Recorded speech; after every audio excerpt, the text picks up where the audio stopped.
interesting Whenever layer you're of little ready for sparkly zoom. things in the water, and we've stopped to investigate.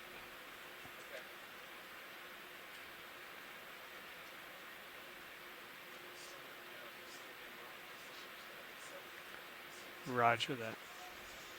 Mere curiosity, I think.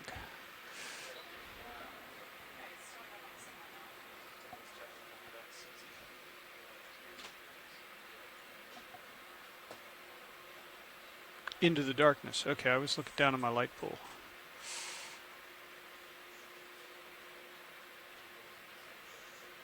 Yep. I'm at 160, he's at 161. Okay, there you go.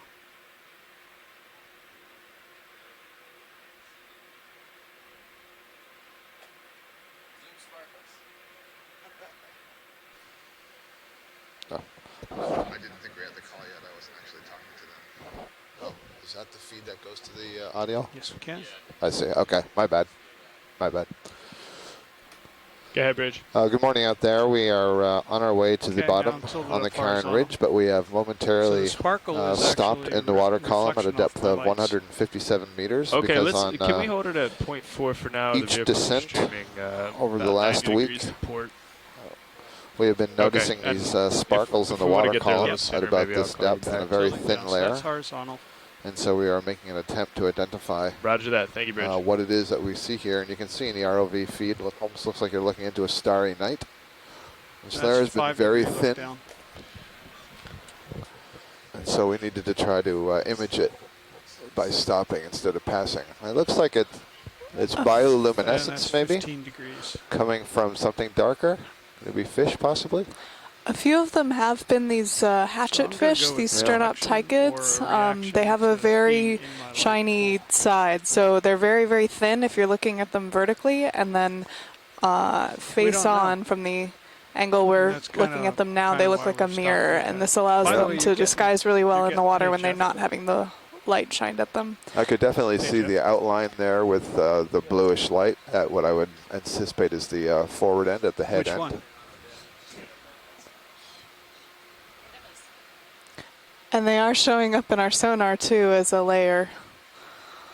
So this is interesting. We have a very thin layer of these fish hanging out in the water column the same day at about the same depth at 150 meters. So it's about 19 degrees Celsius here, and in a relatively well-ventilated layer of the water column. Try to image it, so whatever we can do to get a camera on it so we can try to find sparkles. Here you can see some more of these flashes, and you can see the outline of the fish itself is somewhat dark behind the spot itself. I'm going to try turning off the lights on the LED and seeing if the sparkles show up.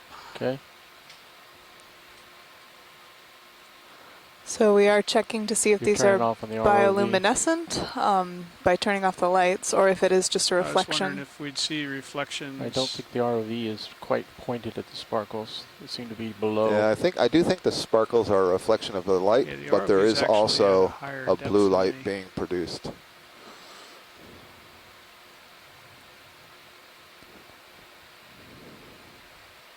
These deep scattering layers, as they're called, I agree, it does seem to be a reflection, are common in the pelagic. We see on sonar that you can actually pick up a few different layers of fishes that hang out at a certain level in the water column to feed.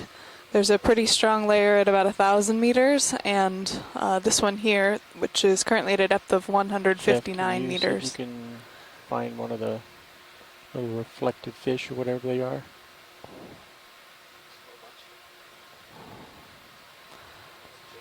Yeah. Not necessarily away from the vehicle, but at least side to side, up, down. So Jeff, you'd be looking for the ones that are less round, are more likely to be fish.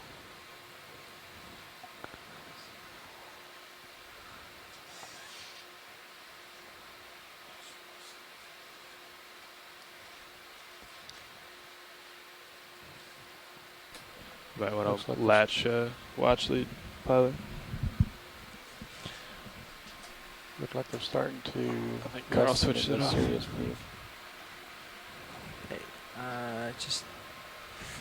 I see a lot of debris now. I don't see much in the way of the sparkles. About no. tilting up and down, Jeff. Oh, there they are. They're down.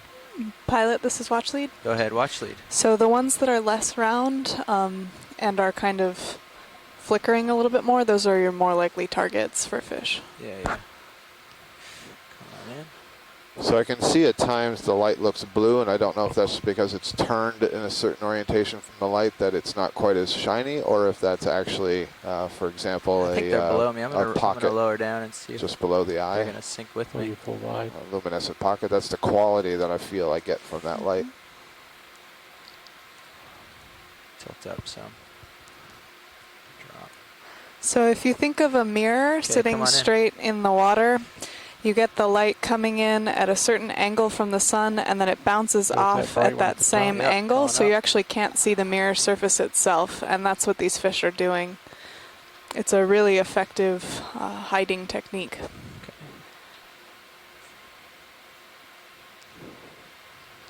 You can see they're pretty small, hard to focus on. Yeah, these might be also myctophids. Yeah. There's a few groups of fishes that have this strategy. Is it the myctophids that are called the lanternfish? Uh-huh. Yeah. Full wide.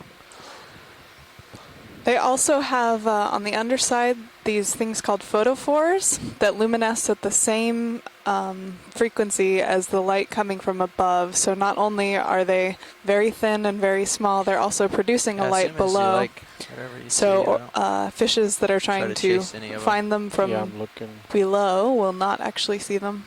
Hey, video. Go Take ahead, a Karin. look in the port manip cam. You can see them coming up from They're below. certainly swimming like fish. Yeah, I think they're trying to stay under me. I'm just gonna Yeah. I'll tilt my camera down.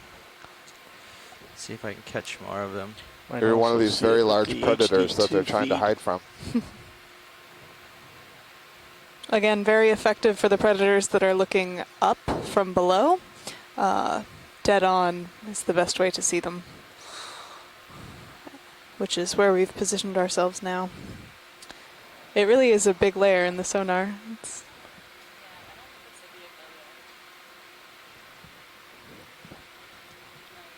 There's something on the left Yeah. there, Jeff.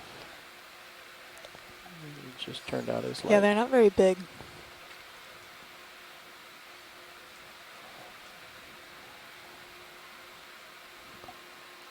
Yep. So what might be happening is the lights from the ROV are causing them to cue lower. They think it might be a light coming from the surface, which is maybe why they're trying to get under us. Do my best to sneak up on them then. I'm sorry, Roland, I did not hear that. Yep, I think thank we've you. identified them as the fish, so that was cool. Thank you. Thanks, Roland, for having an eye on that at this similar depth on every dive I that we've love been doing this in this area. starry night effect right here. So, Pi, it sounds like If you've ever science been is scuba finished. diving with them, they're amazing. So we can, I guess, proceed with the dive. Okay. Roger that. Thanks, pilots. Ready when you are, Jeff. All right, dialing in.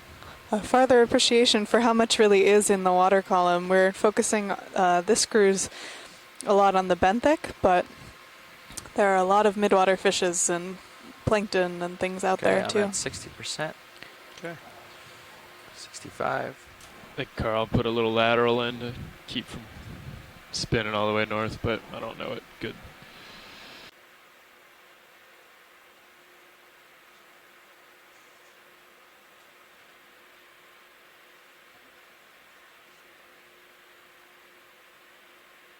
Trough, and there was no coverage.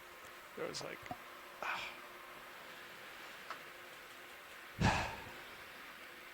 there's a program there for high school.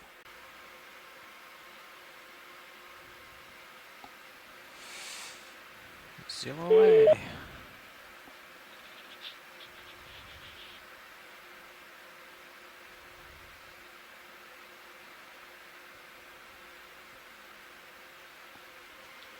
Wow. Are you admiring your skills? It's pretty well centered. left to right.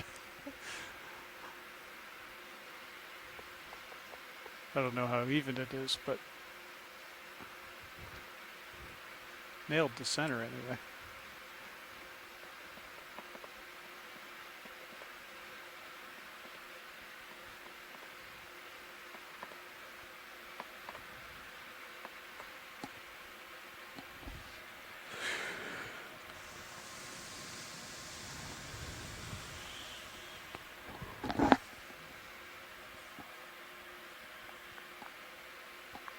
Color balance looks spot on. I'm going to. Is that the same as yesterday or some other preset? It's.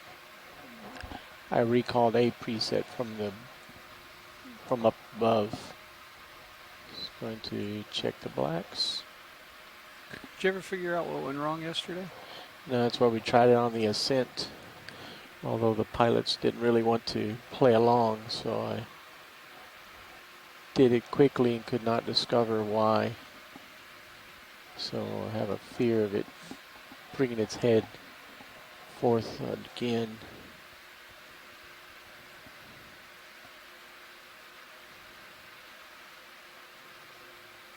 Looks good.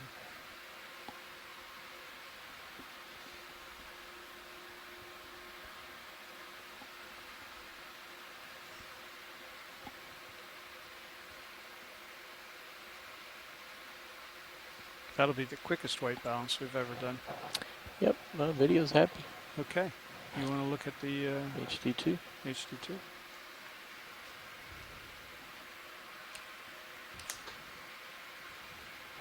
Quickest we've ever done, or the quickest that we've ever done with me in the chair? Maybe that's it.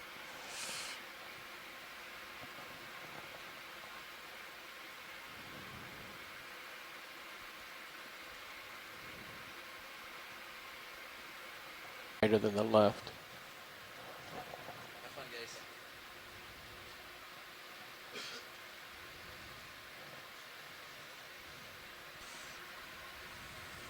So did we see anything in the water column at 150 meters? Yes, we saw a bunch of what are presumed to be lanternfish.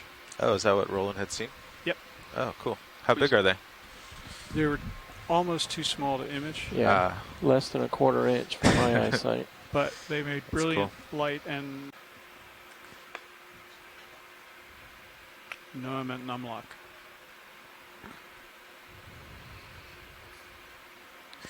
It's best. No, if you double strike numlock, it'll swap. The KVM will swap.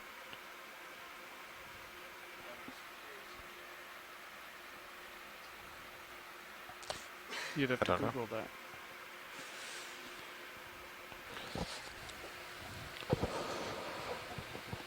Good morning, everybody. This is the NOAA ship Okeanos Explorer like you're doing till we coming to you live see from some purple. the Pacific Ocean. And We are on maybe station range over the out- Karin Ridge range out this both of morning, them one click.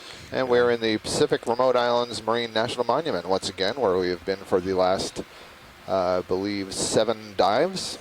This was our 8th dive in the monuments, following a couple of dives around the islands of Hawaii. The ROV D2 is descending currently to the crest of a ridge, which extends from the southern rim of a plateau. And our dive track today is going to begin on a spur So of we're that ridge at about 2,340 meters. That's 2.3 kilometers, which is just over 2340. Yeah. about 1.3 miles deep. We're going to ascend to a local high on that ridge, and our general heading will be to the west-northwest. And we're hoping what we're going to see today is high densities and diversities of corals and sponges, the associates, both invertebrate and vertebrate, like fishes, that may be in among the community as of those corals and sponges. We're choosing another ridge to climb, and that's because currents can be accelerated over that ridge and So if we stay set here, up the I'll conditions probably that are stop conducive for those sorts of with you like 50 communities meters up, developing. and I'll get 20 below and back Sitting up next to and me here turn. is Mackenzie both faced Geringer, uphill. graduate student from Turn the to University of port. Hawaii. Morning, Mackenzie. Good morning. So you'll hear the voices today of Scott France and myself aboard the Okeanos Explorer, and we are also joined by a team of onshore scientists who are communicating with us he's through a already chat only log as well 30 as a degrees out from the teleconference slope, line, so so he'll maybe probably you'll just hear have a to little turn bit from them starboard. today too. We are diving today about 650 nautical miles to the southwest of Honolulu. Okay. Currently about 75 nautical miles east of Johnston Atoll. We are currently passing a depth of about 1,890 meters with the Deep Discover ROV. Again, headed down to our starting depth of 2,340 meters. Oh, you mean because I only have to go about 90 We thank you all for joining then, us, and we will catch up with you in about 15 minutes as we approach the bottom of this area. Yeah, and just because you swung out the Delta still 20.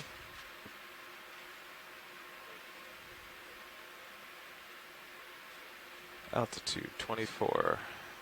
Yeah, good altitude now at 40.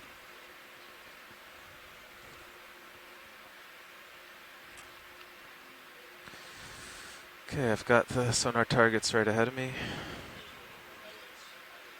Still just kind of trying to slowly go over. That looks good. Altitude 19.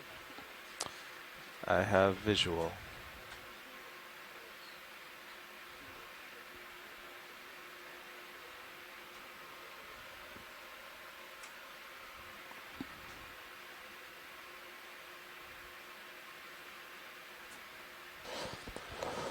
And we now have a view of the bottom in the ROV D2 camera. Right on schedule at our target depth. And I see a variety of hard substrates, some rubble, a little bit of sediment in between, but not very much. And we seem to be descending right on top of a coral, possibly a black coral, which is certainly a nice sign to begin our dive today. And we'll take a few minutes for the vehicles to settle out and make sure that everything is set between the vehicles and the vessel. We'll set a heading, and then we'll be ready to begin with the science of the day and the exploration.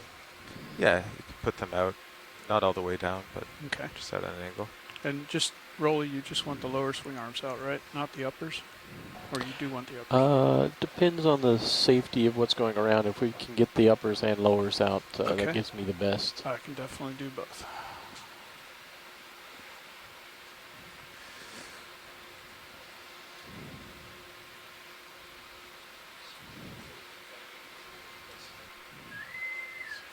The ship's door is open. The ship's door is now open.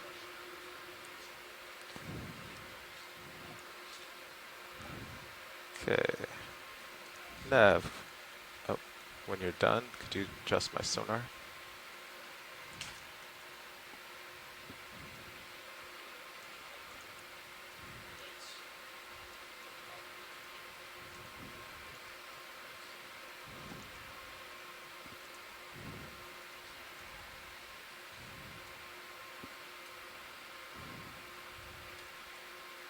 This pilot's also has some experimenting that was done yesterday. It seemed to be the best lighting ended up being the lower light bars all the way down and slightly extended back. If you have high pack up, we're following a ridge that goes to the northwest Make it hotter in the front, up to waypoint 2. Yeah, back. And then at waypoint 2, We we are bug over already to seeing a waypoint number 3. of corals on the bottom here, a so good our- sign to the start of the dive. We've desired bail is gonna be approached our northeast. depth of 2,327 If we happen meters. to be on the Here south on side of this that ridge, we would bridge need to feature come up between before two you flat top went seamounts in northeast. the So Karin again, Jane. if anything happens, please let Nav know so that we can react. It looks like these are a down couple here. of... Like there's another one of those You see that, Ron? sponges again Yeah, over on just the upper right. keep it Yep, going good eyes, forward. Chris. That's right, Chris. I was about to say the same. A couple of possible bamboo corals directly in That's front, all and the way then up. Roger that. one of these sponges, I think possibly Mackenzie larger Yeah, thank you. than most of the ones we The saw lower one's yesterday. further Talk to you later, Bridge. Lower And ones are decapod back as shrimp far in the as middle. the So if you weren't right with one us is on the further dive back. yesterday, wanna these see here? sponges have a very coral-like morphology. We'll get an ID on the coral first and then check out the sponge. Yeah, just go into So- polyps for ID. These are Okay, bamboo I got corals, the members left of the one back a little subclass further. Octocoralia of the class Anthozoa, the flower animals in the phylum Cnidaria. The Cnidaria being the gelatinous animals like the jellyfish and Portuguese man of war, sea anemones, these corals, all of which share the presence of these specialized cells called cnidae that include the stinging cells. What are we going for? And so these are our first corals that we're observing of the day, and I'm seeing two of the branched ones. I noticed in our zoom in there, they were branched at the nodes, and I think that these are of the genus Isidella. Ready. And possibly Isidella trichotoma, which is a known species here in the Hawaiian region. On the right. And we, you know, that's it's got the orange a guess on the species name. It would require more detailed analysis, but that's a pretty good guess, I think. And to the right of there, I think there's another bamboo coral that is unbranched. Looks like there's an anemone growing on the cleared off branches. See, parts of the branches here are lacking any tissue. They appear somewhat whiter, and they don't have those small polyps that you see, which are the feeding structures of the colony. The little red dots that you see indicate where the mouth is in that circle of tentacles that they presumably use to capture prey, although we haven't actually observed that here in the deep sea. Above that anemone, you'll see a number of little barnacles, and you can see that the one directly above the anemone has its legs sticking out, filtering organisms from the water. You're pretty good at That's a kind of a neat observation, because the legs of that barnacle kind of look like the tentacles of the corals, and yet these are extremely different animals. The barnacle is a member of the phylum Arthropoda.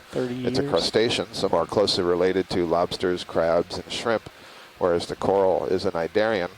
And that orange blob that you see is another kind of cnidarian. This is a sea anemone.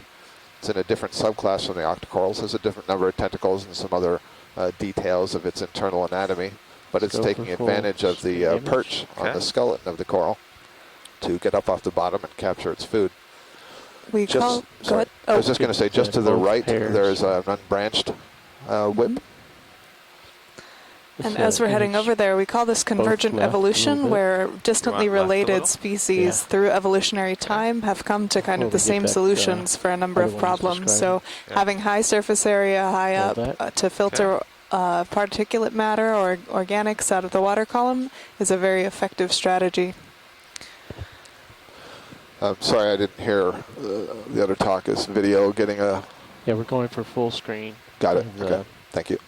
Then we'll head over to your single unbranched that you were describing. Thank you. Watch lead, is it on the left there? Nope, it's on the right. It's off screen right now. Clear. Pulling full wide. Looks kind of like the same there thing. There it is. It's pinkish. Just appeared on the far right. I see. Gotcha. All right, coming up. So this may be an unbranched whip. I think it's off your bottom right. Yeah, I see it there. Okay. Pilot, can you tilt for me? Video zoom.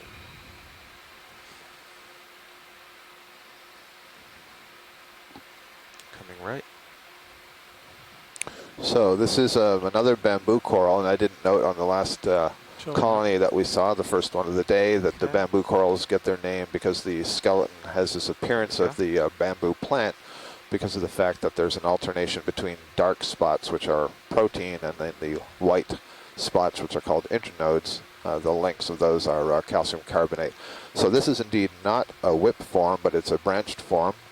Probably an Isidella, just like the other two we saw, but you see several of the branches are broken. So this colony has undergone some difficulties during its life. Thank you, Carl. And then beyond this and upper right, there is a interesting branched structure we think is a sponge right there. I'll do it next time, sorry. Products. That little red spot in that rock we think is one of these nematocarcinid shrimps. We'll probably get some good looks at those as we go on today. So is there a request for the sponge on the right? Yes, please. All right. So we've two coils, and as you said, there's Carl, if you look something just in its past branches, the left either a leg, crinoid or out there that an ophiuroid. looks circular, like it's a We only saw one of these Iridogorgia big spiral corals yesterday, and already we've seen two on this dive, so hopefully we'll get some good views of those. They're really spectacular. And I think that was right at the end, right? Just right up on the summit. Sure enough, that is what we're seeing here. So Iridogorgia is a genus name for a type of octocoral in the family Chrysogorgiidae, and it's characterized by having these really elegant spiraling main axes, and arising from those axes are these very simple branches By simple, what I mean is the branch comes off the main axis, but then it doesn't branch itself. And then the small little structures, almost looks like beads along those branches. Those are the polyps. Those are the feeding structures of the colony. And this is I believe, Iridogorgia magnispiralis, and the species name magnispiralis refers to the size of those coils, the distance between them. And this is a relatively young colony. This colony has been found up in the Hawaiian Islands, or the Northwest Hawaiian Island ridge at, I believe, Les Watling yesterday told us more than 6 meters. So we can see a couple of polyps there that are kind of squished up. Their tentacles have been retracted.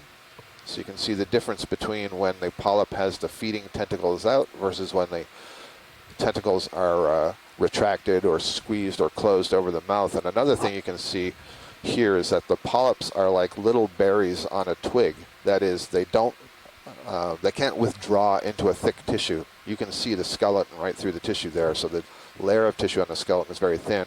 Later on, we're sure to see some octocorals that have a much thicker tissue around the skeleton, such that you can't see the skeleton, and the entire polyp body can retract inside the tissue. So there's lots of different kinds of morphology, lots of variability even among one group of animals. You'll notice an ophiuroid brittle star here, not a crinoid, and you can see some regrowth on this arm to the left. These ophiuroids are very brittle and can also lose their arms in response to a predator attack, and then the arms can actually regenerate. So that's what you're seeing here on the left with that regrowth. And I believe, if I'm not mistaken, I'm trying to get a good look before I commit here. I want to say we're looking at the mouth side. Is that Max? That is Max. Okay. It should be easier for me to say that I'm looking at the mouth. But I'm seeing, because I'm seeing also the tube feet. Mm-hmm.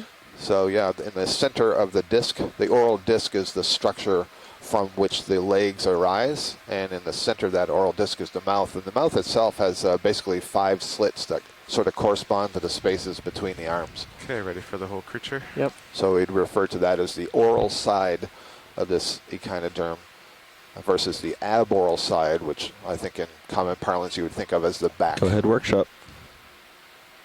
Thanks, workshop. Science, quick question. No, I'm not known you guys to talk about these guys eating any of the corals, but okay, whenever you're clear, video. His bottom right arm was on a portion of the coral with no tissue. Yeah, so Roland, our video engineer, is noting that there is some tissues that are missing on this coral, and there seems to be some branches missing from the lower parts of this Iridogorgia colony. And we see lots of examples of sea stars, for example, feeding on corals. I've got to say that this ophiuroid is not a predator of this coral. It's just climbing up on the coral in order to get particulates out of the water column. And in the background there's a sea cucumber. But also this kind of coral will drop its branches as it grows bigger. And I'm not exactly sure why that's the case. I'm presuming it's natural because we see it all the time. It may be that it's just more advantageous for the feeding to go on in the polyps up near the top of the colony where it's in a faster moving current. But we don't have enough data on that. That there's a good opportunity to collect one. Doesn't have to be right here. Can be anywhere, but I'm certainly seeing lots of rubble, lots of angular rock. So this may be a good spot if the systems are all set up to be conducive to collecting. We were talking about how strange that branched morphology of the sponge was, and on the right here you'll see a really good example of a more traditional sponge morphology. This is a genus known as Poliopogon, and it is that white portion now going just off screen. For how to get a rock. That's a much more common sponge that we see, so we were excited about that branched one. And I would encourage any of our geologists who are on the conference line or in the chat room to please give us as quickly as you can your observations, and if you think that this is a particularly good place, it's certainly loose. We're just moving the ROV into the bottom. You can see that those rocks square rectangular ones moved around quite easily, and they are very angular, so based on what I've been Yeah, hearing lower over the left last is in few reach. weeks, this looks like a good one? target for collection. Just below the lasers, about 6 inches below the lasers. In addition to the video, yeah, go ahead. What do you think? That one looks fine. Go ahead, I was Jasper. looking at the one about 6 inches left, or down Sorry. and left. This looks like some Anyone will really be nice good here, Carl. Your Philip fragments. choice. You see some nice sort of triangular shaped pieces, some nice It's like angular at the pieces. grocery I think store. this would be a great spot to pick something up. Pick the good one. Excellent. Thank you, Jasper. I really appreciate that. So indeed, pilot geologist says this looks like a great pile. Lots of angular stuff, reminiscent of broken up pillow lavas, and definitely something they would like. Here. So in addition to the video data that we're getting today, that's very useful for the NOAA Deep Sea Coral and Technology Program, as well as the NOAA Marine National Monuments Program, we are making a few collections. We'll be able to get some biological samples hopefully later. But right now we're after a rock so that our geology team can get a better idea of the age of this feature. We're on a very unexplored area with very little known about it, so we're getting an insight into both the biology and the geology of the area. So thank you for joining us in this exploration today.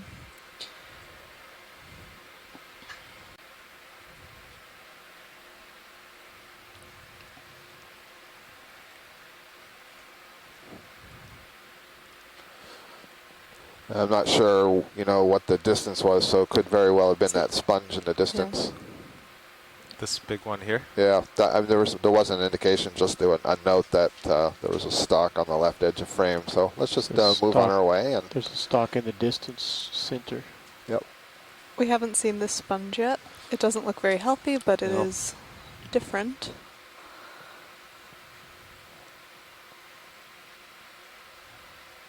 So do we have any geologists that might be able to talk about the stability of the Earth in this area as far as earthquakes and slides and stuff? Well, it's not very stable, I can tell you that.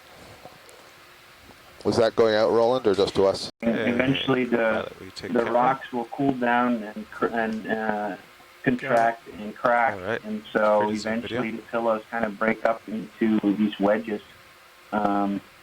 Earthquakes here are going to be pretty limited. We're in the middle of the plate, and so as long as you have active volcanoes, you'll have associated earthquakes. Once the volcanoes are no longer active, or in the middle of the plate, you're not going to have a lot of earthquake activity anymore. Thank you, Jasper. That was Jasper Contra at the University of Hawaii, geologist.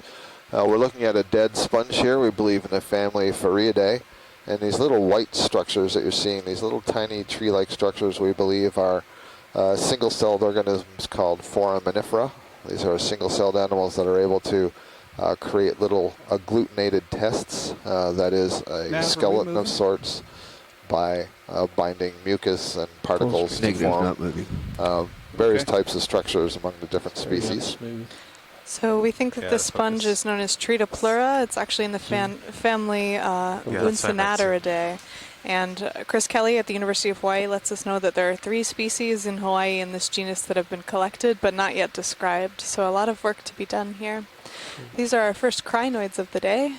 And thanks, Chris, for correcting me on that sponge family. And it's I'll just rotate a bit actually informative to note that the morphology of these sponges can be tricky to the beginner like me, and to actually identify them requires, like the corals, some microscopic analysis of the hard parts that make up the sponge. The hard parts in the case of sponges are silica rods and needles and all kinds of different shapes. There might be a little parasitic snail on this crinoid, that little pink dot that you see on the arm. We've seen several of these during our dives this last week. Bobby, it's interesting. This is a crinoid known as a feather star. It's a relative of the sea stars and the sea cucumbers in the phylum Echinodermata. Heading-wise? That is indeed a snail. It's a family of snails, or there is a family of snails that specializes in feeding on echinoderms, including crinoids. And they have a little siphon that they're able to insert through the discs or through the hard parts of these echinoderms so that they can suck up some of the bodily fluids.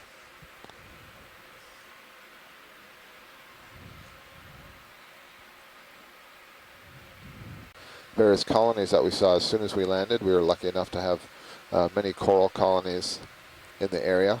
And now since we've moved a little bit, we're not seeing quite so many corals, but we are seeing a few different kinds of sponges. If we can get a quick zoom on the coral just to the left of center. Sure. This looks like... Any interest in the sponge here? Sure, yep, we can do the sponge first, thanks. Start with that. Do sponge, coral, sponge. Sounds good. This might be another one of those Tretopleura. Certainly in better condition. You can see the white tissue is much healthier than the yellow that has been overgrown by certain microbes. See, now that this is alive, I can identify this one. It's Tretopleura. Right. Right. And I'm not sure what's growing on the back side there of the sponge. You can see a lot of particulates in the water column, and the sponges are suspension feeders. Okay. They would be pulling water into the body of the sponge and have cells that can remove very small particles, so smaller than the size of the particles that you're actually seeing. You'll see a little snail up there. Yep. And maybe, is that possibly a polychaete worm on the inside, or is it a different kind of snail? I'm not sure what that yellowish thing is in the back, but it'll tilt down. This snail is different from the one that we just saw on the echinoderm on the crinoid. The shell structure is different. Do you have so I imagine that is not further a parasite. To your right? Look under the hood. Sure. It's a possible large polychaete. Where is it, on the base or on the stalk? On the stalk below the snail. Yeah, sure. There was a yellow blob that we saw on the inside of that sponge. We're just going to sort of twist around a bit. Come wide for this? I thought you wanted a partial. Nah. The current's on my side here. I don't think it'll be pretty.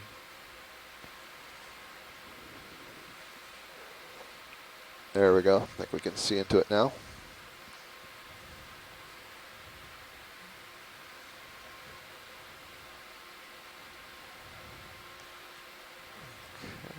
Got my toe in.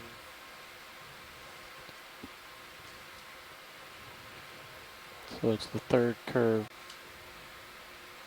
I have camera tilting down.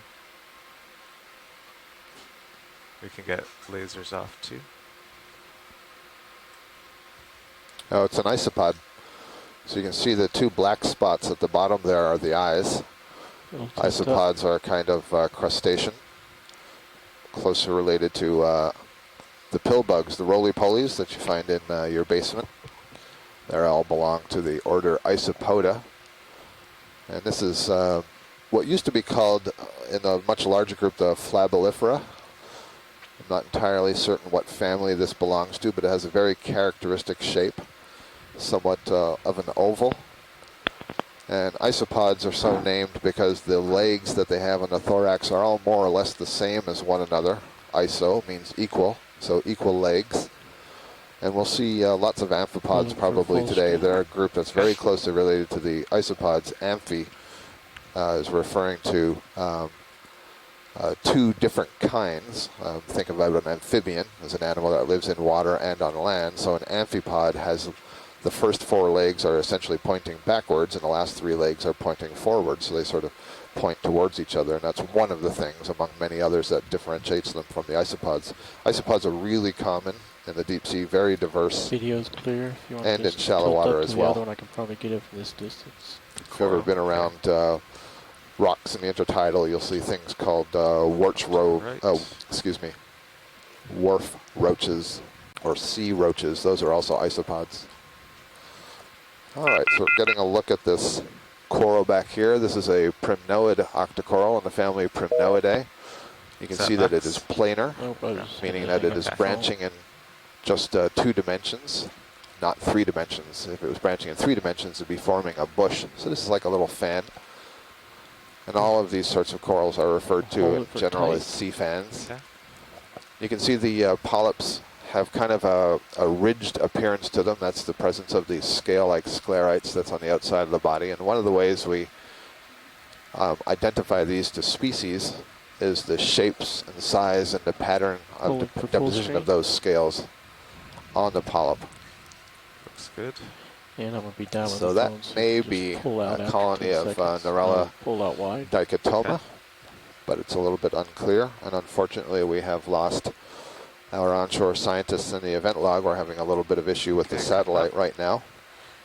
You'll notice that we are communicating with the onshore team. Kind of in the field of science, we all have our areas of specific expertise. So we have a real treat listening to Scott France here, who has experience with a lot of these isopods and amphipods and little crustaceans, and now is one of the world's leading experts on deep sea corals. Looks like maybe a polychaete in the water column here. I can see some structures moving, beating rapidly, paddling it through the water column. Want to try to get this they seem to be on the side of the body, which is an indication that it is a polychaete worm. These polychaetes getting their name from those many. The way it's moving seems more like a crustacean. Yeah, that's a little shrimp. So what you're seeing are the beating swimmerettes or pleopods, which are the abdominal appendages. Sorry, Mackenzie. So this might be the western edge of this axial feature, this little ridge that we're climbing today. And it looks like we have a line of sponges, these branch sponges that are kind of clustered along the upper edge of the slope that's dropping off to the west. We mentioned that these were discovered yesterday, and now we're seeing a ton of them. These were first discovered yesterday? Yes. First time, yeah. First time any of us have seen them. So I wonder if this is a pillow that's cut on end, just on the right side of center. You can see kind of a round, dark face. Jasper, if you are able to see the video and call in, maybe you could describe the formation of pillows. I think we'll have to wait a moment there. It sounds like we've lost the conference call. Well, you don't even have to zoom. I'll just fly over it.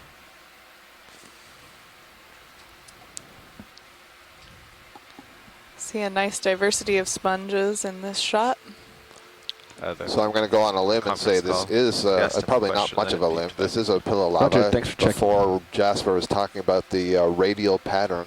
Co-pilot, and you can really see that in this cross section. It almost looks like you're looking at a tree trunk that is preserved here as a rock. And have been secured. While we're waiting to reestablish the call, my limited knowledge of pillow lavas is that you have lava that is being extruded under pressure. I want to say we've seen it before on depending on the size of the opening or the pressure behind it, the pillow may take on a different one above the other size. And they solidify pretty quickly in the cold temperatures of the ocean bottom. And depending on their size, the outside may cool much more quickly than the inside. And so you still have lava running through the center. And it may be that it cools into an empty shell. And we saw before all of that rubble, basically that pillow will collapse at some time on the inside empty tube. And if you take a trip to Hawaii, I encourage you to go up to Volcanoes National Park, and you'll see some great examples of pillow lavas and empty tubes and some of those collapses. So you get to see the same sort of geology that we're seeing underwater on land. And in fact, the big island of Hawaii is a seamount of the future right now. It's a volcano that is up above the surface of the water, and so it's land. 40 meters it is. Over time, as the Pacific plate moves away from the hot spot that created the volcano, that created the big island, it will sink. And future biologists may be studying that as a seamount. So if you take a trip to Hawaii and you have an ROV, you can check out the new island of Loihi that's forming right now, more than a mile underwater. And it's off to the east of the Big Island. We had seen for the first time yesterday. Chris Kelly had not seen before, and he's seen a lot of sponges in this area. So he got a collection, and we'll see if that turns out to be a new species or not. Looks like another of the colonies of the primnoid coral on the left side. Sure enough, these are these sponges that appear to be on these stalks, and you can kind of see that it's swollen in the center part a little bit above the bottom, where the spongy tissue is that actually pulls in the water currents pulls the food particles out of the water currents. Tip of the so we are seeing a fair amount of overlap in some of the communities around these, in these features around Johnston Atoll. We've been kind of making our way around the ring of undersea mountains or seamounts, and have seen a lot of similarities in some of the communities, though each kind of have their distinct patterns of which organisms are the most dominant and which we don't see. You see these sponges here appear to be growing like a layer of tissue around a single stalk, and I'm not entirely certain of the genus of this sponge here, but it's similar to a genus called Monoraphis, and Monoraphis has that stalk is basically a single giant spicule, and a spicule is a structure made of silica, a siliceous needle, if you will. And there are lots of these silica spicules that make up the body of the sponge in all kinds of shapes and sizes. But the interesting thing about Monoraphis is that it is one solid giant spicule, and the rest of the sponge kind of grows around that. And that spicule has become of a lot of interest to material scientists who have noted that it has keen optical properties. Its natural deposition make it free from any sort of defects, and it's able to pass lasers and other wavelengths of light through it, and it seems like it's getting both of these guys. These sponges have come up over the way of essentially creating something like a fiber optic fiber that is better than we can create ourselves. So there's a lot of interest in studying that.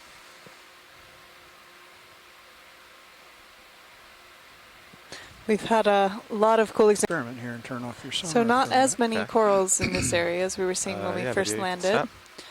We'll see if that changes as we go up. I agree, this is Caulophacus. You can see the, well, Chris Kelly already ID'd it, so it's cheating to agree.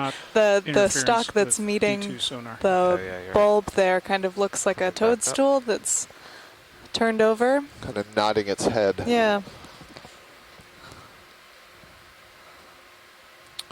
It's very interesting, these other branched sponges that we're seeing. I keep thinking, I'm sure we're going to see corallium now, because that's very much what they look like. And yet they are not corals, they are sponges. Clear. You can see an ophiuroid brittle star hiding on the rock on the right. Show the brittle star, or do you need to move? We can move. Okay. Brittle star hiding on the rock. We'll see a lot of those, so it's okay. Thanks. And there's a bamboo coral whip on the right side, if we can get just a quick look at that as we move by it. Sure. Thank you. So earlier we saw some bamboo corals when we first landed. They were branched. We identified them as Isidella, possibly the species Trichotomon with diversity. And the simplest way to think about biodiversity is the species richness. How many different species do we see of corals, of sponges, of shrimp, of crabs, etc., of fish, of course. And tilt up. You know, some areas are more rich than other places, and so the question then becomes, is that a place that would be very useful for conservation? We are diving today in the Pacific Remote Islands Marine National Monument, the Johnston Atoll unit, and I'll let Scott ID this bamboo whip. Yeah, so it is definitely a bamboo. You can see the nodes, and I've seen a couple of times where you see these whips that have two nodes very close to each other at the lower part of the colony, and I'm not entirely certain if that's a taxonomic character or it's just an accident. Sometimes that happens. But here you can see the skeleton very clearly through the tissue, which is quite transparent. And I think I see there, if you can pull out just a bit, yeah, the nodes are pretty far apart. So I believe this is a relatively young colony of what we would call long bones. And by nodes, I mean those black spots. Those black spots are made of protein, and the white lengths of skeleton in between are internodes made of calcium carbonate, and all of that is deposited by those polyps, the tissue of the polyps. So this is a living animal. Each of the polyps that you see, the pink structures that are arising off the left side, have a mouth, they have a stomach. It's colonial, which means they remain connected to one another. They bud or develop from each other. Originally there's a single larva that lands on the bottom, begins to grow upwards, and then starts to bud off these daughters.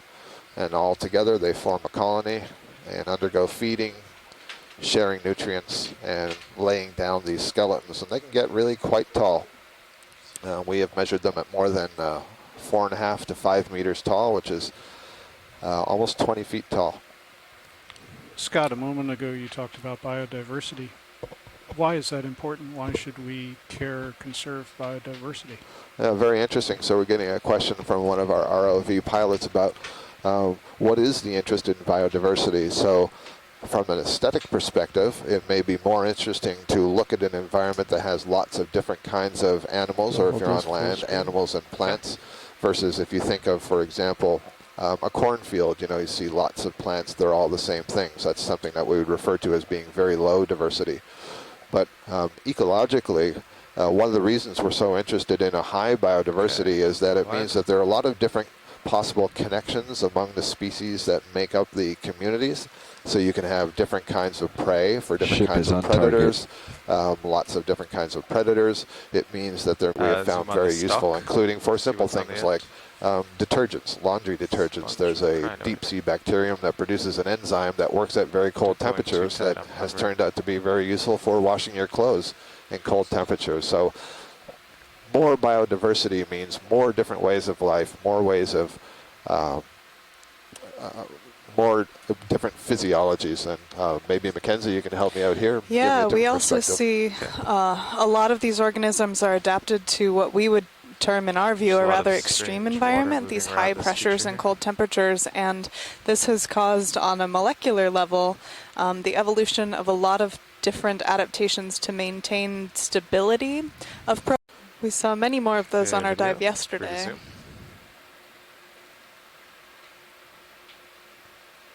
And I saved myself at the last moment there, because indeed this is a primnoid.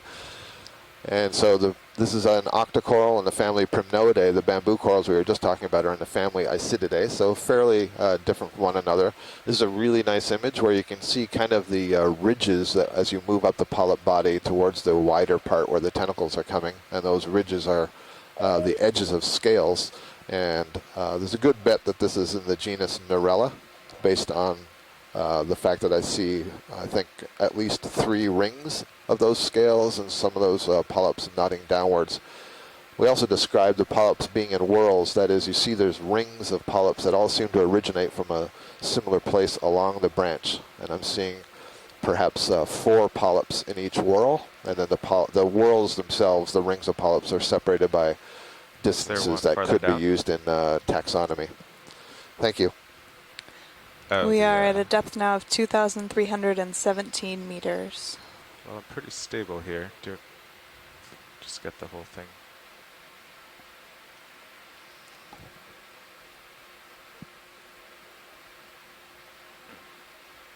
On the rock? Yeah, once you're happy. What is that fuzzy little thing?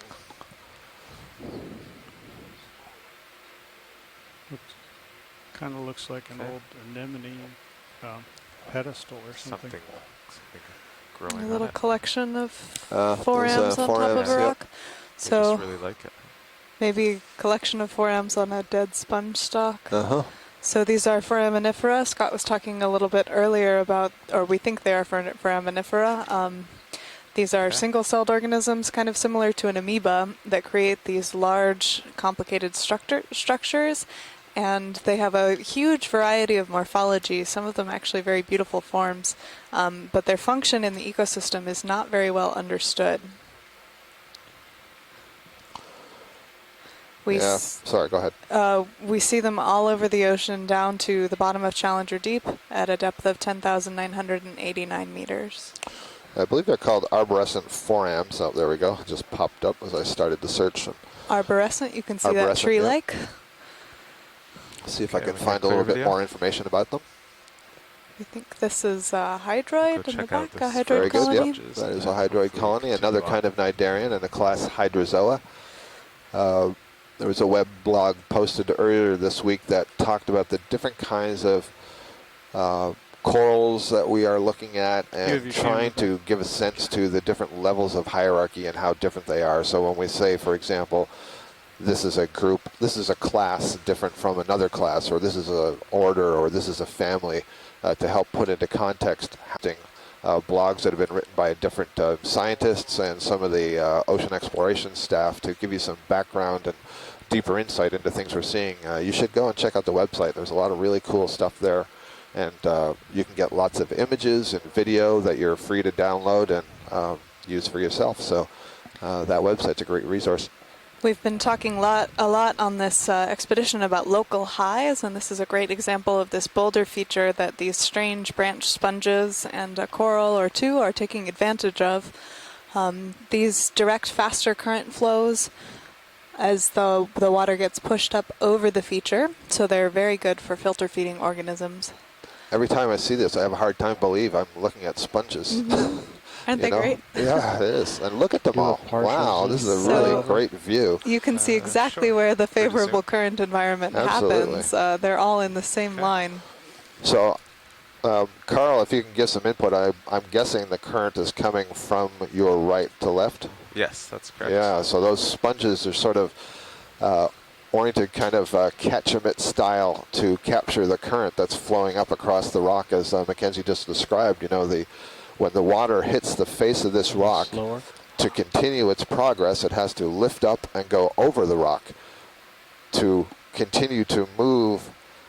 Let's see, how do I say this? It's basically being accelerated over the rock, or else you would find a gap in the water, which you couldn't do. And so these surfaces create kind of like an airfoil on a wing. They make the water move more quickly as they deflect from the linear flow that they had before they hit the rock.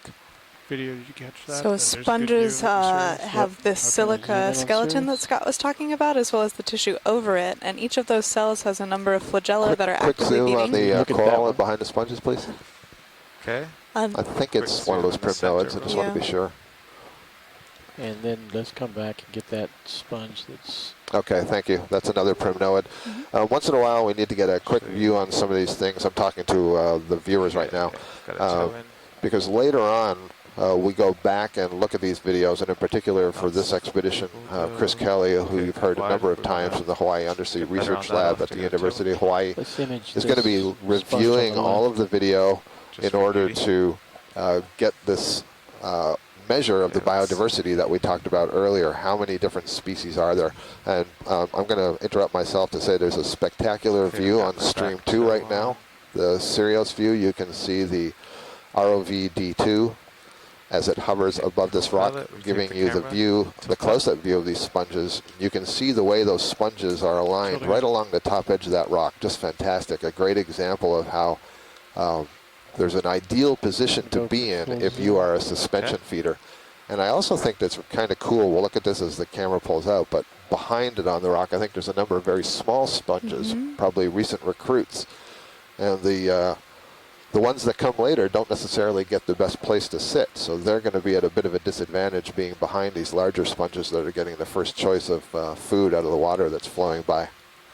So these sponges have tissues. They have cells that are actively beating and directing water flow, but with this high surface area morphology and this kind of ideal current position, probably that energetic input is a little bit less than if the sponge was in a less favorable environment.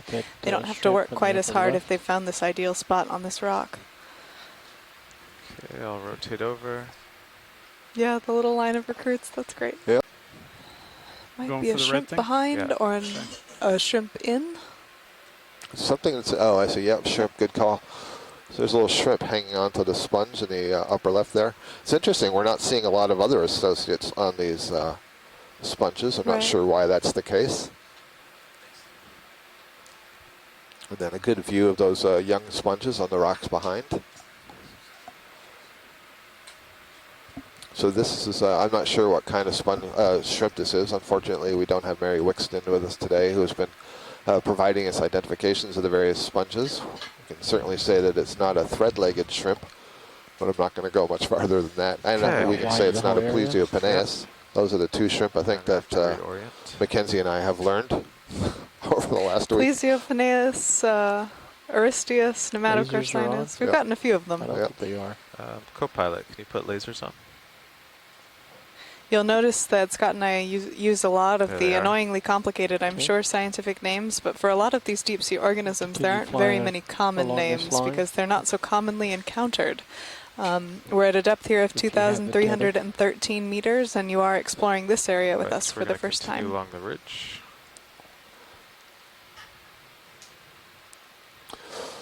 Yeah, I'm glad you said that. I meant to say something like that in the introduction and just kind of emphasize how cool this is that no other person has seen this before. So every time we shed light onto the bottom here as the ROV moves forward, you along with us are seeing it before any other human on the planet. Full wide on Sears? And I think that's kind of cool. I think on the left side here, if we can get a pass as we move over, might be a lot of these cattail-like sponges. So kind of interesting. On that one rock that was really sticking up, you saw all the branching sponges, and now here where it's a little bit more flat, we see all of these cattail sponges. And you can clearly see the current moving from the right to the left. All those sponges are kind of bent over. How interesting.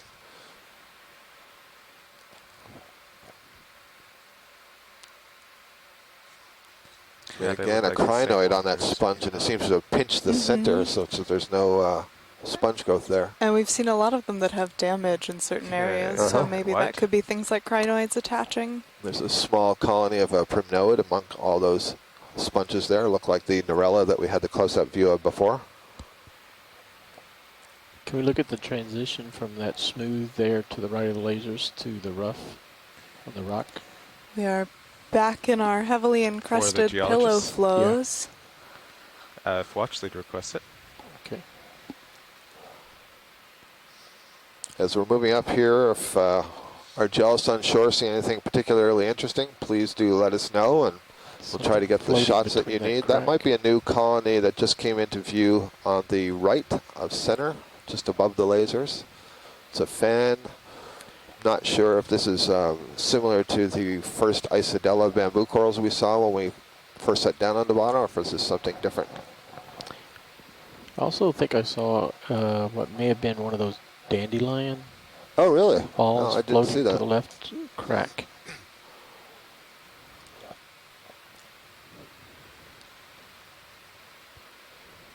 Well, I'm pretty comfortable that this is the bamboo coral, but I don't think it's the Isodella. I suspect that this is going to be branching at the internodes. This looks kind of like those really large ones that we were seeing at the end of the dive yesterday.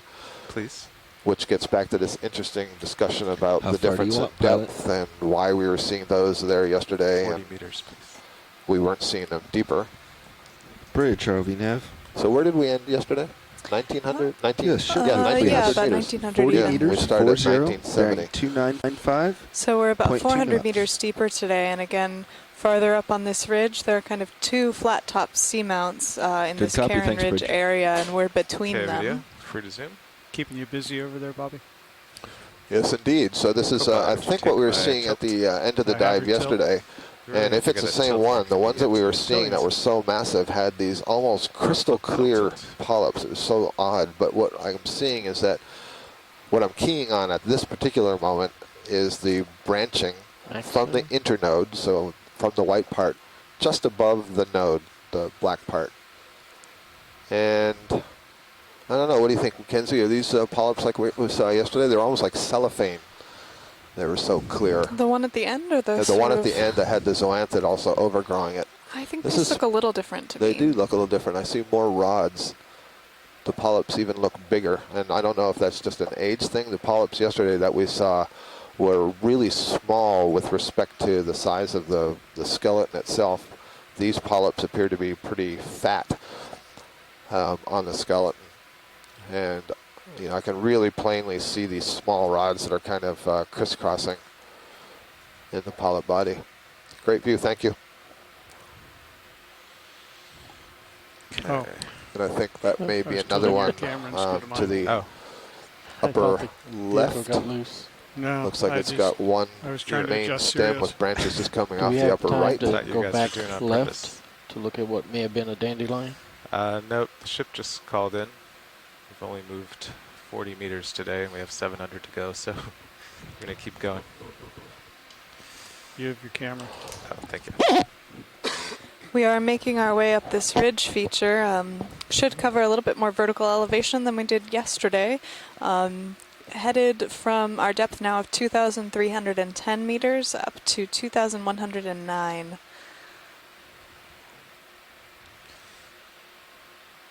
Okay, we still so 295. we moved from an area where we saw these large boulders, and we saw a really interesting line of these branching sponges. And then we went on to somewhat smoother flows where we saw a relatively large patch of these cattail-like sponges kind of moving back and forth, swaying with the water. And now we moved a little bit higher, and it looks like there's a, I'll call it a field that's dominated by these keratoisis bamboo corals.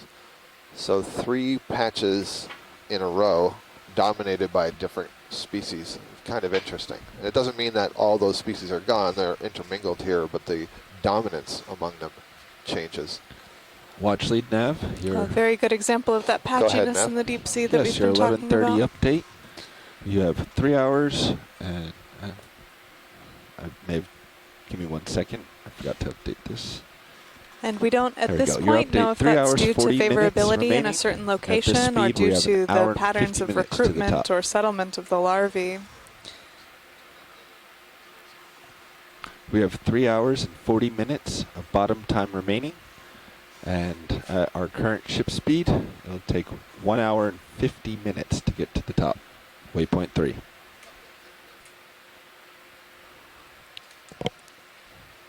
So we need to be moving half the time. Yeah. Right. It's about what it's been for the past few dives. That's at a constant speed. So yeah. Half the time. Half the time, yeah. Right. Or twice as fast as that, a quarter of the time.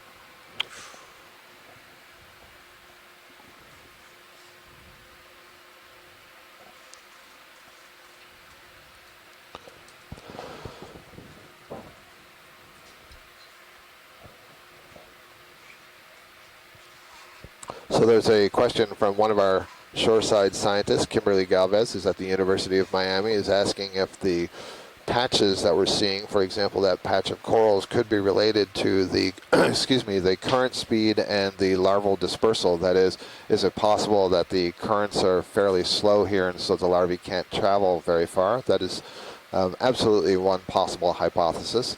Another actually could be, strangely enough, the opposite, in that the currents are high. It's a good place to feed, and so the larvae have no need to go very far, and so the larvae may settle very quickly. Both of those are options. Pilot on the right, a little bit off screen now, there are some of these stalks that have kind of a red top.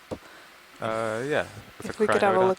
Yeah, if it's a crinoid on top or if it's a stalked crinoid. Looks like an ophiroid hanging off of or an ophiroid hanging off of something. Let's determine. I think it might be hanging off of one of these unbranched primnoid whips, possibly. And if it is, I don't think, have we seen the primnoid whip today? I don't think so.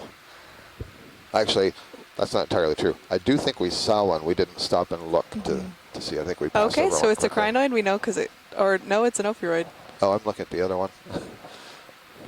The ophiroid brittle star that just jumped off of that stalk is red, and then the other one. I think it's also an ophiroid. Yeah. Kind of draped over what I think now. He's going to jump. Oh, I'm going to wait till we get in a little bit.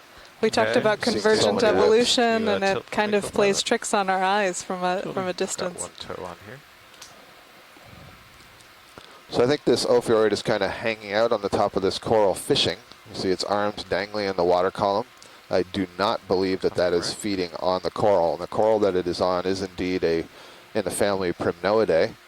And you can see that it's got fairly large polyps. Those polyps, the rings of the polyps are fairly widely spaced. And so I would say that this is the species Candidella gigantea. The gigantea referring to the so pilot, the relative size of the polyp. You can see the brittle star there, the ophiroid, is pretty much straight ahead. Got very flexible arms, able to lift himself up off the coral at our approach. You are full wide. Okay, I was just getting blown back and down. Watch lead, are you happy with that? Yeah, thanks. Okay. Off screen left on Sirius. Not that you need to go after them. It's just two kind of straight lines. Okay. I just heard it, but I take my headphones off and it goes away. Tina Maletsova, one of our onshore scientists, noting that on the stalk with these brittle stars, the polyps are closed, so probably disturbed as the ophiroid climbed up. Les Watling just made an interesting observation. Les is participating from the University of Hawaii Exploration Command Center in the geophysics building, and he noted that the brittle star looked like it was trying to avoid touching the coral. So it was that is the polyps that were on that coral.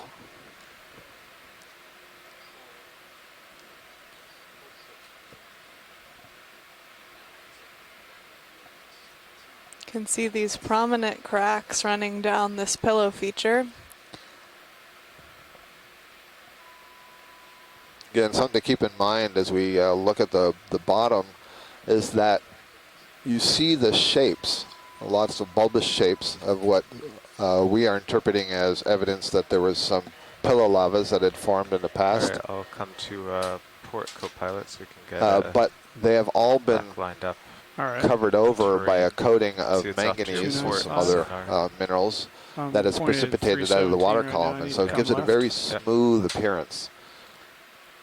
And what that means is you don't see the roughness or the original rock as it's deposited. You see kind of a smoothed out version of it. Fairly well. So I think we see our first black coral of the day is the Bathypathes just coming into view in the upper center. Pilot, if we could just get a confirmation zoom as we pass over, I think we're pretty confident what it is. I see a beautiful purple version of these comatulid crinoids that are unstocked, and it's jumped. Video going on black coral. Just keep it in the screen. They just want to fly over. Bathypathes. Keep zooming as I have it.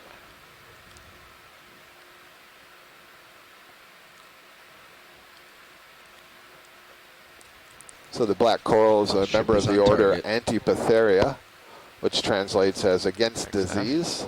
And throughout known historical times, going back some 2,000 years, the skeleton of black corals have been ground in some cultures and used as a remedy for certain ailments. That's how the name first came about. Black corals are very common in the deep sea. There's a number of different families, a number of different genera and species, and all kinds of different morphologies. And I was just going to note when we saw that Ma has been talking about seeing. So this is in a different group than those ophiuroid brittle stars, but also a relative, again, in that phylum Echinodermata. And these are sea stars. They have that same pentaradial distribution, that 5-fold symmetry around one axis. Chris has been talking about this one genus, Evaplasoma, that we have seen feeding on bamboo corals in the North Atlantic, and also we've seen them here on our dives in the area around Hawaii, both on the northwest Hawaiian Islands chain and down south here. And you can clearly see the tube feet that are extending from the grooves underneath the arms. Those are called ambulacral grooves.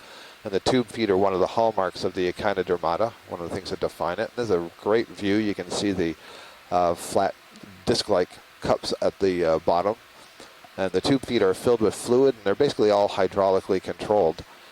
And then kind of where this sea star is folded over, tucked up underneath there, would be the mouth. And we've had a few good views this series of dives where we can actually see the mouth being extended from, excuse me, we can see the stomach being extended from the mouth and wrapped around the skeleton. Not quite that far. And it's secreting digestive enzymes that digest the polyps themselves, and then essentially the liquids can be slurped up, the liquid digestion products of the coral.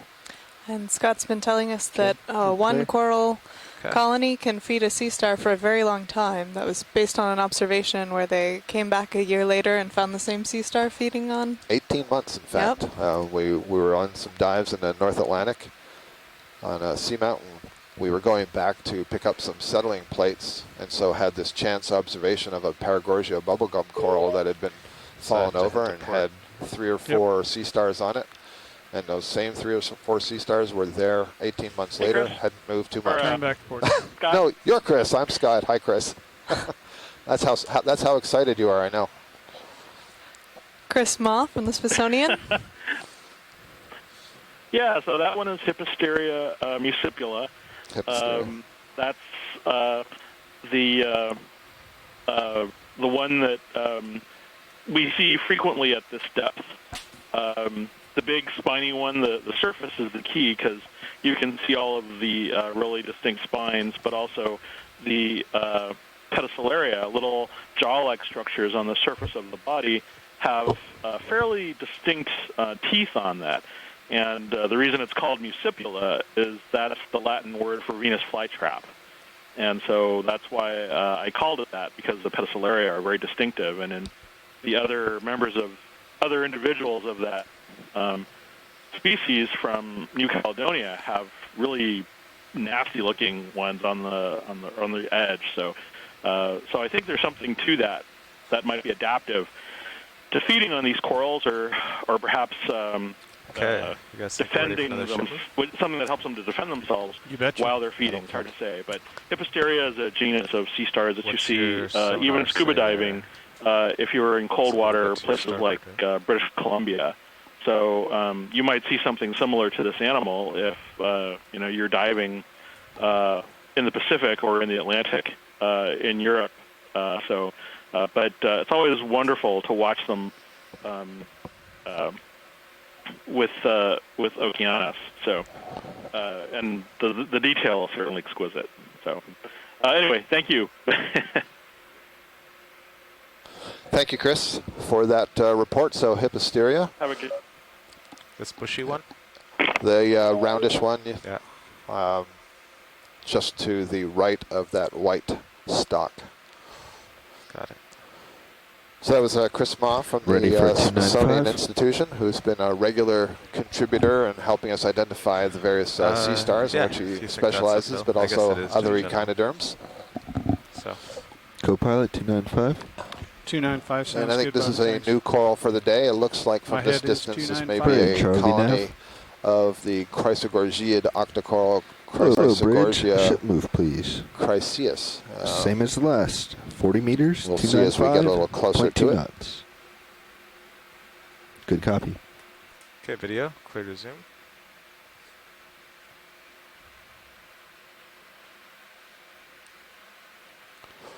So what you can see is that the color of this colony is somewhat different.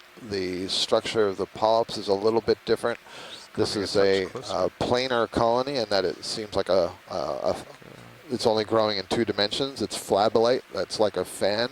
But this actually appears to have 2 fans that are closely pressed to one another, and all of those are characteristics that we have noted for the species Chrysogorgia chryseus. Okay, that's stable there. Quick Okay. zoom. Pushing in.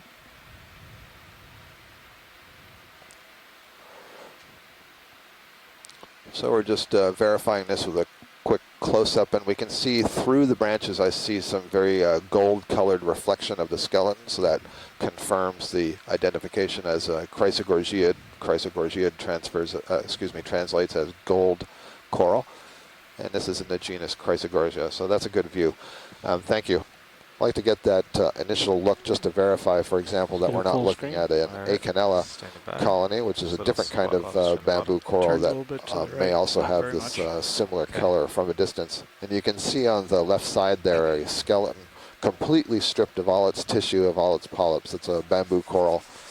Very easy to see the structure of the skeleton alternating between the long white internodes and the black nodes, and so presumably one of those predatory sea stars, like the Hipposteria that we just saw, may have been feeding there.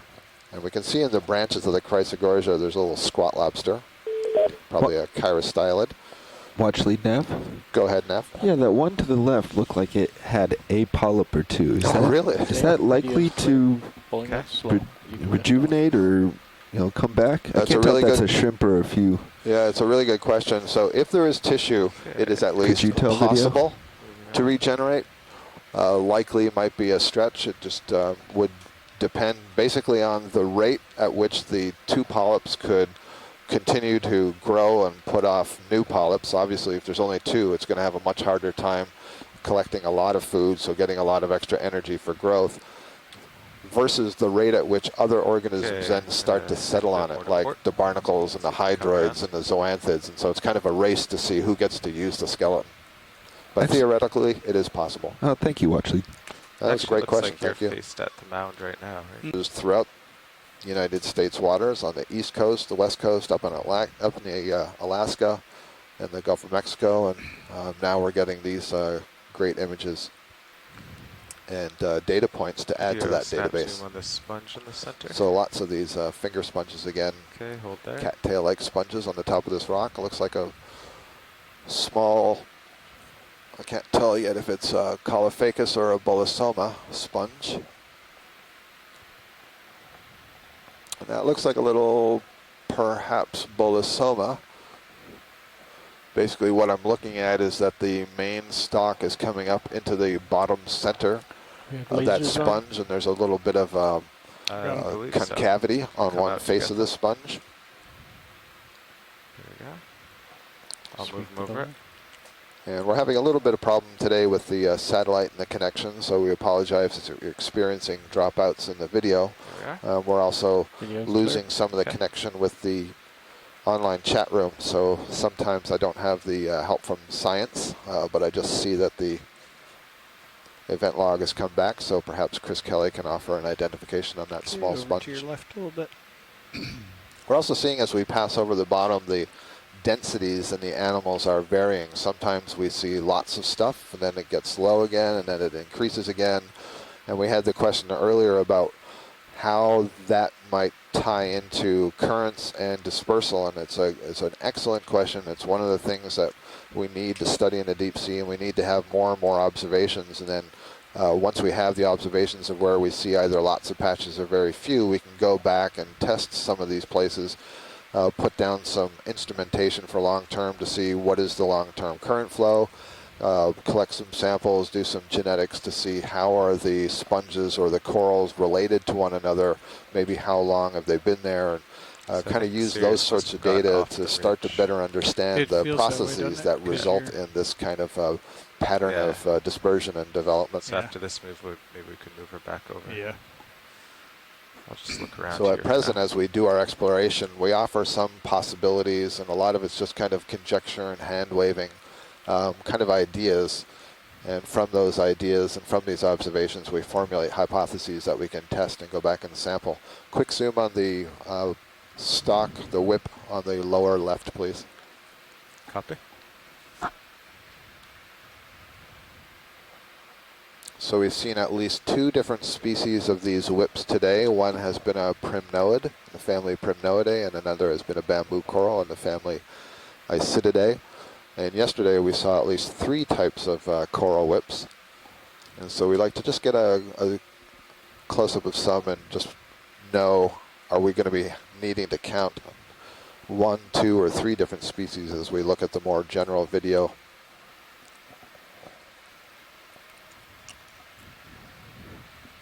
And in the background there I see on the upper right another one of the Chrysogorgia colonies, Chrysogorgia, possibly Chryseus, that we just imaged a few moments ago. So this looks to me like it's going to be the primnoid whip. And one of the ways you can tell is the very regular pattern of Bobby, if you want to put polyps coming off of both sides of the axis. And sure enough, that is exactly what that is. I think that is the Candidella gigantea again. Thanks, Carl. You're welcome. So you had an interesting question from the Harbor Branch Oceanographic Institution's Exploration Command Center. There's a class in ocean exploration that's going on there this semester, and this week the students are following along with the dives, making their own observations on the sponges and the corals. And their question is, what is the average larval duration of deep corals? That is a great question for which I don't know that we have any data whatsoever. It's hard enough for us to learn anything about the reproduction by collecting some of these colonies and then doing some histology to see are the colonies male or female, or are they hermaphroditic? If they're hermaphroditic, meaning they have both sexes, does that mean that different polyps have different sexes? So some of the polyps in the colony are male or some female? Or does it mean that each polyp is capable of producing both sperm and eggs? I think we're getting a view of a sea cucumber here on the floor just below this whip. You can see it's kind of translucent, and then coiled up there's a pale beige tube. That's the intestine, and what you're seeing there is all the sediments that are packed into the intestine on the inside of that sea cucumber. So that's the second one of those that we've seen today. And what you're seeing there is all the sediments that are packed into the intestine on the inside of that sea cucumber. So that's the second one of those that we've seen today. So to get back to this question about the larval dispersal, so hermaphrodites, another possibility is that they're male at one point of the life and then female at another part of the life. So these are all possible strategies. All of them have been identified among corals and among deep sea corals. I think the most common pattern in the limited data that's available is that colonies take on separate sexes. Well, so the theory was I'm going to intersect. So that some colonies are male and some are female. And so the question then becomes, how are the eggs fertilized? Are the eggs just fertilized by what's called broadcast spawning? So both the sperm and the eggs are released into the water column, and there are hopefully chance encounters between the sperm and eggs such that the egg is fertilized. Or do the female colonies hold on to the eggs? The sperm is released from the male colonies, and eventually basically captured by the female colonies, the eggs are fertilized. And if that's the case, it means that the egg is fertilized while it's still either in or on the surface of the polyp. And if that's the case, that fertilized egg can now begin developing into a larva, and the larva then is considered brooded, and it leaves the adult colony at some point during its development, and it will swim for some period of time, or it may settle right to the bottom and crawl away. And these are all things that we don't know. There simply hasn't been enough data collected to understand those questions. But in the event that the larva doesn't crawl away, it gets into the water column, then the question becomes, how long can it live? Is it capable of feeding in the water column, or does it have all of its energy stored with us? And if it can feed or just remain alive on its stores, how long can it do that? And that combined with the current is going to dictate how far it can possibly go. So that was an extremely long, rambling question that effectively said, I don't know the answer. Oh, I think you're right, yeah. Yeah. A little bit more rugged. Not quite as smooth as you can see up in the upper left and right. So possibly a collapsed pillow feature in the center that has become manganese coated. You can see a light dusting of sediment there. The bamboo coral colony on the lower right has a brittle star on it. Again, they clamber up these colonies not to feed on the colonies, but instead to get material out of the water column, or possibly if there's some organics on the surface of the colony, they may feed on those. And this one looks like he's about to let loose of the coral and settle onto the bottom. That's wrong. And there he goes. There he is. And he landed with the mouth down. So there you can see what is called the aboral side, or away from the mouth side. And the reason we use the terms oral and aboral and not front and back is because these are radially symmetrical animals. Those terms front and back and left and right are applied to bilaterally symmetrical animals, of which humans are included. And in those animals, most of the sense organs are concentrated at one end of the body. So for example, we have our eyes and our nose up at the head end.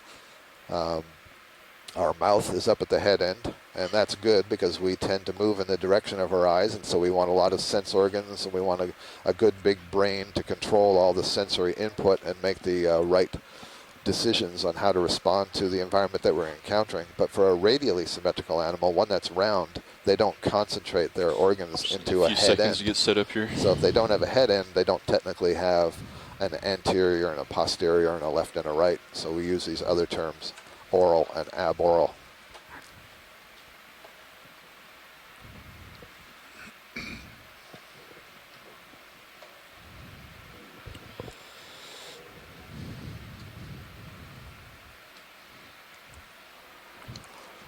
So I'm seeing some bamboo corals, a few sponges, maybe the Tritopleura type sponge in the top center.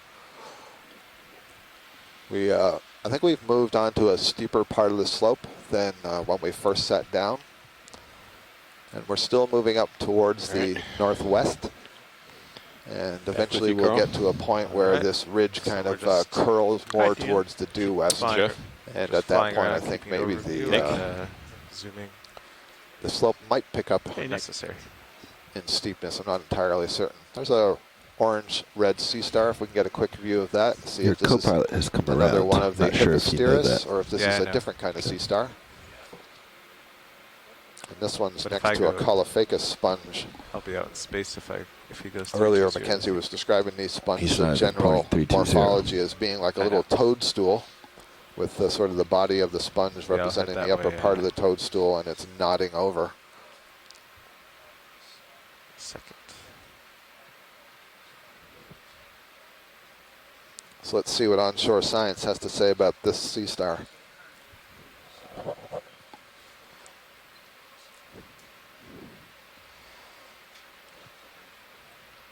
Sea star, as we're waiting, the sea star belongs to the class Asteroidea.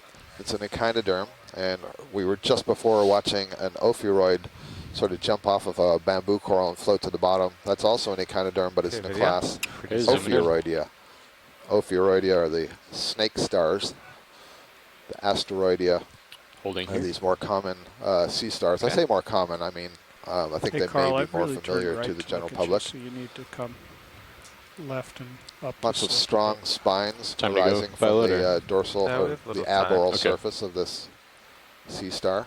But maybe only 30 Unfortunately, seconds. I'm disconnected from the chat room, so I won't get any identification help there. Can we get the end of I believe this is in the family Goniasteridae. Okay. I'll hold it here. I'm not 100% certain, but I'm basing that on the large sort of scales of those spines that are coming out right around the margin. With the dark background. Okay. Thanks. So after you get this one, we'll come wide and move on. Sounds good.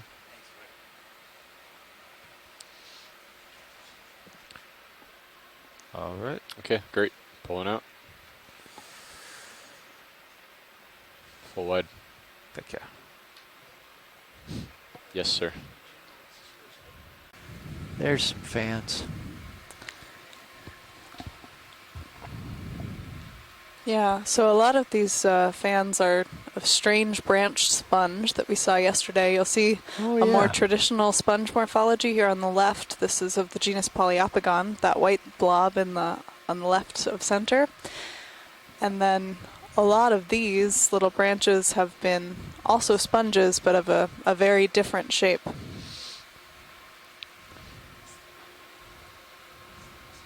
Kimberly Galvez, one of our scientists over in Florida, saying that she's loving this feature because it's showing a really cool smooth surface of this pillowed lava flow.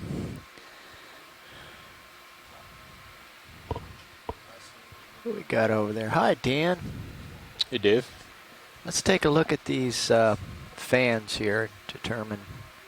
All right, standing by for zoom. Corals or sponge. Go ahead and get some zoom in here while I think these are corals. Yeah, they've got their so there. This, that's good. I think, is a branched primnoid.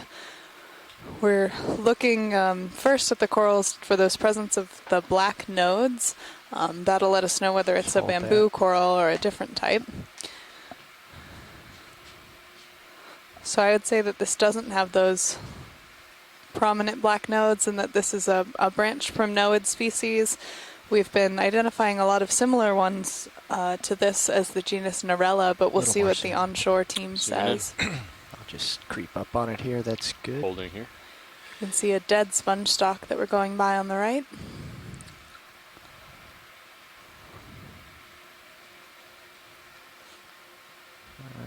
Come on in a little more. Zooming in. Holding. Yep, so this is not a bamboo coral. Chris Kelly also agreeing with the genus Narella, suggesting that this might be Narella dichotoma. That's good for science, thanks. Okay, wide please. Zooming out. So again, those little brittle stars are not feeding on the corals. We've seen a few events of feeding. Have we seen this sea star on the right? Let's go look. I think we've flown over one, but not gotten a close-up. Okay.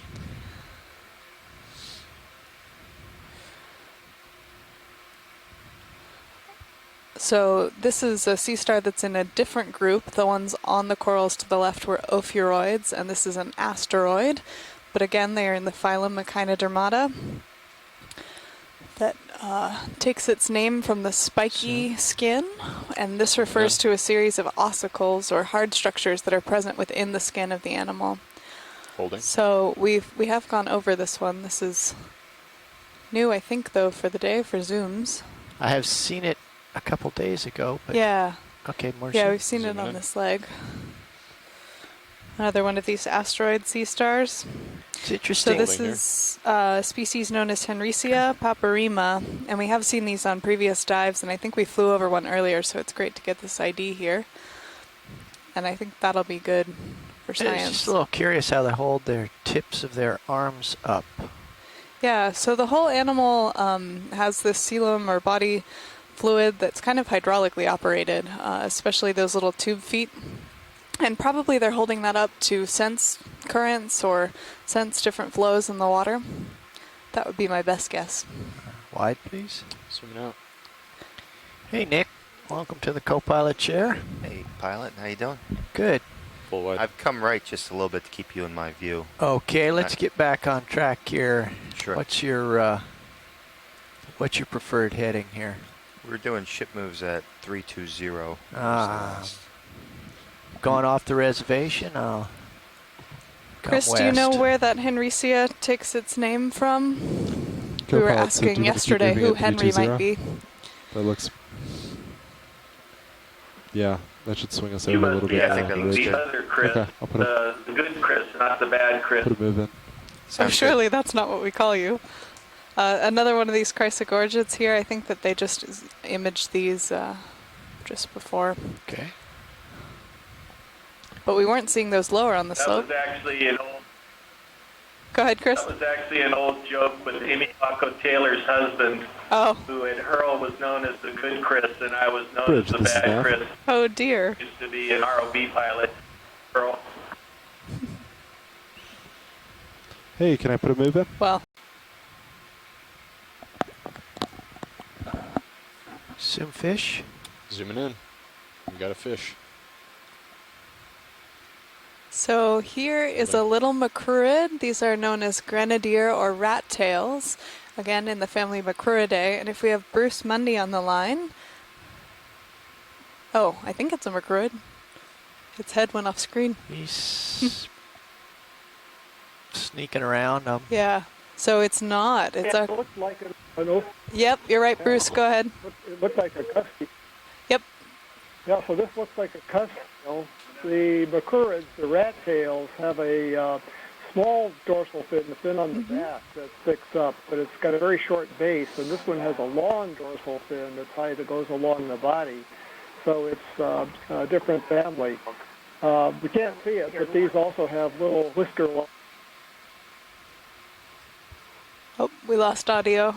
I think he's saying whisker-like protrusions, which are adapted pelvic fins that they use to sense different chemical cues in the water as well as mechanical. And those macruids have a barbel on their chin, which is something a little bit different than these ophidiid cusk eels. I think that this is maybe a similar species to what we've seen. We've been seeing a lot of these eretmicthes species that have this really dramatic pectoral fin. But that's only in the males, so this might be a female version of that eretmicthes. Bruce, if we get you back. Nope, we've lost them. So, thank you, Bruce, for calling in, and thank you, Pilot, for that shot of the fish. You're welcome. He finally found a spot I could Actually, not I'm follow. Back, but the video froze, so I couldn't see a good view of the fish. Ready for camera to zoom out? No. Yeah, thanks, Bruce. We did get the images, so we'll take some stills and send those around to the tilt team. Down a bit. Okay. Get it more in the light pool. Thanks. That's perfect. Great. Okay, that's good. I got a reply from Jorn Nielsen in Denmark, who's a world authority on these fish, and he seems to be willing to help us with our identifications. So that's great to hear. Over the next few weeks, we'll get some really expert advice about some of these cusk eels that we're seeing. He's quite definitely quite the expert, and has been for many years now. Thanks, Bruce. Yes, and that illustrates. Oh, okay. That actually brings up something about taxonomy, the science of identifying fishes. For a lot of groups of animals, not just fishes, the experts in the world are retiring. And there hasn't been an emphasis on that sort of work in universities. So we're losing a lot of the expertise that people had in the past, and it's kind of sad because people aren't coming in to replace the experts on some of these groups.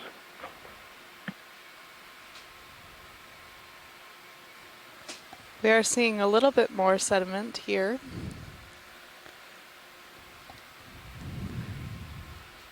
David, did you have your eye on something? No, I'm zoomed in because in the absence of anything big, I look for things small. It's a good strategy. And you can alert me by looking at the manip cams up above the main screen. If you see something in the distance, Okay. I will pursue it. But I'm just looking at the small world right now. Yeah, it brings up a great point that we're looking at this at a very large scale usually, and we're after really charismatic things like corals or fishes, but there's actually a whole nother world down in the sediment here and on the rocks, a world of microorganisms that are feeding and reproducing and are very, very abundant everywhere on our planet, including in the deep sea.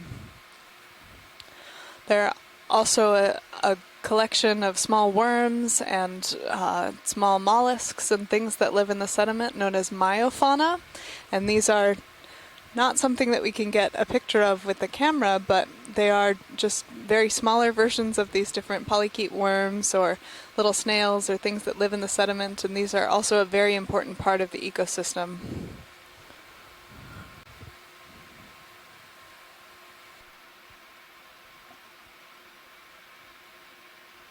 Another coral here. This is that a node? It's got that bamboo look about it. Yeah, looking for those black protein nodes, and I do see one where it's branching. So this is a bamboo coral. These are in the family Isididae.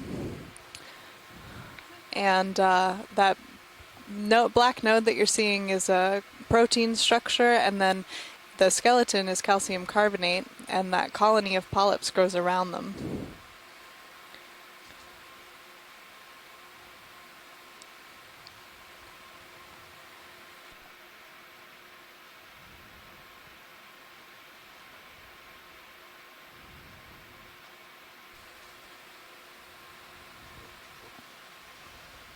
This one's a little chewed up.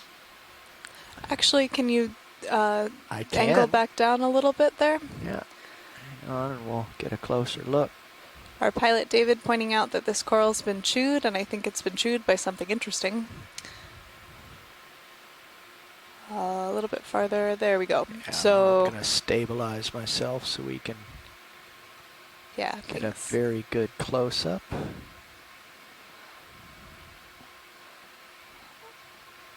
That's the culprit, whatever that thing is. So this is new for today, but we've seen a few of them on this cruise. This is an aplacophorine worm. It is a mollusk, similar to your snails, and it's actually very closely related to the chitin, those polyplacophorines that you see in the tide pool, but it doesn't have those plates. And they are predators of the corals. They feed on them, and you can see that this one has eaten all of the polyps all the way down on this bamboo coral, revealing that black node just above the worm. And I'm not sure how long it takes for one of these worms to eat some of the coral colonies. I think that would be tricky to study. You'll see also that some barnacles have taken up residence on the top of this skeleton, taking advantage of that height there. They're able to get up into the faster moving water and collect small particles out of the water column. Mary Wickstein was pointing out yesterday that these barnacles don't beat their legs quite in the same way that the shallow water species do, and we think that that might be because there's less particulate matter, less food in the water. Pilot, I'm starting to get So they have to hold those legs steady for longer in order to get food to eat. That's great for science, thank you. Let's get a closer look at this worm here. Is that Max there? That's Max. Yeah. Looks like the flesh is overgrowing. Oh, is it burrowing under? It's probably burrowing under or look eating at around. that. Yeah. This coral is keratoisis that we've seen a little bit earlier. Pull out. Zoom out. That's I'm gonna get a full shot. There we go. I'll remind our viewers that those lasers do. are 10 centimeters Wanna come apart, wide? about 4 Please. inches, and they give us a way to measure the organisms that we're seeing.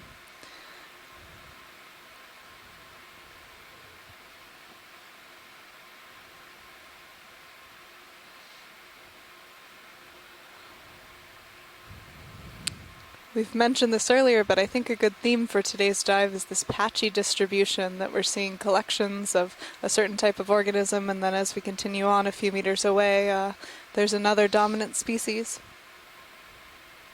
Again, this may be related to dispersal of those organisms or to certain characteristics of the local environment.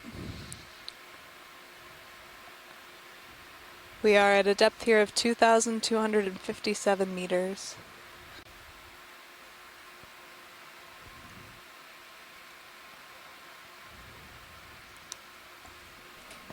Can't tell whether this is a black coral or a Good eyes. I dead think it sponge. might be one of these black corals. We'll see as we come in here. We've been seeing mostly octocorals on today's dive. These have those polyps that have a tentacle structure of 8 tentacles in a ring. This is a black coral. Indeed, Holding here. I think.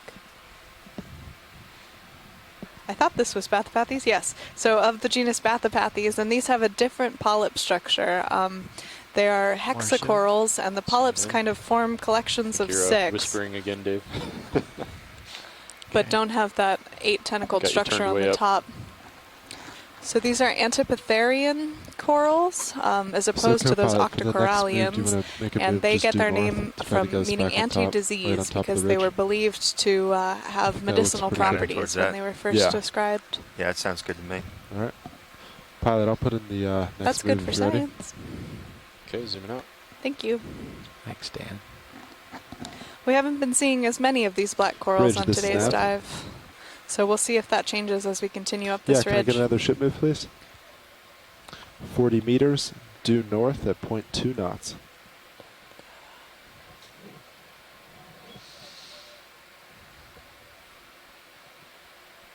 Yep, thank you, Bridge. We'll have a look in that direction. It's just a smidge east and north.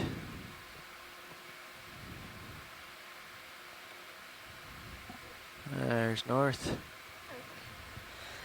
If you are watching at home, you can see the main ROV feed in stream 1, and you can also get a very cool stream in stream number 2 that shows the feed from the Sirius camera, which is a camera sled that is next to the Deep Discoverer or D2 ROV. And this will give you a really cool look at the ROV in context of its environment. So in this case, looking over some of these pillow flows that have been really heavily encrusted by that manganese that precipitates out of the water. Seeing more of those monoraphis sponges on this rock here.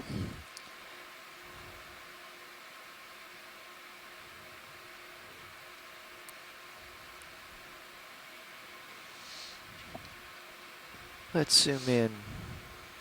See what we've got here, Zoom in. Dan. I think this is another coral that we've seen. Yeah.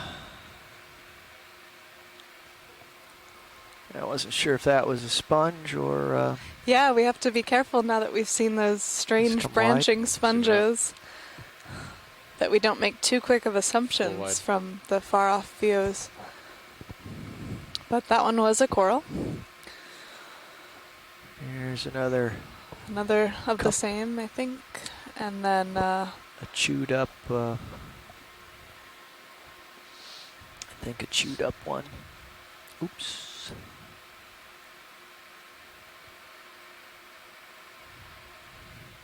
A little zoom, please. Zooming in. Hold here. Yeah. So this looks like a whip, but it's actually a branched coral where most of the branches have since died. And this might be one of those keratoisis that we were seeing earlier. We'll see what the onshore team says about identification. But you can see that octocoral polyp structure of 8 tentacles branching off. Those are feeding structures that have also a number of cirri coming off of the tentacle. You can see it's a complicated morphology that creates a very high surface area, allowing these corals to get food from the water column. That's good, Dan. Thanks. Okay, zooming out.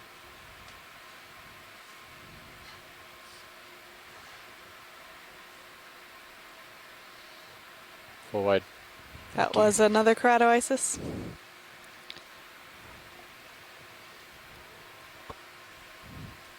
I think that fan up on the right, that's kind of below, I think we may not have seen that.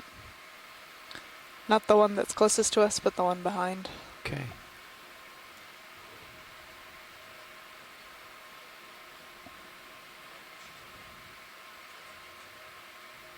We hear you at IRC. Thank you, Bruce. Can hear you now. You're breaking up. Thank you, Chris. We can zoom. I may have been looking at an older input on the event log.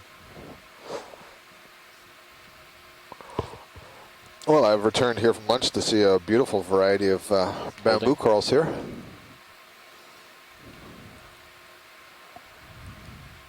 This is a nodal brancher. I believe this may be Jasonisis.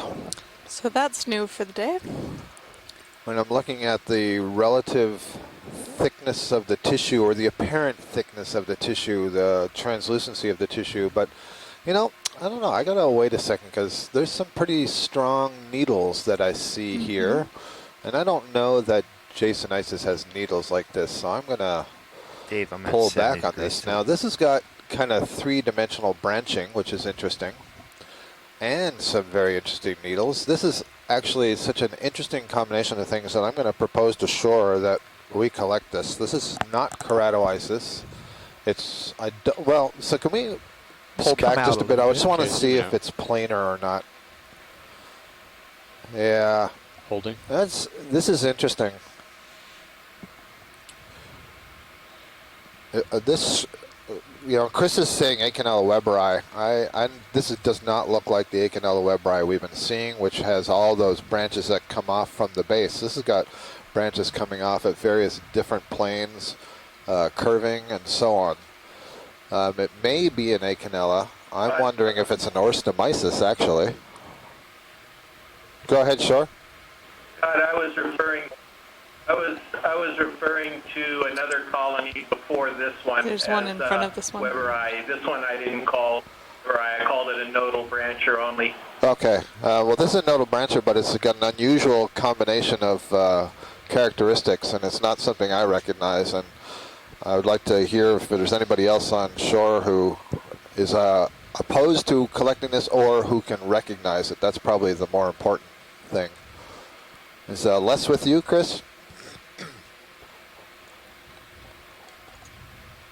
So Les ran out for lunch, but if you think it's something new, I mean, sure, I'm fine with the collection. I'd vote for it. Okay, it's not something I recognize from what we've been doing. So, Dave, if you think we're in a position... This is Nav. Yeah, we can, I think You'll see that. we can afford to wait here a few more minutes. Very okay. Can I get an easy stop of the ship, please? movement of So, the ophiuroid. Dave, let me just share with you that it looks pretty big. Thanks. Yeah. So we'd like to get at least 1 or 2 below the node points. Sure. But, you know, we don't need a massive piece. We've got a good image of it here. I'm going to move you back about 10 meters so you can stay in the view of D2. Yeah, because you'll probably swing over. Sounds perfect. I'm at almost 90 degrees. Sounds good. Bridge, this is Nav.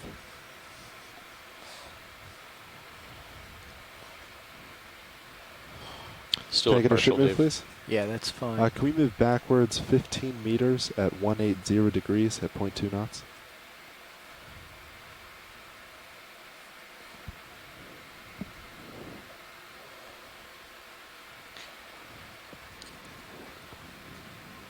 Thanks, Bridge. So we're preparing to make a collection here at a depth of 2,256 meters. This will be our second collection of the day. We were able to get a rock from a little bit farther down on the slope.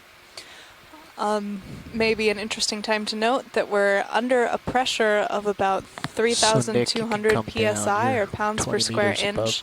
And in the early days of deep sea biology, as people were kind of figuring out these effects of pressure, there was an idea called the expansion hypothesis, that if you collected something from this depth and brought it up to the surface, it would get a lot bigger because it was no longer under pressure. So we know that this isn't true anymore, but it's kind of an interesting kind of historical note. And the reason that it's not true is that water is essentially incompressible. So you do have effects of pressure happening to the molecules and proteins that are in the cell, but not the water itself until you get very, very deep. Canyon vehicle, it's a camera sled. That's freaky. Very dramatic shot there. Can do this here. This is stay put there, Nick. About 11 meters above the ROV, Deep Discoverer. And you can see the view from the Sirius vehicle in Stream 2 on the website.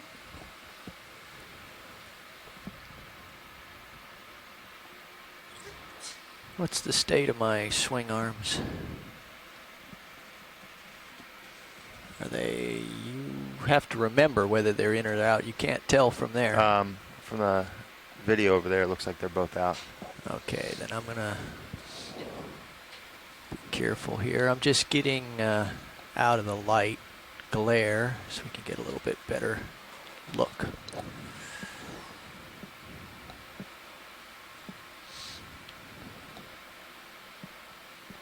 Okay, video, you can zoom. Nice, great. So for the scientists on shore who are interested in that collection, I'm having a look at my my personal lab database of corals that we've collected and worked on. That's awesome. And we had made one collection. Cool. Can we get lasers off? On Pensacola Seamount, which is one of the seamounts near the geologist seamounts that were investigated during leg 3 of this expedition. This is a bamboo coral that we collected, and there are some things about that colony that look similar to what we just collected. It was a nodal brancher.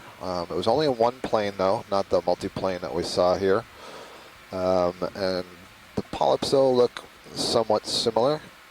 A little bit hard to tell because I'm looking at preserved polyps. But the branches do seem to have that sort of sweeping arc to them that once they originate from the nodes. So the interesting thing about that is we only have a single specimen. We know that it's a new species, a new genus. It hasn't yet been described. It's in the stack of things that we're working on. So it'll be really interesting. This could possibly be a second specimen of that or something closely related.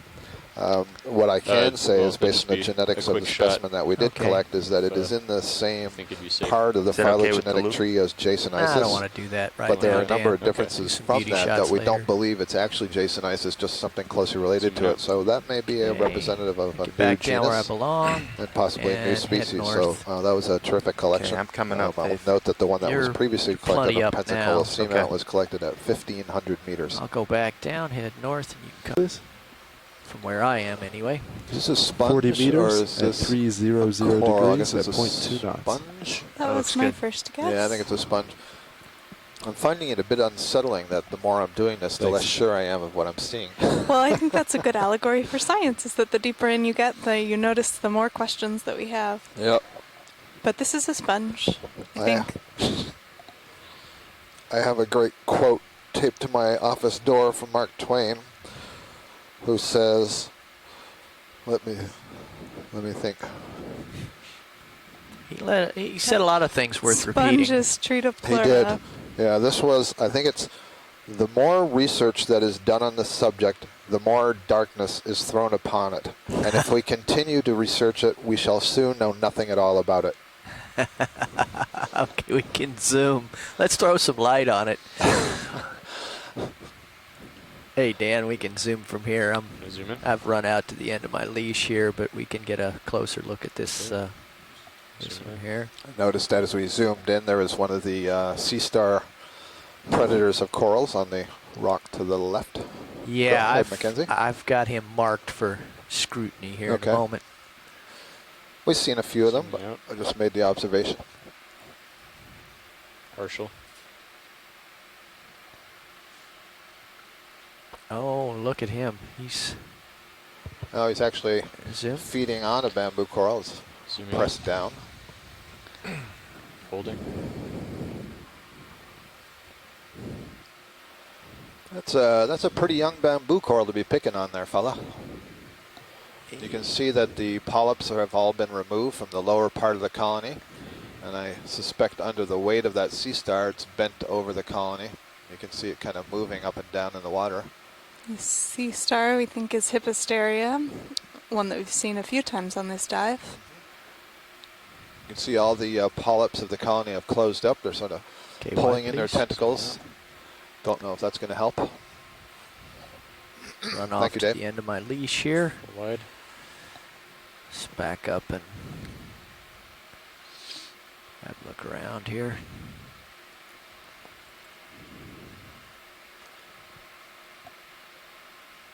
We've come up about 100 meters in depth since we landed this morning.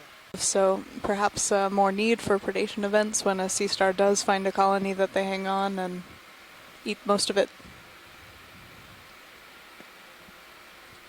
These beautiful Iridogorgia. And that there's still plenty of colonies, so it's not like they're wiping out the population. Or at least not this yet. this one's pretty chewed here. Yep. Half. So it looks like they start at the bottom. I guess they have to.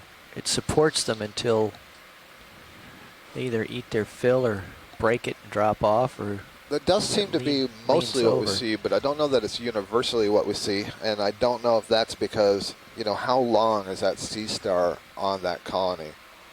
And, you know, I believe it's far more than, you know, hours, and I believe it's more than weeks. I believe it's months to years. And so is it possible that a sea star eats its way up a branch and then there's some regeneration below that? It's interesting to think about. But I think it looks like at the very base there's still a little bit of tissue there. You can see the bottommost node is covered up, so I think there's still a little bit of live tissue perhaps.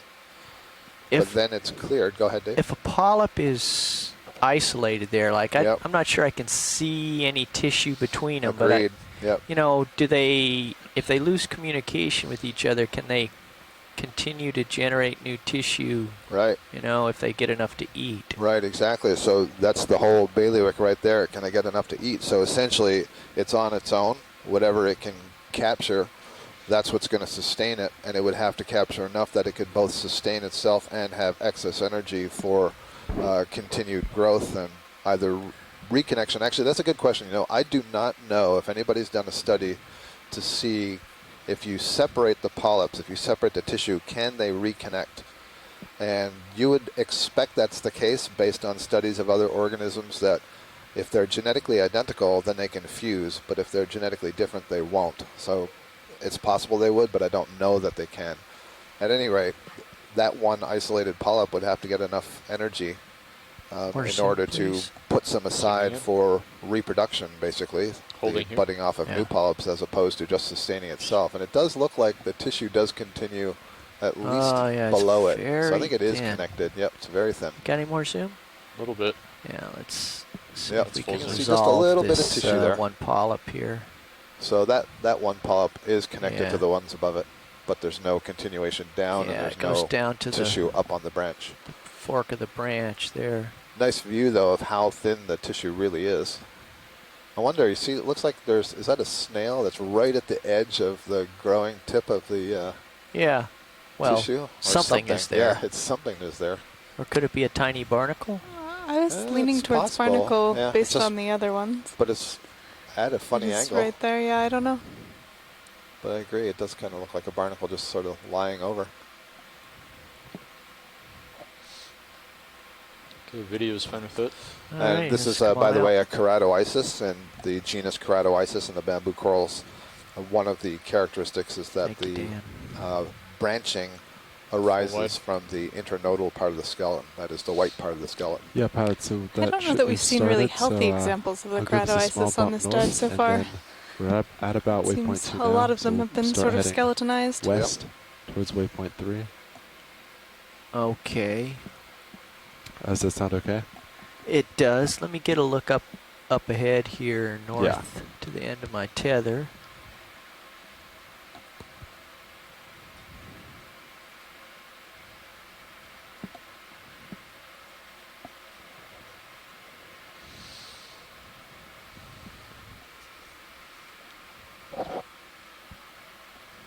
Down sponge stalks can sometimes suggest halosaurs or something.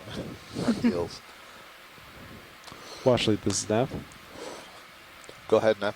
Is this close enough to waypoint 2 you would like?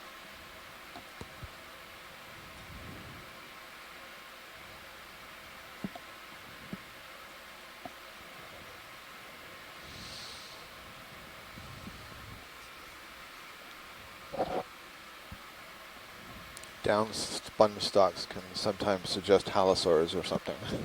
Eels. Watch lead, this is Nav. Go ahead, Nav. Is this close enough to waypoint 2 you would like? Yeah, and I we start heading apologize. I'd given an update to the first shift and not to you. Waypoint 2 is there merely as a convenience to indicate that around this point we have to turn to the west. Okay. There was nothing special about the point itself. Okay, yeah, sounds good. Yeah, we're going to start. I'm seeing several more of might these go branch uphill, north a little sponges, more, these but then white we're going to be turning little west trees on the to waypoint rocks. 3. There's a nice Iridogorgia in the center up there. Yep. Okay. We haven't gotten a close-up of one of those today. Well, I think, or do you want to? yeah, we got a close-up of the juvenile one, and what you yeah. can see on this one is that the spirals are wide apart, so that'll be an Iridogorgia magnispiralis. I'd say, why don't you put in like a 40 or 50 meter north, and then we'll head west, because that'll You're seeing this tall Tritopleura sponge on the put right, Sirius where I am. as well as these branch sponges. Or a little bit more. Not sure this is those dark fingers that I'm seeing just beyond that Tritopleura, so to the right of the lasers. Can I put a ship movement, Oh, please? is that just a skeleton again? 40 Just meters, maybe it's in the due shadow? north at 0.2 knots. It looks alive from here. I'm not sure what it is because of the coloration of it. Thanks, Bridge.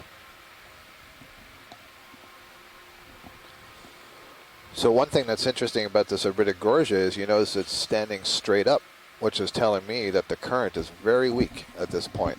Very typically you see these curved in one direction or another. As they get into the stronger current, the current kind of blows the colony over, but this one is perfectly straight. You rarely see that. Really makes for a beautiful effect.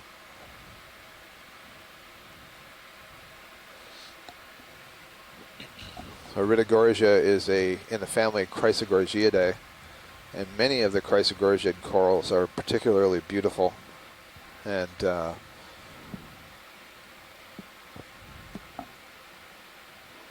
apparently leave you speechless. I couldn't finish that sentence. Well, this seems to be a nice spot. There's 3 of them here. So this one is catching the currents a little bit more. You see it's bent over towards the left. Harbor Branch was asking about these earlier, so we're getting a nice shot of them now as we head on. You see they have this interesting colony morphology in that the main stem kind of coils around, and then there are just these single branchlets that arise from that main stem. And the polyps, depending on the species, there are several different species of Iridogorgia, but in many of the species that we're seeing, the polyps are restricted to just those little side branches, but there are some where there are polyps also on the main axis itself. And there's one species that has been collected, although not yet described, where those simple branches actually branch themselves, so that's kind of interesting. Itself.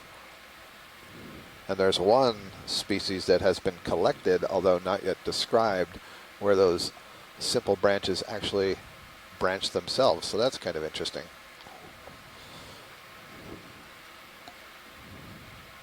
Another one of these sponges up on top.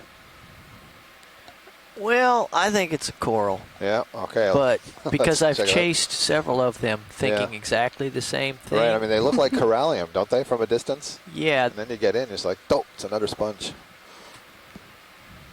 But I think Let's get fooled again. It's a sponge.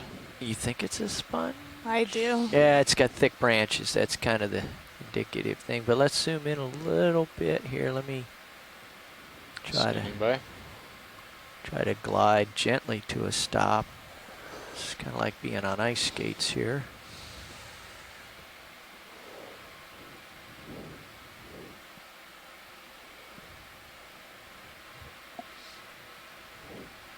Okay, we can zoom. Zooming in.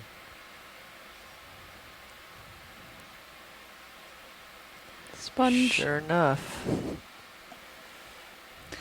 With a lovely view of an ophiuroid brittle star crawling away there. Yep. I just slipped a little there. We'll just float around here. We got the ID.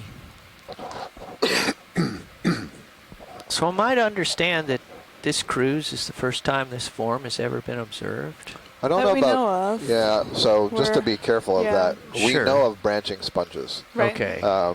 This is the first time we've seen this particular kind of branching sponge here anywhere in the Central Pacific around Hawaii. So there's no record of it in the Hurl database. Chris is not familiar, and he's been, researching about a lot of different sponges.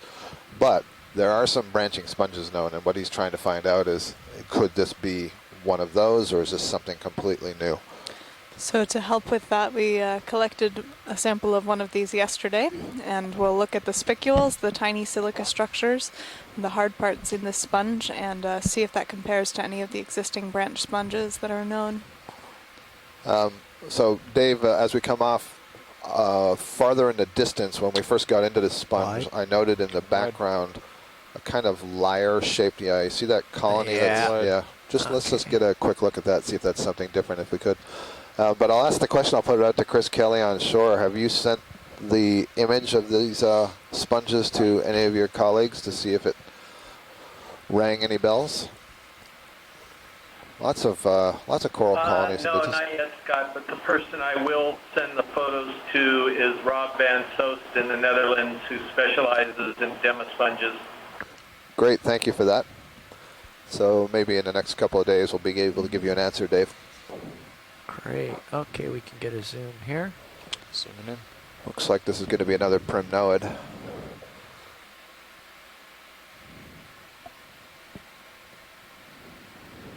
Yes, indeed. So this is Narella. Holding here. It's a Narella of some. Rob usually wants to see, so I was thinking of sending him the photos after I get a chance to do a spicule analysis first. Got it. So one of the things you're just hearing from shore there from Chris Kelly is that at least many of the sponge biologists won't really look at the photos first because there simply aren't the characteristics observable in the photos that they can use to give any sort of real ID, and so they're a bit resistant to being sent the in situ photos and asked for a name. Okay, let's go wide. So we may not hear anything about that for some time. Thank you, Dave. That is a primnoid. Probably the genus Narella, and I'm not sure, Chris, if you think that might be a dichotoma. That's what I was going to suggest. There's a couple of them down here, and we see a couple more of the Chrysogorgia, possibly Chryseus colonies, the ones that are a little bit more orangey pink in color. So that situation with the taxonomists isn't exclusive to sponge taxonomy. In all of these cases, we're making our best guess IDs based on things that have been collected before. But with the video only, it is sometimes difficult to get all of the characters that you would need, which is why it's great that we are making collections today. Zoom. And have been on this cruise.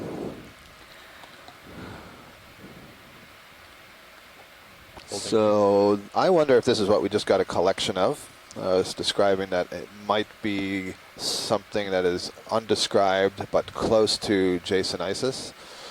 So that's good. Okay. So we can look at that bigger one. Right. Keratoisis-like colony that we were seeing a lot yesterday at the top of the summit. And we imaged one of these earlier today. And you note that its branches, the way they come out, are at a fairly sharp angle. Whereas on the Jasonisis, when the branches arose, they kind of had a swooping curve upwards. These ones a little bit straighter. I better just verify that as we get onto this back side. I'm going to be proving a liar. So I think what we're seeing is the branches are coming out just above those nodes. Zooming in.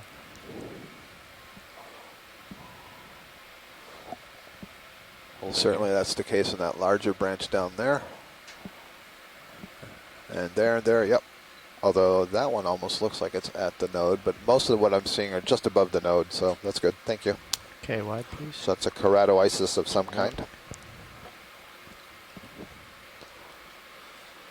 So as you zoom in on this, so now we can see, you know, this is a planar, and it's got those fairly straight branches. The last one was not planar. It was a bit more of a bush, came out at multi-dimensions and had kind of swooping arcs to the branches. And that allows us, you know, from a distance to now get an idea. Like that's the keratoisis we just looked at, that foreground one. Is that, what's that weird coil? What's going on there? Just pick my head up to take a look at the geology here for a minute, and then I'll get back into it. It's pretty flat with maybe a bit of a collapse in the center here, a little bit of a step. Okay, that was due west, coming through to southwest.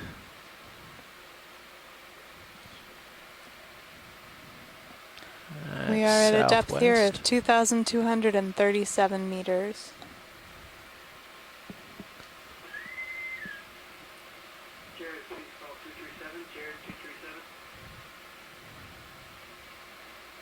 Back to west again. And northwest.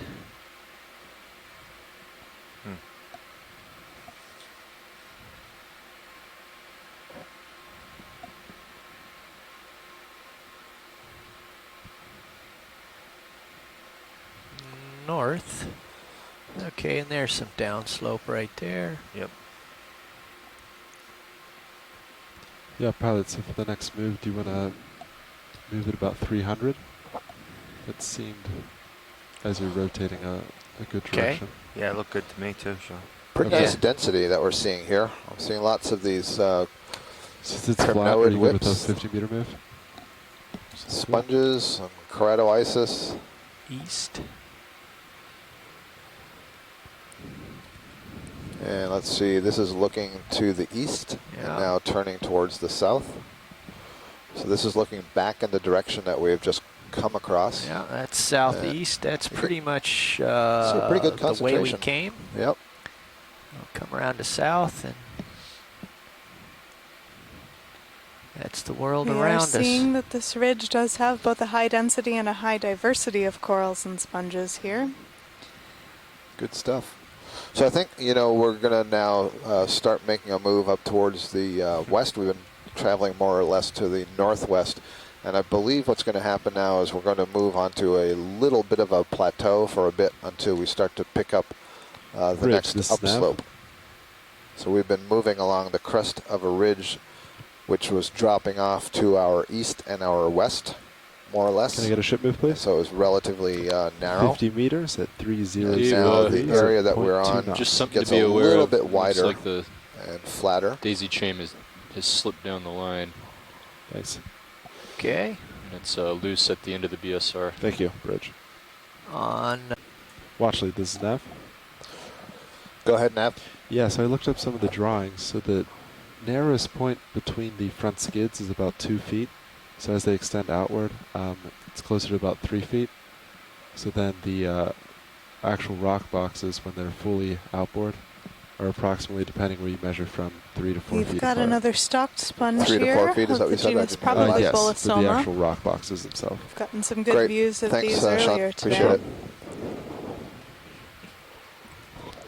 So, Sean, the corners. Just as a note, again, for those unsure, we're going to sort of be turning towards the west, and this little bit of a ledge that we're on here, the peak that's to our west is about 120, 110 meters above us.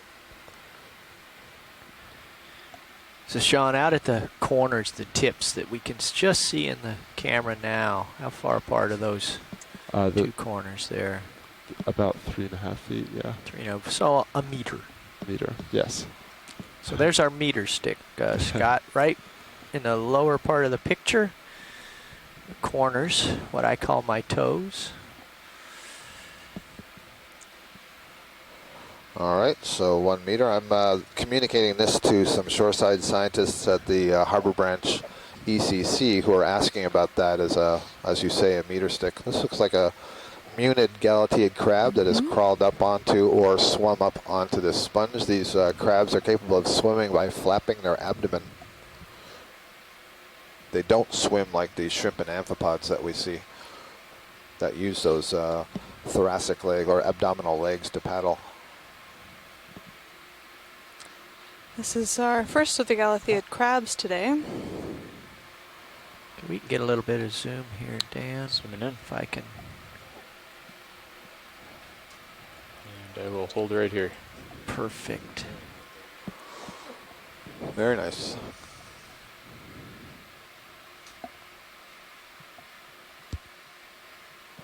I think can you go back in on the crab? I think I see it swollen. Yeah, I see that too. I'm jockeying for There's position here. There's a parasite underneath the carapace on the left side of this crab. And yesterday we saw that on one of the shrimp. And that's usually an indication that there's an isopod called a bopyrid isopod, family Bopyridae. And those isopods are specialist parasites of other crustaceans, where they're able at a young stage to get up underneath the gill cavity. Let's come wide for a second. I can perch and they this. cause the carapace itself to bulge. Good look at that.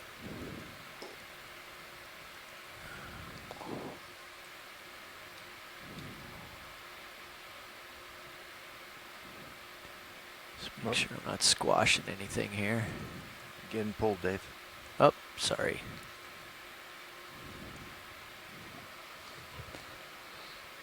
Just make this quick.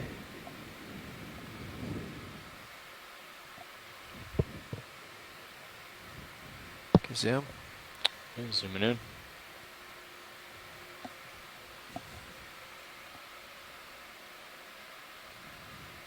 Holding here. Scott mentioned that we saw this on a decapod shrimp yesterday. We've also seen isopod parasites that attach to a number of fishes, including a lot of these grenadier or rat tail fishes that we were seeing earlier. I have to go here in just a sec. Yeah, the isopod parasites that we saw in the fish are in a pretty different group from what you're seeing here that parasitize these other crustaceans. And I don't want you to have the impression that all isopods are parasites. In fact, most isopods are not parasites. They're free living. And at least the one that we saw in the fish yesterday is one that is capable of releasing itself and moving on and getting onto a different fish, for example. But that bopyrid you see there is there for life. Actually, you didn't actually see the bopyrid since it was underneath the carapace of the squat lobster. Okay. Do they have video but no audio? They have audio now. Oh, now they say they have audio. So, Chris, can you confirm whether you're talking about audio on the phone line or on the video feed? Zooming in. No, on the phone line, you'll just go silent for 2-3 minutes, and then you'll come back for a little while and then go silent again. Copy that. Thanks. So this is a nematocarcinid shrimp, and we did hear from the shrimp expert this morning that we have plenty of images of these, so we don't need to dwell on it. And if the crustacean person is saying that, that tells you something. All right. But there is a cup coral there. That might be the first of the day. And we have looks like a hydroid. The colony, I think, is a hydroid, Chris, and we'll get a look at that. And let's see. This is another bamboo coral. You can see that it's got at least one branch, so it kind of looks like a whip form with a lone branch down low. I think that's what it is. A quick zoom on this one, Dave. Come on in. Zooming in. Oh, I see. Is this two colonies? Oh, I see. It's two colonies, but both have a little branch on them.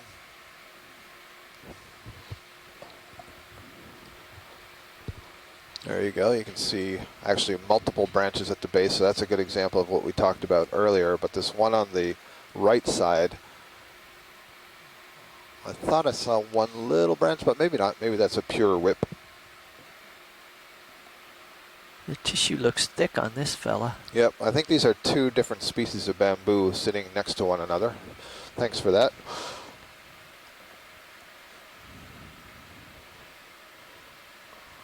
Then there you can clearly see that that one is branched. It's old enough that I can't quite tell if it's branching from the nodes or the internodes. That's okay. Like it's been preyed upon by probably our friendly neighborhood Hipposterius. Sea star. And we should have our viewers at home making a note of every time they see an ophiuroid brittle star hiding on one of these rocks. There's been quite a lot. Zooming out. Very small primnoid colony that's growing out from underneath the rock down there. Looked like a little Narella colony. Thanks.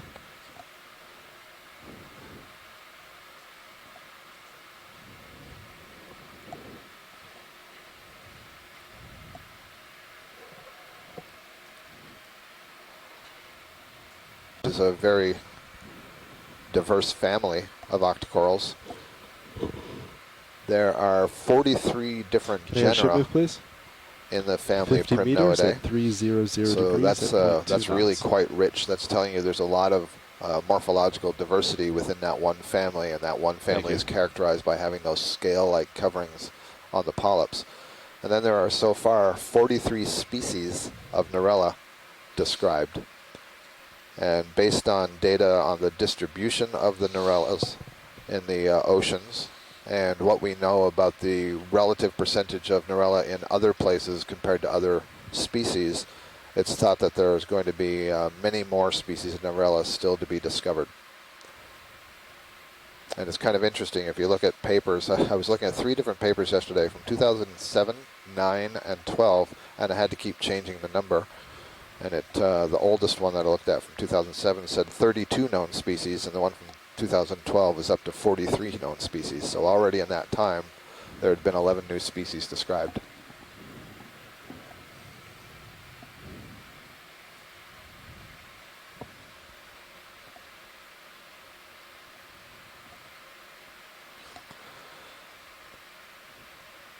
And much to Mackenzie's chagrin, I don't think we've seen a single fish today, unless you saw one while I was on. We saw an ophidiad while you were at lunch. Okay.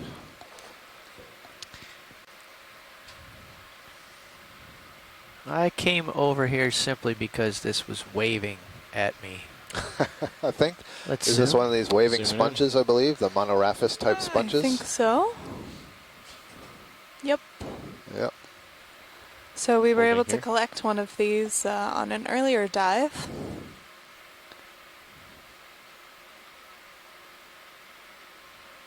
This one looks like it doesn't have entirely healthy tissue. Yeah. Can't tell if there's something on the side of it. I think there may be.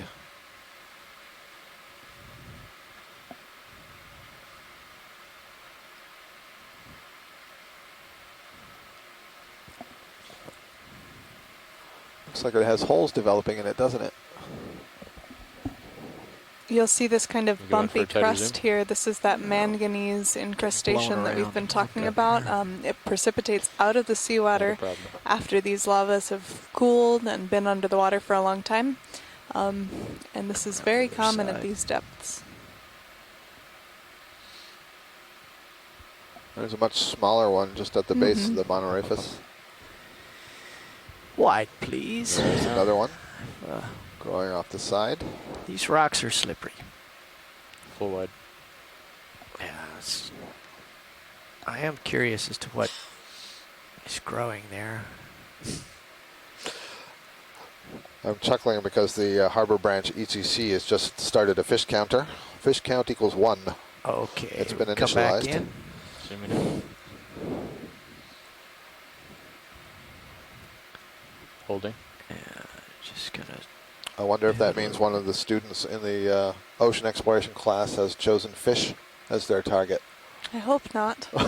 Although you can raise interesting discussions about why we're not seeing so many of the fish here. So let's help them out. There's certainly things to talk about, and I think I talked about this a little bit while you were at lunch, but we're in an area of very low surface productivity. What do we think that is? Well, I'm going to use a technical term. It looks like snot. It's just, some mucus and dirt that's bound up on the surface of that sponge. We haven't talked very much about the importance of biological mucus in the sea, but all of these organisms have... It's nothing nothing alive and particularly interesting. But I did notice something interesting as, Dave, you were maneuvering into position there, that upper surface of that rock was really covered in those arborescent foraminifera. Those single-celled organisms that form these tiny white tree-like structures. They also make the rock very slippery.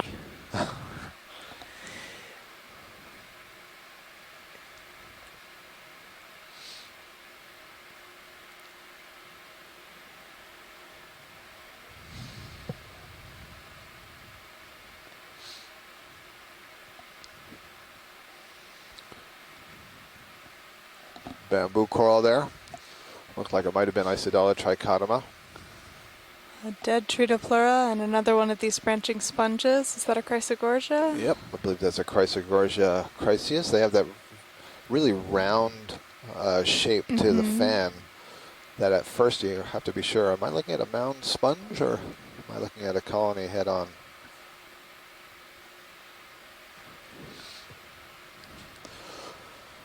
You can imagine that a lot of these different morphologies would be better for different current environments, that if you're in a faster flow, having that kind of high surface area, large fan wouldn't be great. It would maybe allow the colony to be knocked over more easily, so perhaps those whip-like structures are better in a little bit faster flow environment, so you can see some of the evolutionary pressures that have resulted in this really wide diversity of coral morphologies.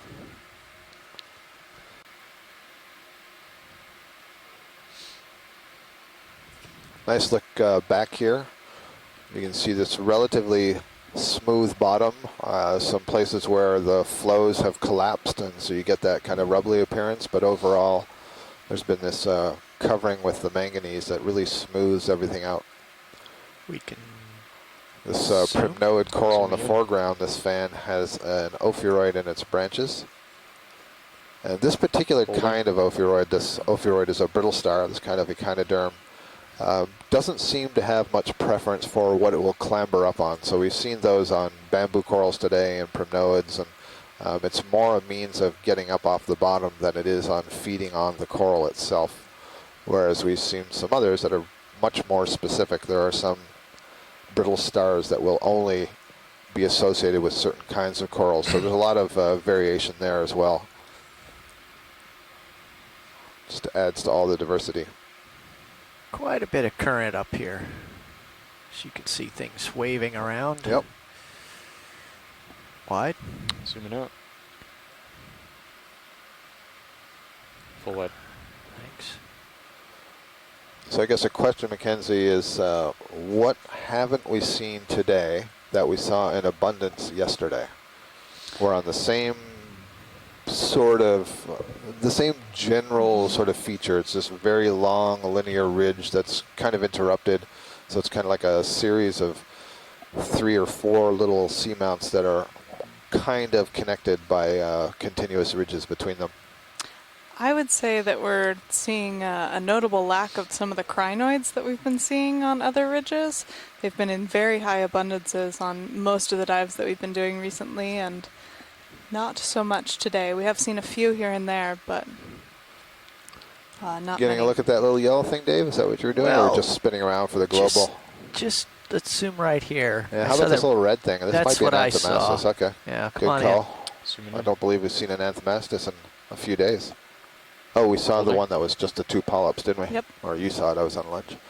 That's indeed what that is. So this is an octocoral that we were seeing quite a bit of earlier on this leg, but we really haven't seen very much of lately. There was one dive we had where this may have been the most abundant, the Anthomastus steenstrupii, which was a really tall Anthomastus.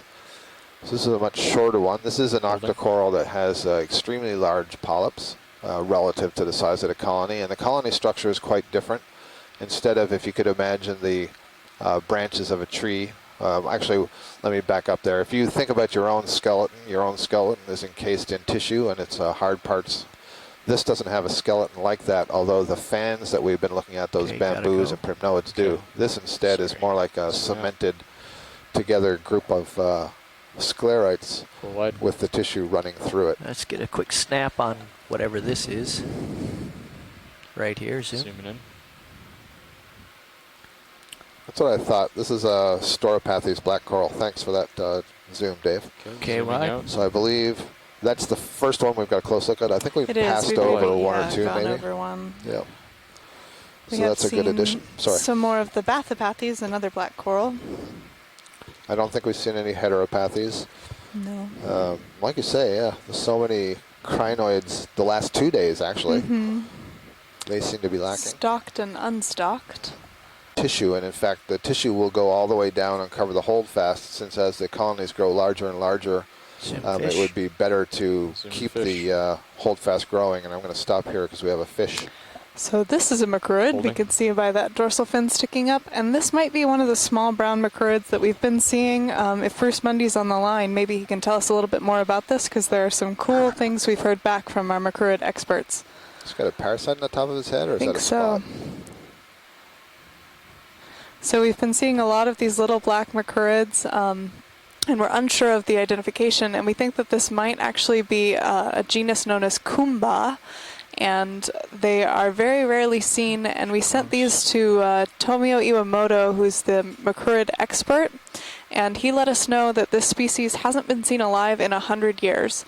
So this is something pretty cool for this expedition, and something we've been seeing a lot of. Yep, backing up. So wasn't it that it hasn't been seen alive, period, and it was described as a single specimen 100 years ago? Yep.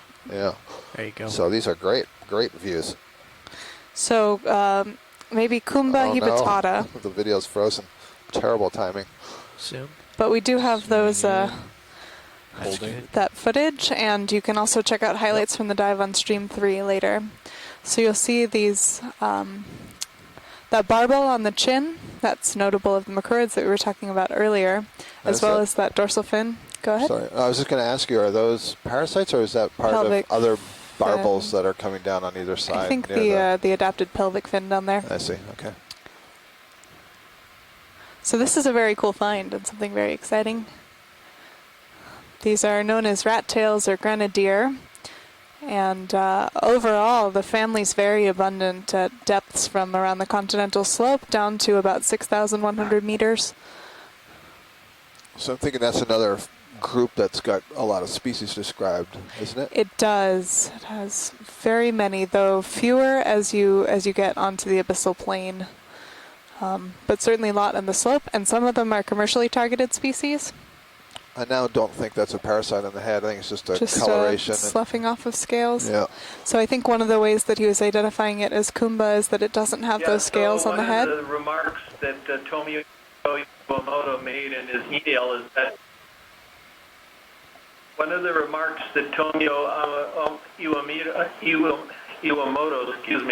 made in his email is that Kumba's got these white patches on the head. Oh, cool. Thanks, Chris. Bruce Mundy giving us some detail on this, that the only known specimen was collected during an albatross expedition in 1890, or in the 1890s, and none have been found. So this is something very cool.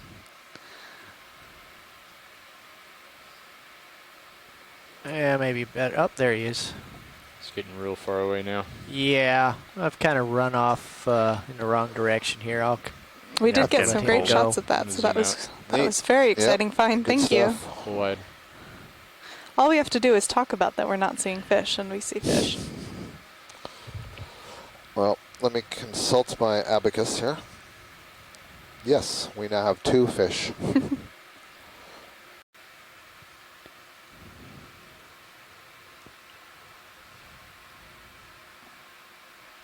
Could we have a look at the kind of bottle brush shaped one? I knew it. Thank you. Headed there.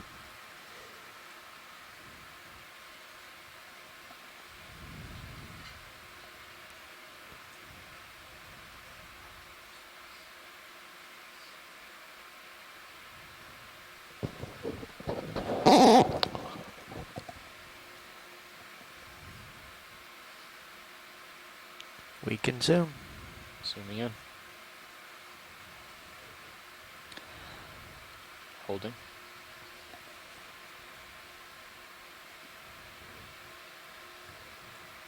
Come in some more. Zooming crab. Full zoom. So this is something we haven't been seeing in as high of abundances today. I think this is our first close look. This is a coral that I think is Chrysogorgia. Yes, it is. You can tell by that gold skeleton and kind of the general shape, and you'll see the chirostylid crab that has these long spear hands where it gets that name, chirostylid, and little hook-like structures known as dactyls that help the crab hold on and sit in the coral. And I'll let Scott talk a little bit more about the coral. Oh, I was actually going to say something about the crab. Oh, okay. So one of the common genera of these chirostylid crabs. Oh, wait. I'm sorry. If you go back down just a little bit on the rock, there was something that might have been one of those slime stars. You see the white? Now it's in the upper. Yeah, coming left. Gotcha.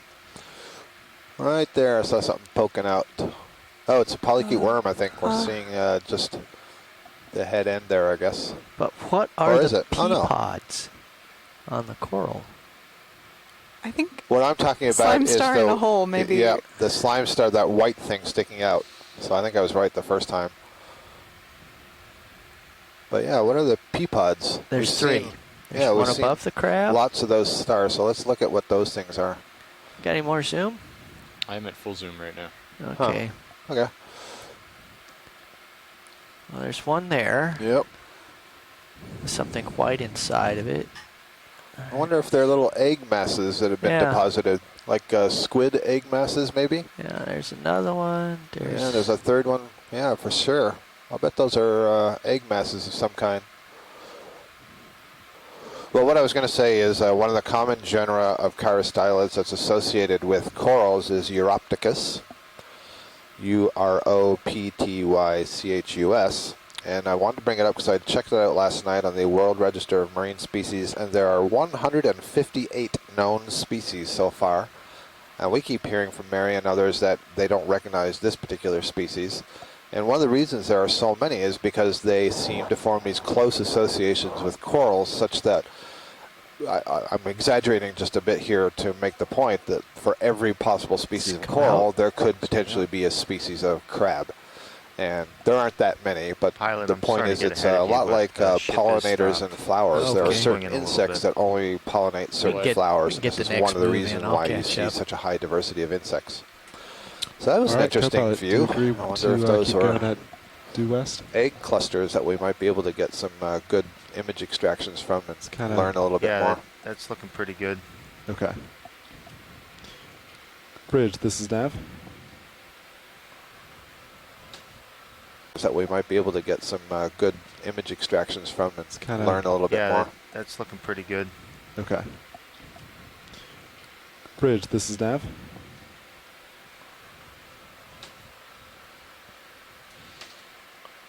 Let's come back in. I want to see the worm, Can I get a ship move, please? polychaete, whatever it is. Zoom. 50 meters at 270 degrees at 0.2 knots. I looked up Uroptychus yesterday, and I know it has to do something with tail. I think Thanks, Bridge. polychaete was perhaps the right All right. guess there. So we're getting a better view of this polychaete worm. I don't know that we've talked about polychaetes today. These have a number of little sections and segments down the body. Their closest relative that we are familiar with is the earthworm, which are oligochaetes. They don't have those hair-like protrusions.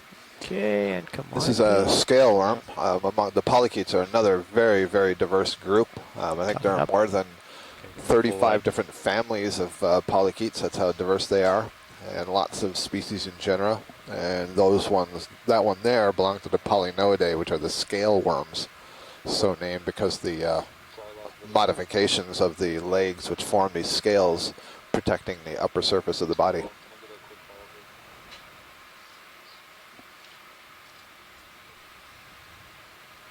Coming over a high diversity of corals in this field. So far, I think we've found almost a dozen species of coral that we think on this one ridge feature here in the Karin seamounts.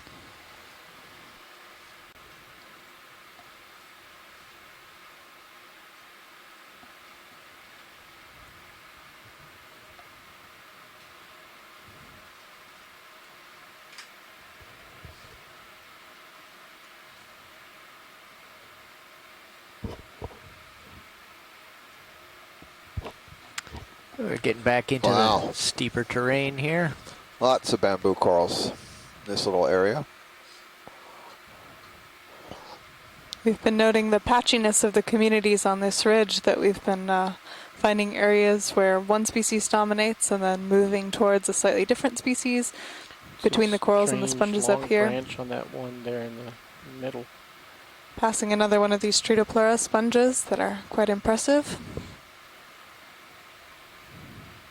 And also these very leggy kind of up on the left center. Those are bamboo corals, and I'm not quite certain if those are whips that are having weird branching. I think it is, because I think we were seeing a lot of this sort of stuff, and I don't remember now if it was on leg 2 or one of our earlier dives, but I think it was leg 2. Where you'd have something that would grow like a whip, and then you'd see one a little bit later have one branch, and then you'd see one with a few, and then they turn into these very weird leggy things. So quite different from the fans that you see here.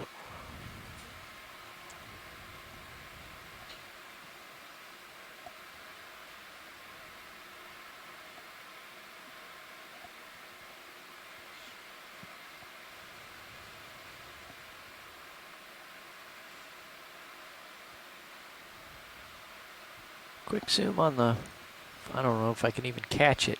What is that? It's a, is that a shrimp or is that a some? It is a shrimp. Little, okay. Thanks, Roland. There was one crinoid on the rock as we zoomed in there, so we've seen a few of them today, but certainly not in the abundances that we were seeing on the previous ridge feature. Another bottle brush chrysogorgia just going through the lower center. Is that a fallen coral on the left? It is.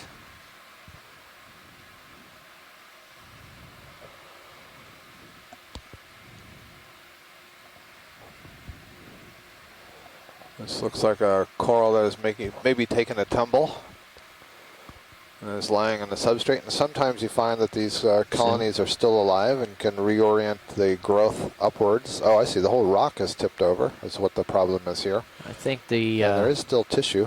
Windage on the coral overcame the rock's mass there. Right, exactly. So this is a bit of a problem. If you're creating a fan and the objective is to get your feeding structures up into the very fast-moving water, but you're growing on a small and not stabilized rock, or one that's not cemented in position or buried in the sediments, then you run the danger of when you get to a certain size, those water currents may actually topple you over, which is exactly what seems to have happened here. But the current seems to be sufficient that the colony is still alive, and you see that the polyps are still alive, at least on one side of this colony. No idea how long this has been lying over, but I noticed that the rock itself didn't look sedimented on what I infer is the lower surface. So it's possible that this happened relatively recently. And we have seen in other places, and I think we saw this on leg 2, examples of where this sort of thing had occurred, and then the branches started, the continued growth changed its orientation, such that instead of just getting longer in this same dimension, they would curl upwards back into the water column. We saw that in several cases.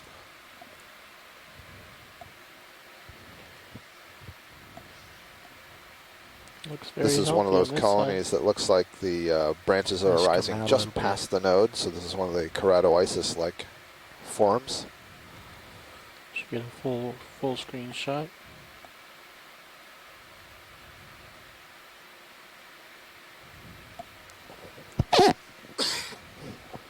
Thanks, Roland. Okay. All right.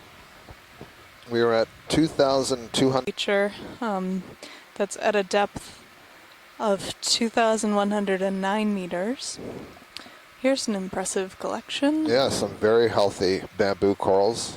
These are probably fairly long-lived. Oh, actually, what just went out of frame on the lower left, you'll see is an example of what I just talked about. That tumbled over on a rock, but the branches have reoriented and are growing upwards now.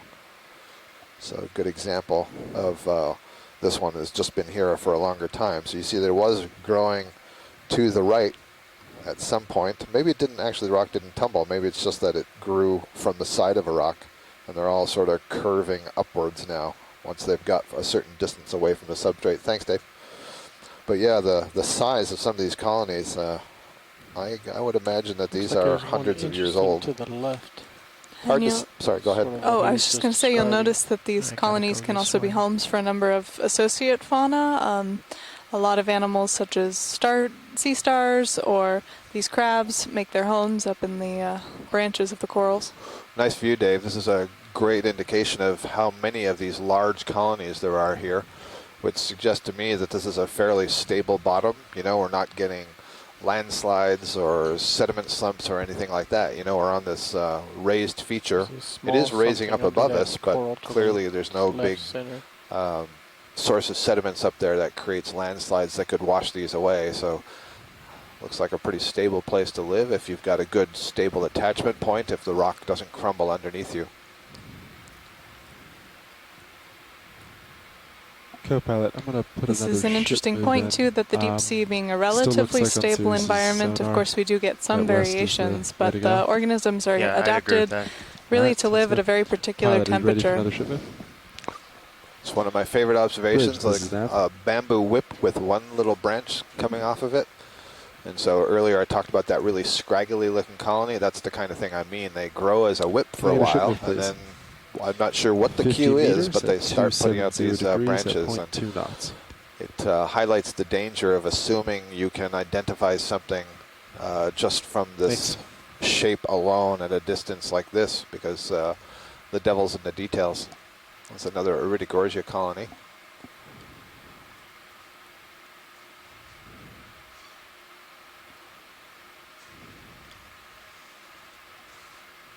So for example, this whip here that's just going on the left, is that an unbranched whip, or is it just that we've caught it at a growth stage that it has not yet begun to branch?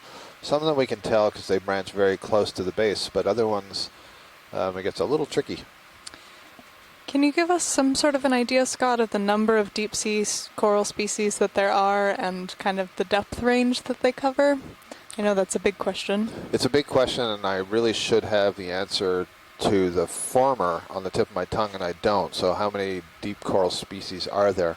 But I know the way to get it. Embarrassingly enough, it's a paper that Les and I and our students wrote. I should have that by heart. But the depth range covered, so from the start of the deep sea, and formally we define the start of the deep sea as approximately 200 meters. That would be the shelf slope break. So the shelf basically is that part of the continental shelf, or excuse me, that part of the continent which is below the sea, and then going down to, I think the deepest known octocoral is on the order of 5,000 or so meters, if I recall correctly. And in fact, I think you've done more work deeper than I have, so you may know of some deeper records. And I would suspect that the deepest ones are probably sea pens. On the upper left here is another example. This is what probably was a whip and has put out 3 long branches now. Let me dig up that paper. See another asteroid sea star here. Quick zoom. These are several of the characters that have been feeding on these bamboo corals. Holding here. Thanks.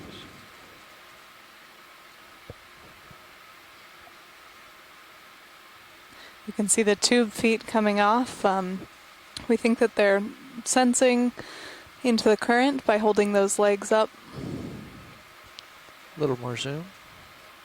Go for the feet. Zooming in. Harbor Branch giving us the number of over 3,300 deep water coral species and counting. You can see that these tube feet here have this sort of ring structure, and that ring structure actually has a very complex series of lumps that create a very high surface area, so those tube feet are actually really strong. And this is another one of these Hipposteria asteroids that we've been seeing. Yeah, we can come wide when you're happy. Okay. So just hold this for a second. Okay. That should do.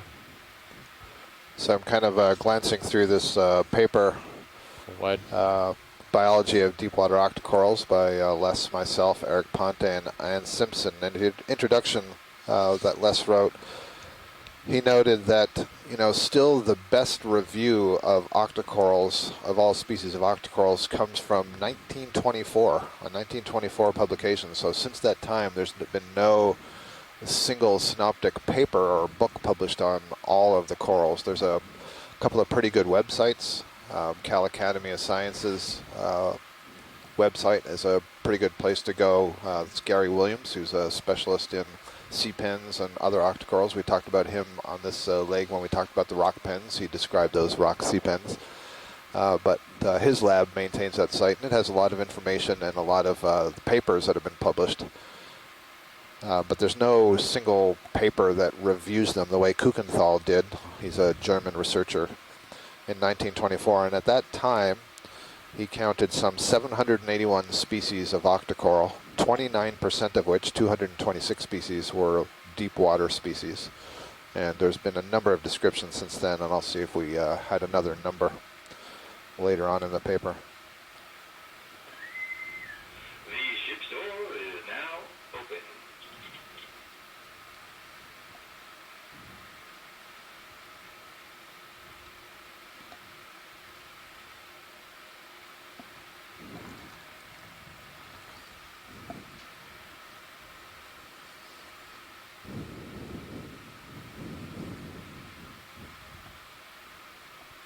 We are seeing much higher densities and diversities than we were seeing a little bit closer to Johnston Atoll itself. On some of our earlier dives, we were diving on these cone features rather than the ridges, so that may be a factor as well as the location.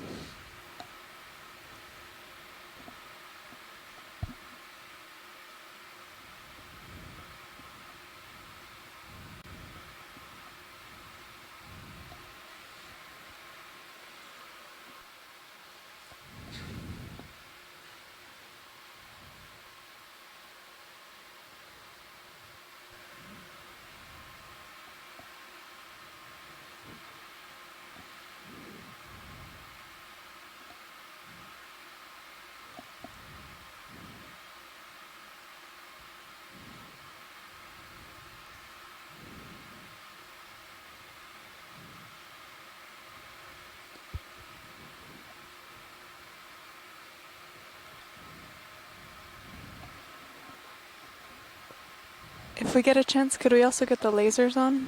Sure. Thanks. You'll see these ophiuroids seem to be disturbed by the ROV coming up, and very often when we approach, they bail out. Looks like there's at least 2 or 3 anemones also growing on this bamboo coral.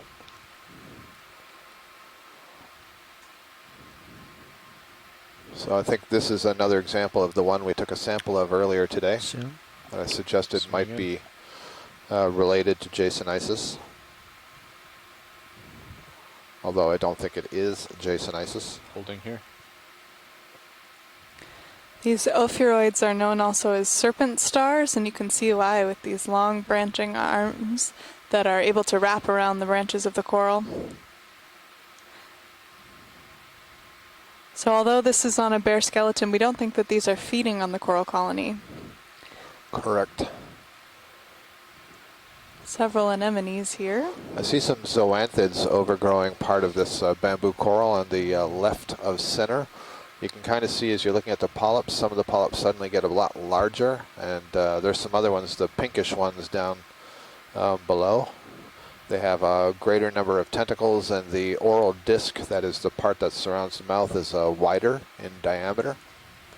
Consume some more. So there's a few things that are taking advantage of the bared skeleton of this bamboo. There you go. So you see some zoanthids. You notice also, in comparison to the bamboo corals, that the tentacles are not pinnulated on the zoanthids. So if you look in the background, the small polyps, you can kind of see the little comb-like structures or hair-like structures arising from either side of the tentacles. That's called, those are called pinnules or pinnulate tentacles, whereas zoanthids and other hexacorals, like sea anemones and stony corals and black corals, all have unbranched or unpinnulated tentacles.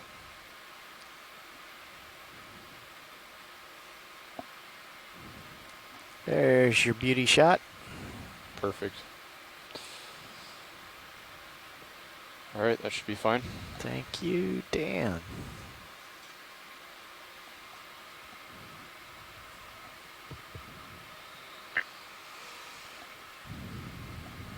Stir up a little food for the neighborhood there.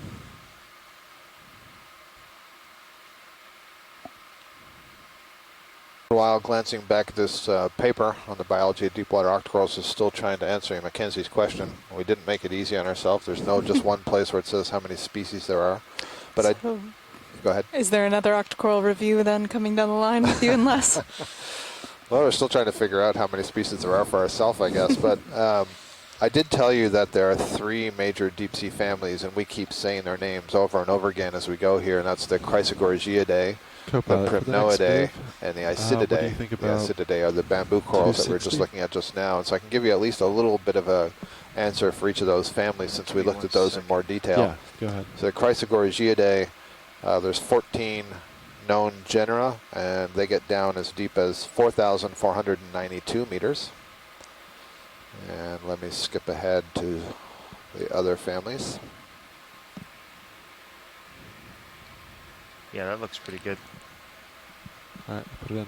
Pilot, are you ready for the next move? Mm-hmm. I think I already noted the Primnoidae earlier today. I said I had 43 genera. And there we go. Primnoids get down to 5,850 meters. The deepest known one is Convexella crampti from the Kermadec Trench. 40 meters. So that's a pretty good range, especially when you consider that the shallowest primnoid is known from 8 meters up in the Aleutians.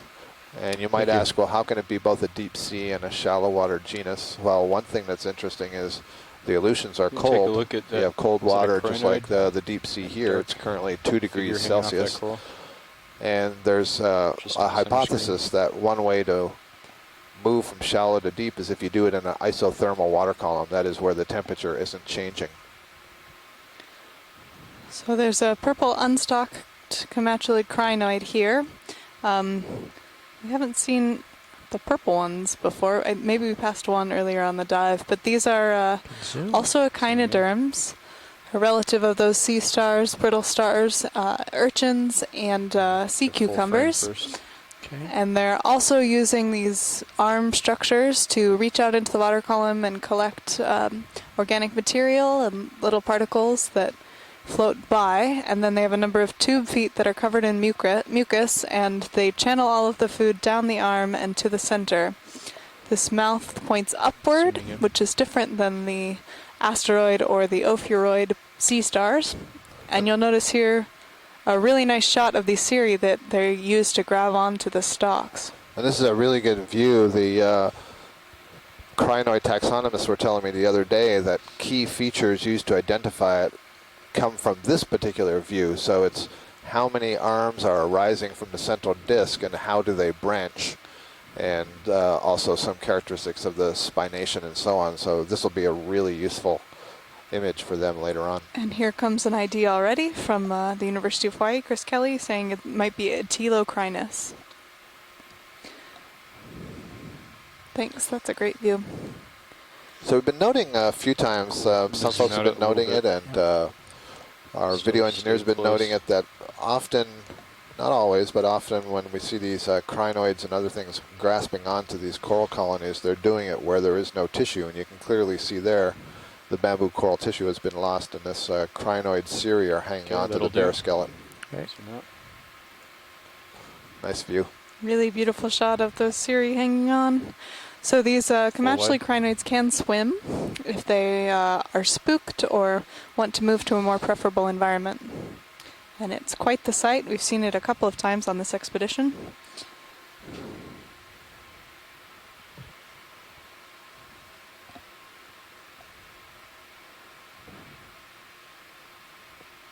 I think, Scott, it's an excellent point to drive home to the viewers watching that these corals do extend far beyond the coral reefs that we're familiar with and able to see, and down all the way to double the depth that we're at now, and even a little bit more. Yeah, almost 6 kilometers. That's really quite impressive. That's more than 3.5 miles deep into the water column.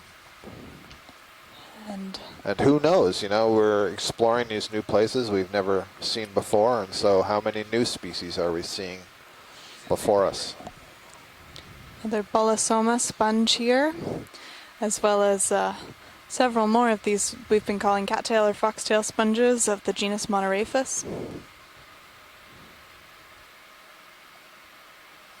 Pilot, I'm getting a little bit ahead of you.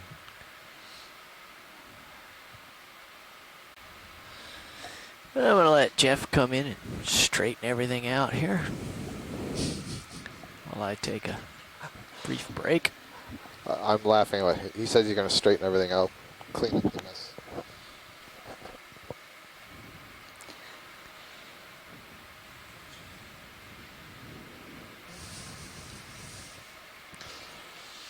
We are at a depth here of 2,165 meters. Temperature out there, we've said cold, 2 degrees Celsius.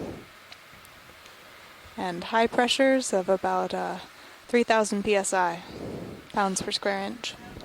I'll tell you, this is a good day if you're a lover of bamboo corals.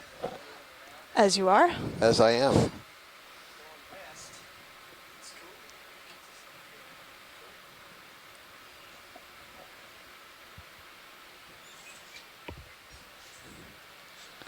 It's more of those, what I'm calling cattail sponges, the Monoraphis-like sponges that kind of drift with the current on the short stalk. Actually, it's a long stalk, but you can only see part of it exposed, the sponge body, a little bit higher up. Just as an update, They do seem to cluster again in this favorable current environment on a rock. we just started to hit some slope. Okay. We did a wide turn around waypoint 2, and we're heading towards waypoint 3 right now. All right. Is there something here you want to see, watch lead? Sorry, I just got on the headset.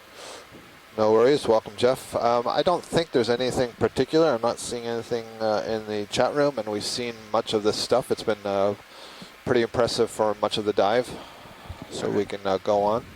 Continuing on then. Sean, if you wouldn't mind, can you zoom out again? And I'm going to have the guys on shore just have a look at the map so they can see where we've been. Absolutely. Do you want me to? Thank you. More zoom out? Yeah, let's see where we came down. Yeah, that's great. Perfect right there. So shoreside, if you would like to get a sense of how we've moved through the day and how we're making this turn now to the west, we made it a little while ago, and we're climbing what will be the steepest part of the dive for the remainder of the dive. You can have a look at Stream 3 in the quad view, and on the lower left of the quad view you can see the high pack map, and you can see all the points that have been dropped since we got onto the bottom. You can see Guyot, where we picked up our first rock, and then you can see a bio where we make a collection. You can see waypoint 2, and then you can see the colored green and blue lines, which is basically our most recent progress. And we're headed up towards waypoint 3, right up on the top of that local topographic high. Yeah, thanks, Sean. A little tough. No problem. Actually, let's give it a few seconds since they're a little bit behind us. We'll also remind you that if you missed any part of the dive today, you can check out the highlight videos that will run on Stream 3 on the website until we dive again tomorrow. All right, I'm stretched out a little here, so if anything jumps out at you, we can take a longer look. Otherwise, I'll just keep pilot, I'll put another ship move in at 260. We've got nice close-ups of a lot of these. You did put another in? I will. Yeah, let's go for it. Yeah. Nick, do you agree 260? Yeah, sounds good. I take it we're about to be Bridge bounced out.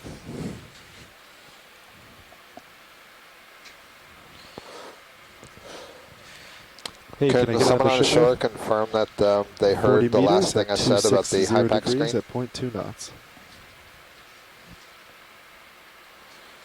I don't seem to be able to put anything in the event log, which suggests to me that we're cut off again. You'll see another one of these Tretopleura sponge stalks. This one's been overgrown by perhaps a microbial colony or some sort of overgrowth.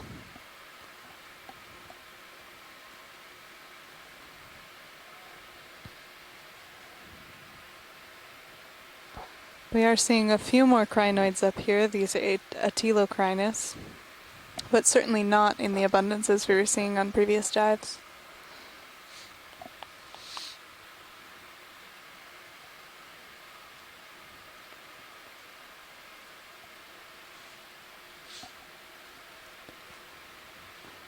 You can see off on the right a very healthy example of these Stridopleura sponges with that nice white tissue. We've noted that they kind of look like vertebral columns. Appears as a whip sometimes, and then these branches arise at various times during its growth. Now this one, to me, looks kind of small to have these branches relative to some of the others that we described as very long whips. And we'll go down to a node. Sounds good. It's definitely a bamboo coral. The skeleton is relatively thin relative to the size of the polyps. I can see some you can go ahead and tilt needles down. between the polyp tentacles. There we go, and the polyps are relatively transparent. I can see into them. I can see the upper part of the pharynx, which would lead into the stomach. And a lot of interesting bumpiness right along the skeleton itself at the base of the polyps, and I really don't know what to make of that. Oh, yeah. What to make of that? Saw a polyp just close on the right there.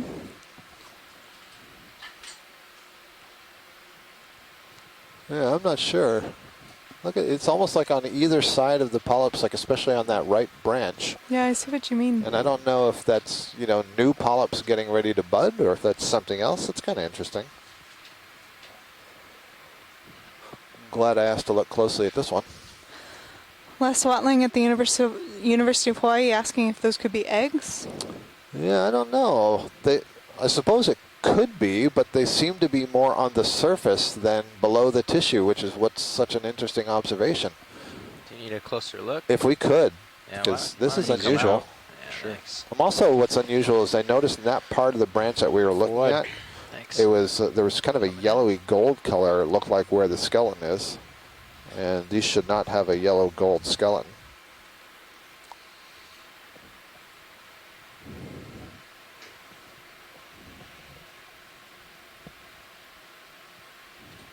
Seeing Iridogorgia in the background. Mm-hmm. The yellow gold skeleton again being more indicative of that Chrysogorgia that we were seeing earlier. Right. Well, I was just wondering, does that mean that there was a worm in there? And could this, if there was, is there a worm that's causing these other soft tissue structures that I'm seeing? We did see earlier in a Placophoran that it kind of nestled itself into the tissue of one, of Onocratoisis. So this bumpiness is all over. That's for sure. Cirrus is starting to catch up, so let's get in there. Zooming in.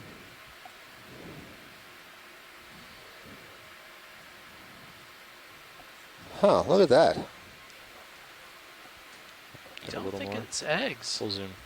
Is it? You think it's eggs underneath the... No, I said I don't think so. Oh, don't think. Okay, thanks. It appears to be of the same texture as the tissue. I don't see like a little ball or discoloring or anything. It's just bumps of the same tissue. I am excitedly flummoxed right now. Would this be something worth collecting?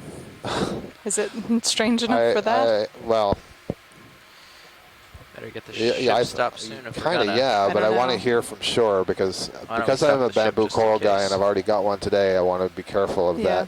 So I'm wondering, and Les is there as well. Yeah, Nematosis suggests maybe Nematosis bumps. He also says it is perplexing. Les, I was wondering if this could possibly be something like orstomyces, which we know has a thicker tissue. It has bridge, Nav. Do like a 080 or a tegument is what we would call it, and it's kind of like a layer that has a lot of nematosis on the outside, and the polyps can kind of retract into this. And you notice right here, we're not seeing a skeleton. Almost every time we zoom in on a bamboo coral, you can see the skeleton, and here we can't. Okay, watch lead. We've stopped the ship. Okay. So, can we pan down to see where the nodes are in this thing? Find a node.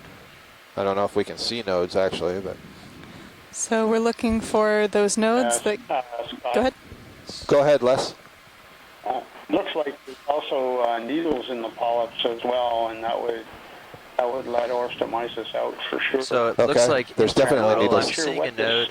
What this one is or what's going on there, but I've never seen any bumps like that on a bamboo coral before. Nor have I. I can see one node, but we need to see it where it's branching. Yeah, so the branching is all the branches I see are sort of hidden. I can try to keep hunting around here.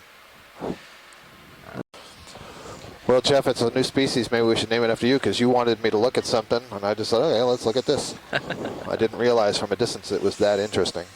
Well, that would be amazing if you named a species after me. I'd be in debt to you forever. Jeff Isis or something. Whoa, whoa, that's a genus now. Come on. Oh, right, sorry. Is that asking for too much? Well, greedy. You know, that's a pretty big find.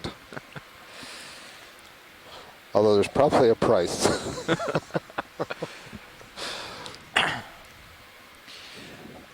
Okay. Just a note to Les Watling, if you can hear us, we all know that and of course I do know that node point is important, and it's kind of hidden behind where we're sitting right now. And so after we make the collection, we're going to make sure we find out how it's branching. Av, are we going for we were talking about kind of the needs to describe as different species, and for the corals, a lot of this is microscopic. I guess let's back up another 10. The different structures of the polyps, but they also do need to know where the nodes are and where the corals are branching. We still wouldn't see that though yet. The previous. In addition, probably to I just called it in at 21. The base, I think, we can see that's a pretty small hold fast, and I think we're fine on that. I could see it before with also a couple of closely spaced nodes. And in fact, my feeling is this is not going to be a nodal brancher. I think it's going to be an internodal brancher, because I think it looks like these whips that we were seeing during leg 2 that put out these forks, and then sometimes the forks became more numerous. And I'm pretty sure those were internodal. 0.2 knots. Could be wrong, because everything else about this is really weird when you zoom in. Can we? Can you drop a target right where I am? I just think I think I might have to lift up, go to Sirius, and come back to this, because we'll see how it goes. I drop one. He's in a safe position, but I'm starting to feel little tugs every once in a while on the tether. I don't want to be yanked too far ahead.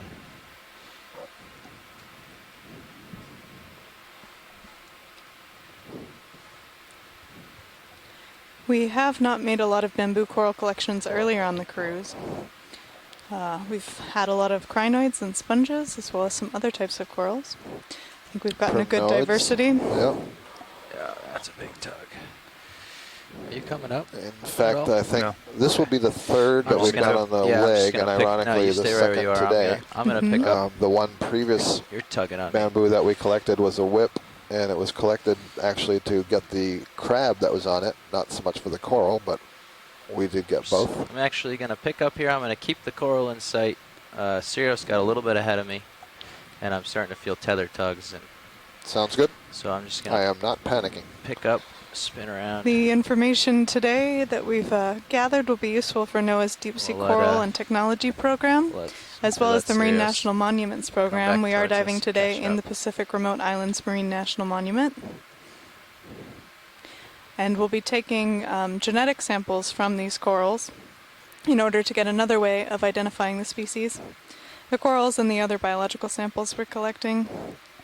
We've actually often found that several of the rocks have interesting remnants of sponges or ophiuroid brittle stars on them. So we get sometimes commensal organisms as well on the collections. Okay, this is probably fine. You'll start backing towards me soon, I hope. Hopefully the autos will hold me. Somewhat. Or not at all.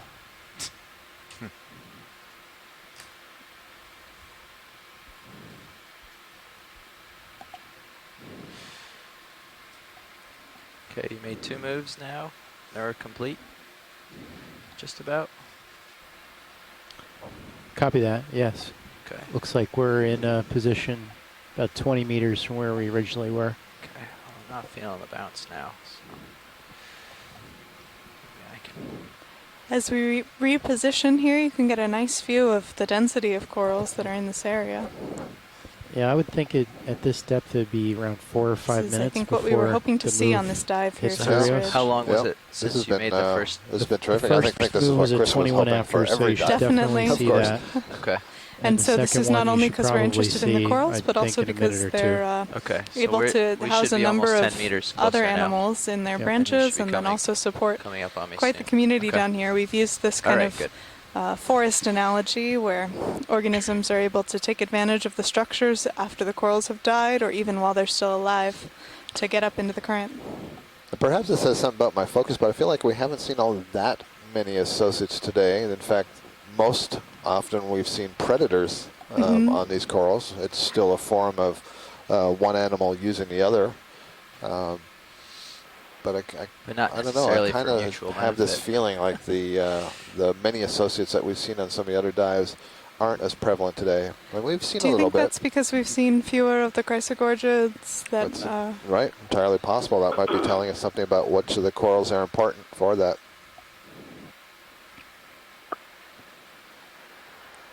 So Scott, why were all the isitids missing from the volcanic cones? This is sort of a pinnacle itself over here. So why are they on this location and not on the ones that we were diving on before? Yeah, Chris, I was just thinking about that myself, and we are moving back north. Did we cross some oceanographic boundary, some water mass? We are in just a areas little bit of further south. higher oxygen content. That's right. The oxygen is higher here. It's hard to say. There's so many different factors that can. Right. There's a lot of variables that are changing. Fix that when I lift off. I don't need it right now. Thrusters. What's that? Yeah, What is that? sort of Yeah, that's also a I've got a fault on one of my thrusters and overcurrent. Sure. So I just have to so reset Chris, that. I'm I not think using this it right now particular cone is so higher. We're not yet near the top. Settled, we're only on the lower part of the slope. So who knows what it's going to turn into when we get to the top. But this is much more reminiscent of some of the ridges that you were on in the Northwest Hawaiian Islands during Leg 2. How are we looking? So that ship move's done? Yeah, and it's been 10 yeah, minutes? and at least this area looks more Since consolidated. the first move, it's been 10 minutes. Since the second move, it's been 6 minutes. So I would say, yeah, that Surya should be. Yeah, that's a good point. I mean, clearly this looks pretty stable for the long term, but I don't recall that the cones themselves were particularly full of rubble and showing evidence of debris slides and so on. So I think those are fairly stable. Some of them did have more sedimentation, though, that we've talked about might be difficult for some of these hard substrate animals Rich, I'd like to attach request to. a 1-0 meter move. But we will be also going through the video 0, 8, after. 0 Chris Kelly at the University of Hawaii will be, and Speed, getting a more 0.2 quantitative view knots. so we can compare these dives to what we're seeing in the Papahana Mokuakea Marine National Monument up north. Yeah, it's a good point. Sometimes it's really hard on the fly as things are happening to sort of digest all of this and make the comparisons you need to. It's there's so many different things to think about, and at least for me, it's easy to forget some of the details when all these dives run together.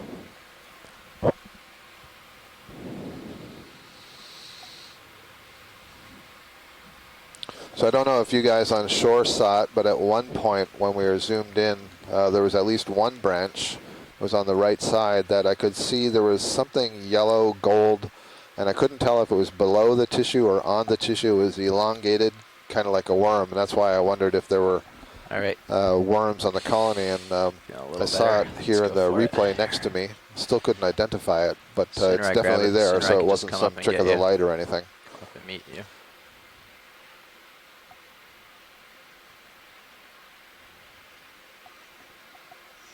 We have mentioned that we've seen things like the aplecophoran worms or sea stars feeding on these corals.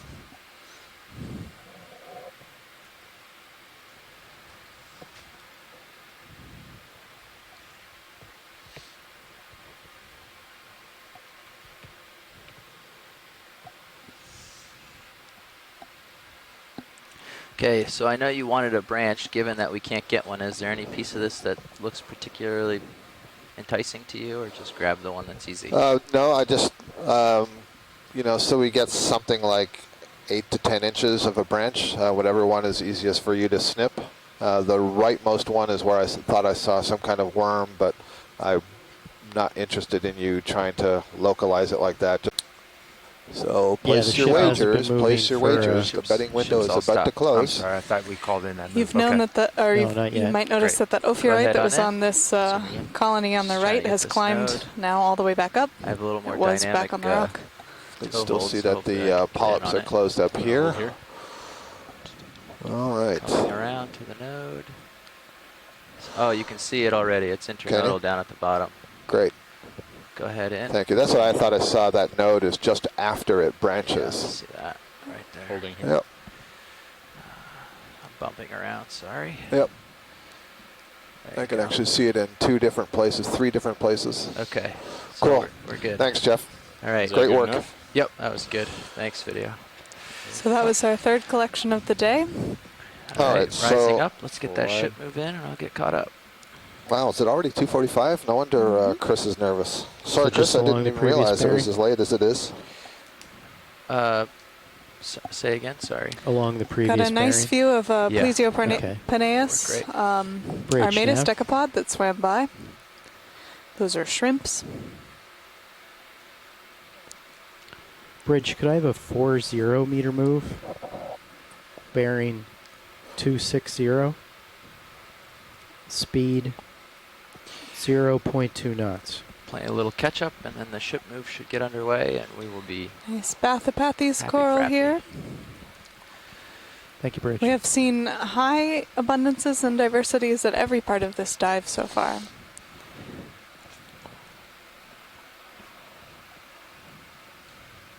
Watchley, Nev. Go ahead, Nev. So Watchley, I just want to give you an update on the times. Yep, appreciate that. If we remain at this constant speed and don't stop again, it'll take us 28 minutes to get to the peak. Copy that. We have 36 minutes of bottom time, so we have 8 minutes to play around with. Copy that, thank you. Just a quick zoom on this weird looking, almost like a pitchfork or a broom or a rake. There we go, a rake. I got it. I already know what it's going to be just to establish it. This is an Isidella. We had an interesting look at it yesterday. But just to establish it, but not to slow us down. All right, so let me just type this observation, and I'll make that report to shore. Can I do a snap zoom? You can. Yep. I'm just going to fly around here and get around this sponge, and then. I'll hold here. Isidella, I don't know if this is what you were calling trichotoma.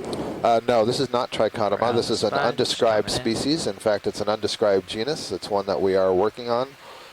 It's something that we have. We call it Cur E1. Just means it's in the Keratoisidinae clade E, and that's good. It's just to establish its identification. Great. Thanks, video. So on shore, we have about 36 minutes remaining in bottom time. It's going to take us about 28 of those minutes to get to the summit. And so if we want to get onto the very top, and I know, or at least to waypoint 3, I know many of you do, we can't stop and do a lot of imaging or collecting or anything like that. So we'll sort of keep the vehicles moving. We'll be able to do some sort of close-ups on the fly. They'll just be quick zooms. If we see something absolutely stunning that everybody wants to see, kind of like this massive colony we're passing, just kidding, then we will sacrifice, the distance. This is another bamboo coral, just a really nice big size. Now this one might be Isidella trichotoma. If you can see at the base there, it had a 3-pronged branch. Little anemone on there too.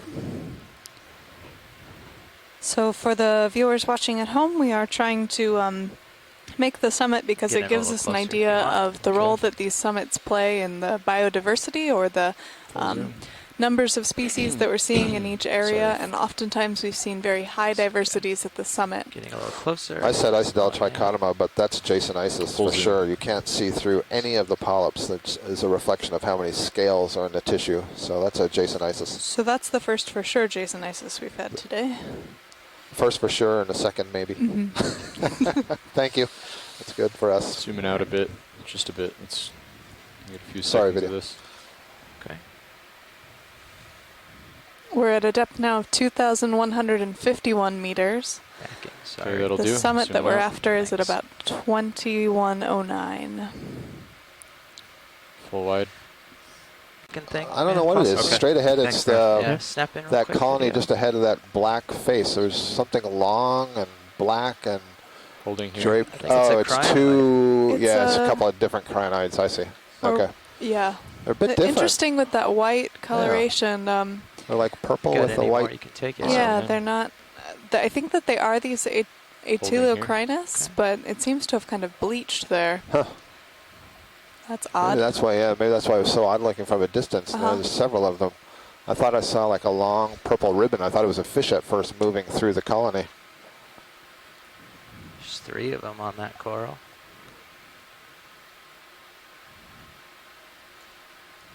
Pushed off a little, sorry video. These are known as feather stars, and they have very hard structures on the inside, so they leave behind a very good fossil record. And we know today there are about 600 species of living crinoid, but that in previous geological ages there were many, many more. So a couple of interesting observations here from the chat room. One is that a couple little returns out Les here. believes that last colony, the really big one, the bamboo, we had a close-up that I said might be Jason Isis. He thinks could be Orstomyces. Doesn't look like it's anything that would be really huge. interesting because that's a genus that's still so far only known from a single species. There may have been another collection of it in the Hawaiian Islands, but it's still one that's a little bit mysterious and why it's hard to identify. And then also that he had an email from Phil Alderslade, who's in Australia.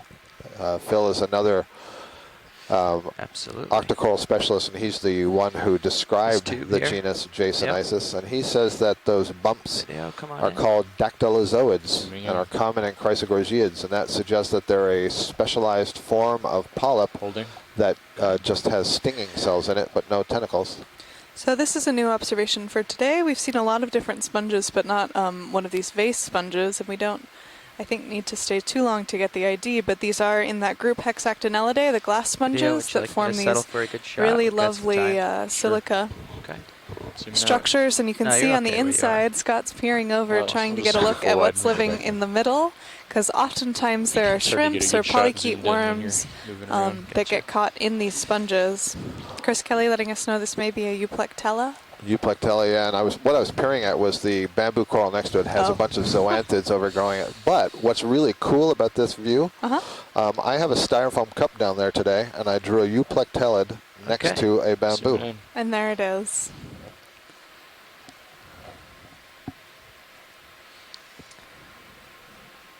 Looks like, yeah, polychaete on the inside. So sometimes these sponges and a similar group known as Walteria have these 2 shrimps that live inside, like and the, Scott was telling us a story that those are in the middle of some, given in Japan as a wedding gift, a symbol of internal togetherness. Zooming out. Yeah. Just give you full wide for now. Yeah, do you know how to bring that up there, think so. Copilot? Thanks.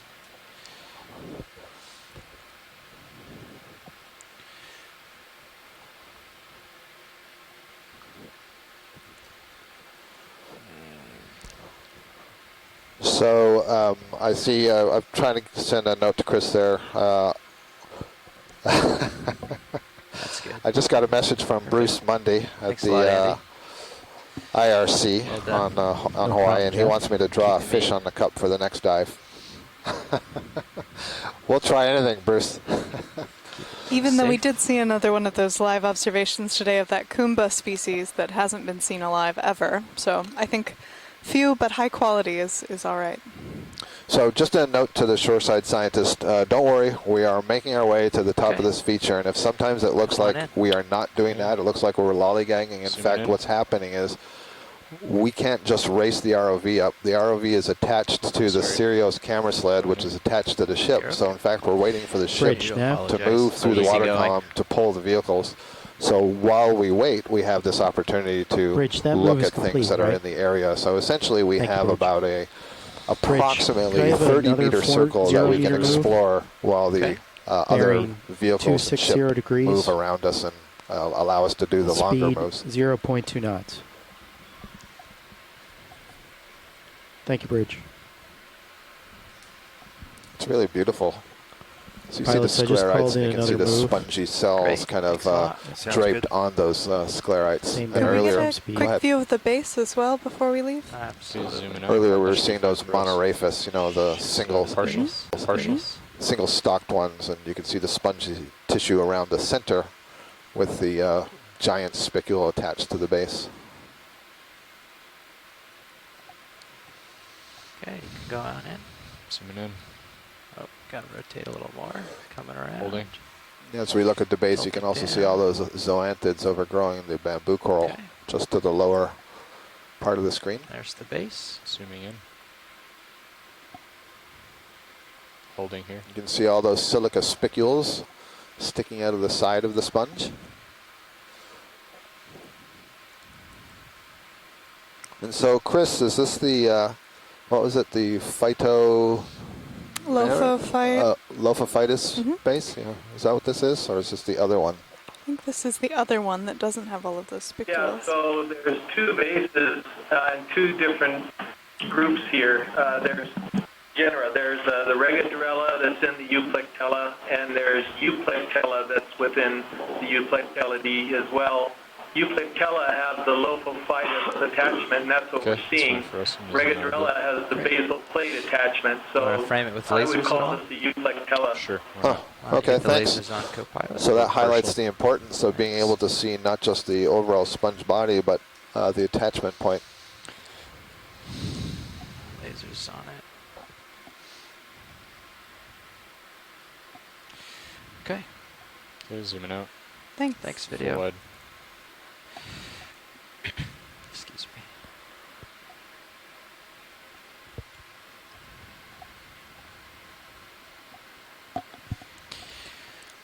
Chrysogorgia colony there. And I believe a Narella and a Iridogorgia. Yep. Several more of the bamboos. A second, that might be a Chrysogorgia bottle brush just behind some of those bamboos there.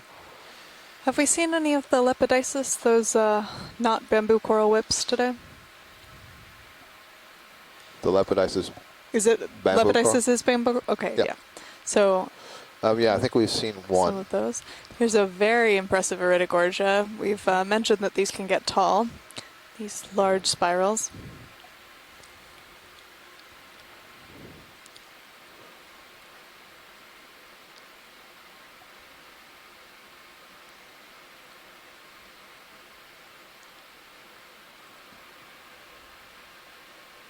In fact, that might be a Lepidices whip just underneath the Iridogorgia. I can definitely see the nodes on it.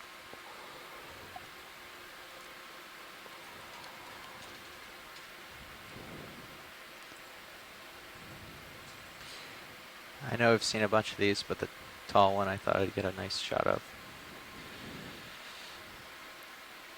Yeah, can we kill the lasers now that we've got it? Yeah. And tilt down a bit. Tilting down. It does seem like we are seeing maybe larger colonies than we were seeing a little bit lower on the slope. There you go, just lose the skids. It's pretty thick main axis as well, which gives an indication of its age as they grow. They, you can kind of think of it like the rings of a tree. Deposit more protein and calcium carbonate to strengthen the skeleton.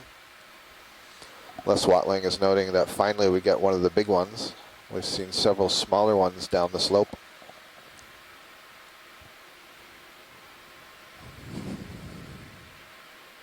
Okay, if you get a chance to put the laser beams on there, that would be good. But we got a shot of it with the lasers. Yeah, Iridogorgia might be close to 2 meters high. Yeah, yeah, hi Les. We had the lasers on as we approached it, so we can get the estimate from the other side, and then we just turned the lasers off at the end to to get the nice video shot. You can turn lasers back on. We're on the same page. Perfect. I'll just tilt up a touch. Would you like me to keep Note the way all these colonies here are clustered towards the edge of that little drop off. Beyond it. Right there. Wherever you want to have it. Not all facing the same direction, though. Piloting cameras. I don't mind if you want to take zooms and stuff. Like the sponges that we saw earlier.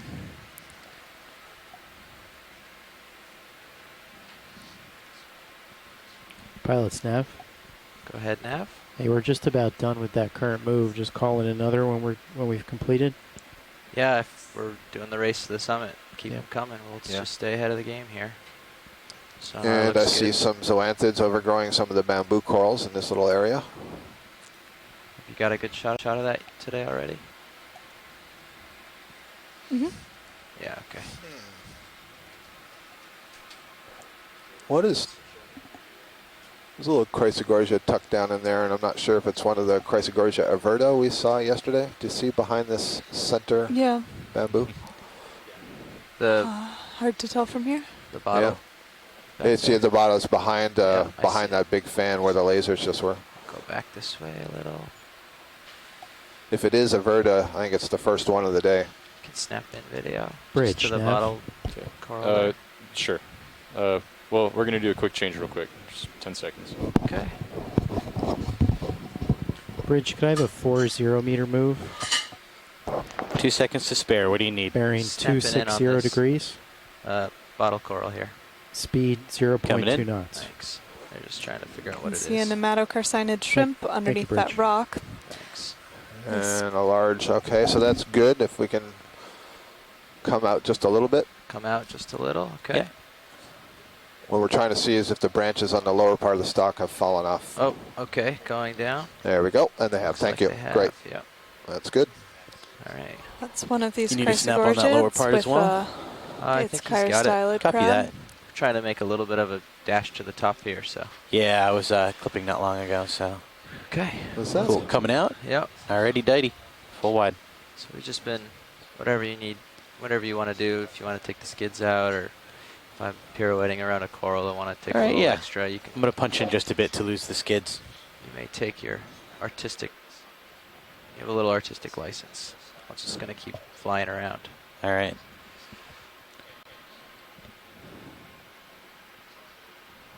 But don't get used to it. I don't know if everybody will give it to you. You're just excited because you have a coral named after you now. We've seen several of these impressive Bolosoma stalked sponges here. D2 doesn't have one named after it yet. I don't know if I'm going to get one. All right. Can we do a pirouette around the sponge? Of course. This looks like a turtle or a lizard skull. I'm going to float in partial. Okay. And tilt up just to touch the center.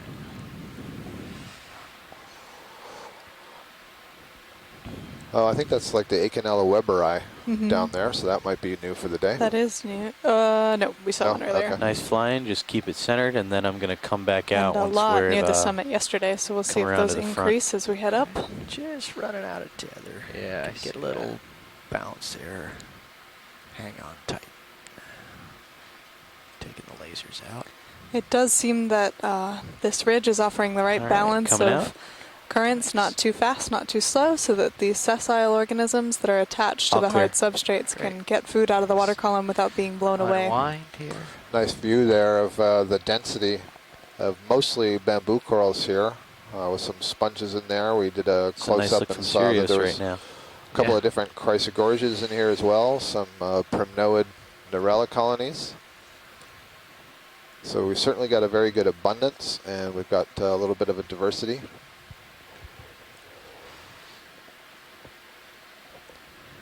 And overall, for the entire dive today, we've consistently had a good number of corals and sponges. I snipped my first Earlier, coral on of the lower part of the slope, we were going through some areas where it was interesting. We'd come across a pretty big patch of the branch sponge, which I just realized we have not seen now in quite some time. And then we went through the sort of finger or cattail sponges, and then we went through bamboo corals. Do you want to come back over this Most of the rest of the way, we've been getting kind of a mixture of all of them, but especially the bamboo corals of different species.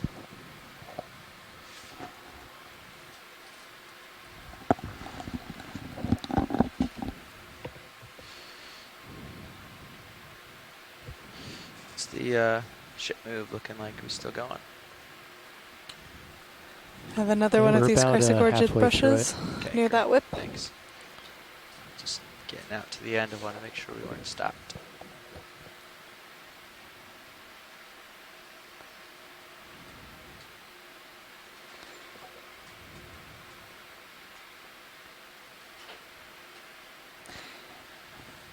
Kimberly Galvez at the University of Miami pointing out that the geological structures here look a little bit more like tabletop terraces rather than some of the pillow lava flows that we were seeing below. You can see also that they do have a heavy layer of that manganese incrustation that forms as a precipitate out of the water. Actually, from the mark point, we're about halfway through, but and we are seeing very little sediments, so that may be another reason why we're seeing so many corals in such high abundance and diversity, because the sediments aren't on the rocks getting in the way of their attachment. Andy. Okay. The end point is... Nice look, Jeff. Is where it another goes. straight up Iridogorgia, as Scott was describing, pointing out that might mean that there's not too much of a current here. So what happened Oftentimes those Iridogorgia spirals orient in the current and have a kind of bent over look to them.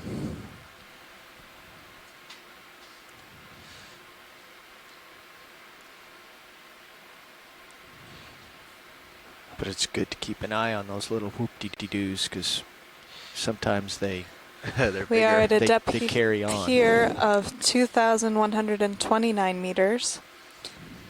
We landed today. Looks like over ground we just at 2,329 and have been traversing up this ridge feature, which reaches the summit at 2109. So a little ways to go. We've got another Chrysogorgid here with the chirostylid crab.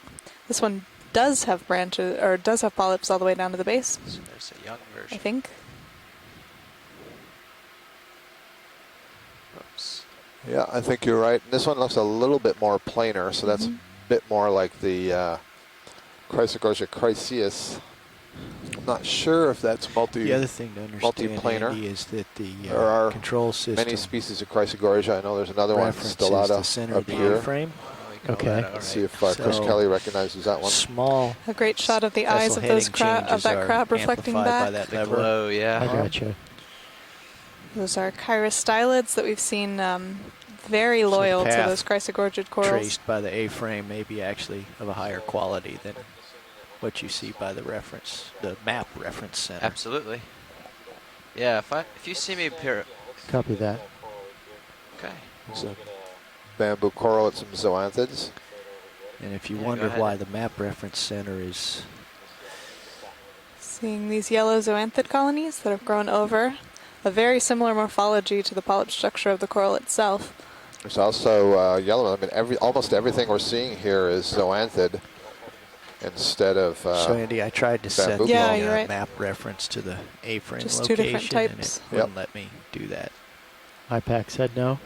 We've actually seen many times, and I was corresponding with a zoanthid specialist. We see these yellow ones with the white ones, and there's some question about whether they're the same species, and just for whatever reason they take on different color forms, and we don't know if that's at different times, if that's based on what they're eating, or another possibility is that there were two separate larvae that landed, and because they're colonial, they're growing out and covering up some part of the skeleton, and they may have sort of grown into each other, and it's just that there's color variation within the species, and they just represent multiple larval settlements of that skeleton. It looks like the peak so it would be is interesting to see if they are genetically identical then, between or compared to the colors. Let's do 240 at I'm telling you, there's meters. lots and lots and lots of questions in science that remain to be answered, and so there's all kinds of opportunities for research. So if this kind of thing fascinates you, then get yourself in a position where you can get into graduate school and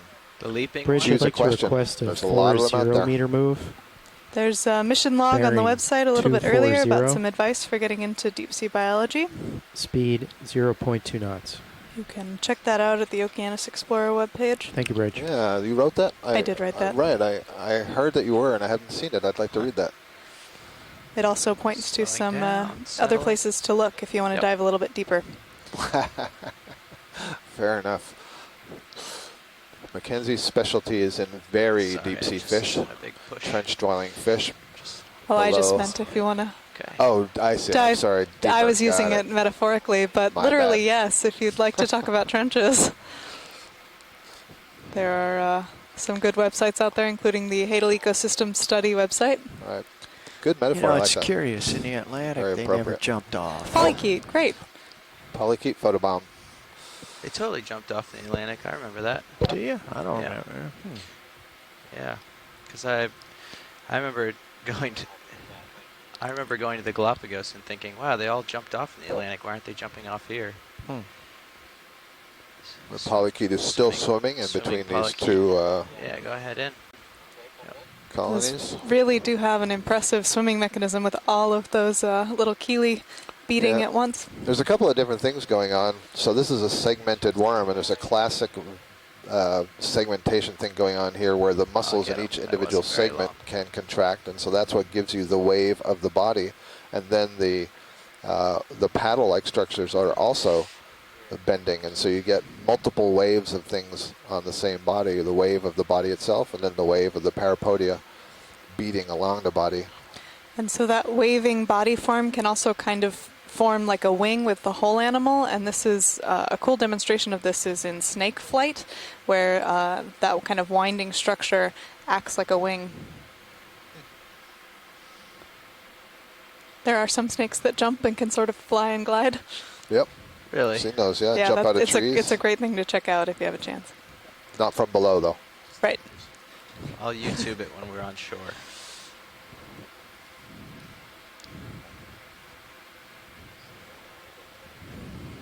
They usually get tired by now.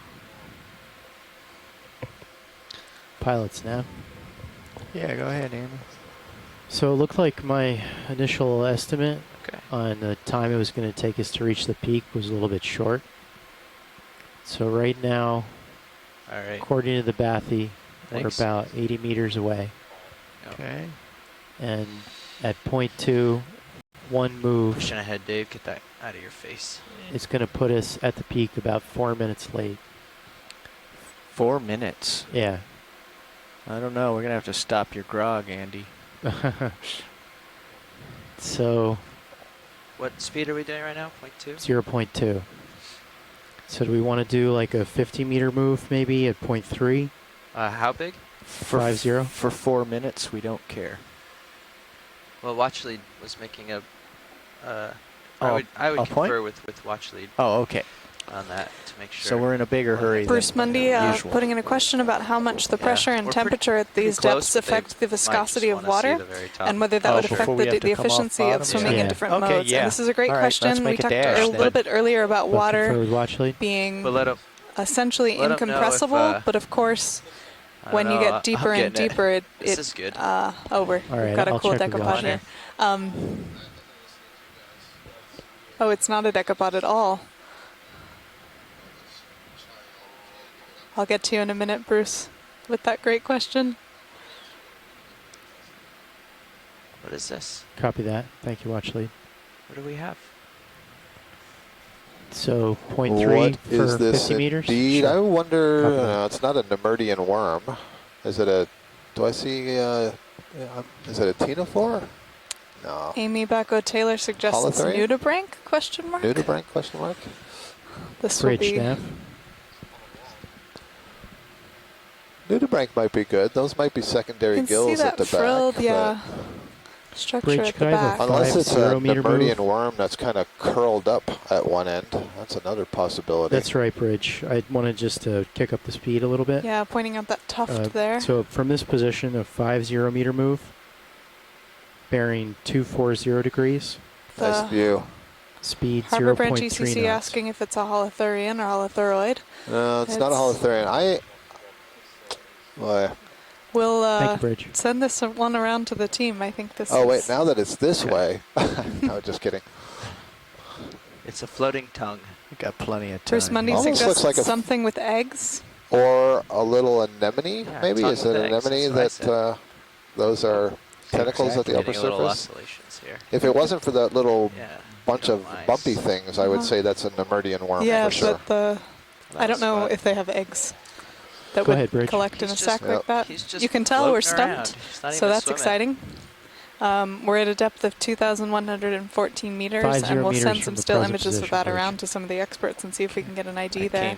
So just before we got diverted by that, and I was talking to Nav about how we're going to get up to the top here, Les Watling was noting we saw two of those sort of candelabra rake-like bamboo corals next to each other, and he said that's a first. We usually see just one of them.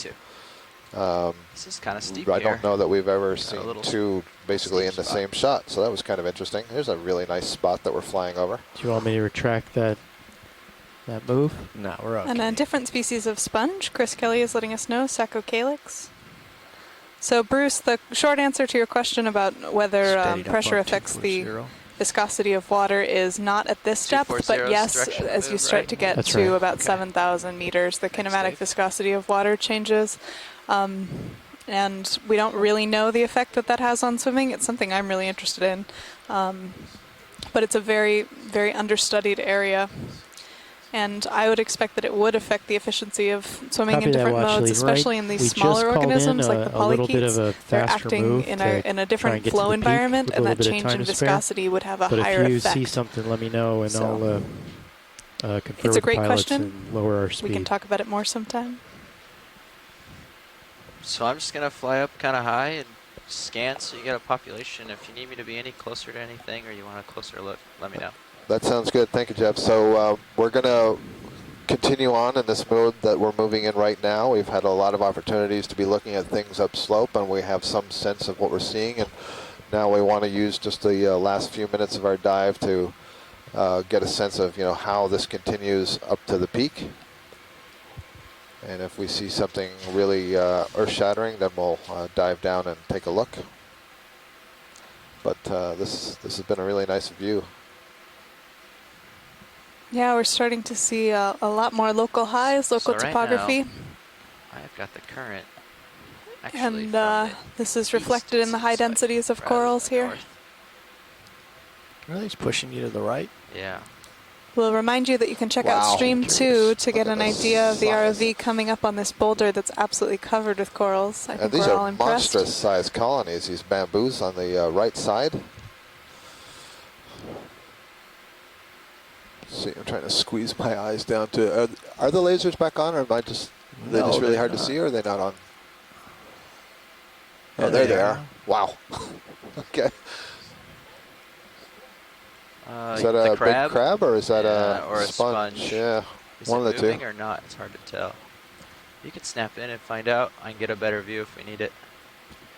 Go ahead in. It's a crab. Yeah. Crab sponge. Crab sponge. Oh no, it's a dead skeleton. It's a holdfast on the rock with some dead branches coming out. Okay. Thanks. Well, it did hold fast. It's the rest of it that didn't hold fast. All right. Thanks, video. That was a nice view of a Keratoisis. We can confirm that was a Keratoisis that we passed over with the branches just arising just past the node. All right. I'll drop down a little for you. Back up.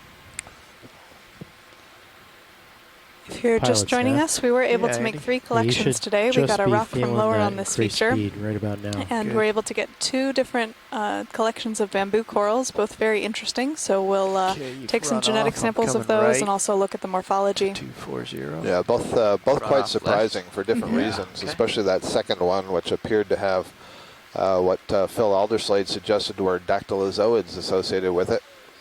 And that would be really interesting. Where? Left fish. Tiny fish. Looking.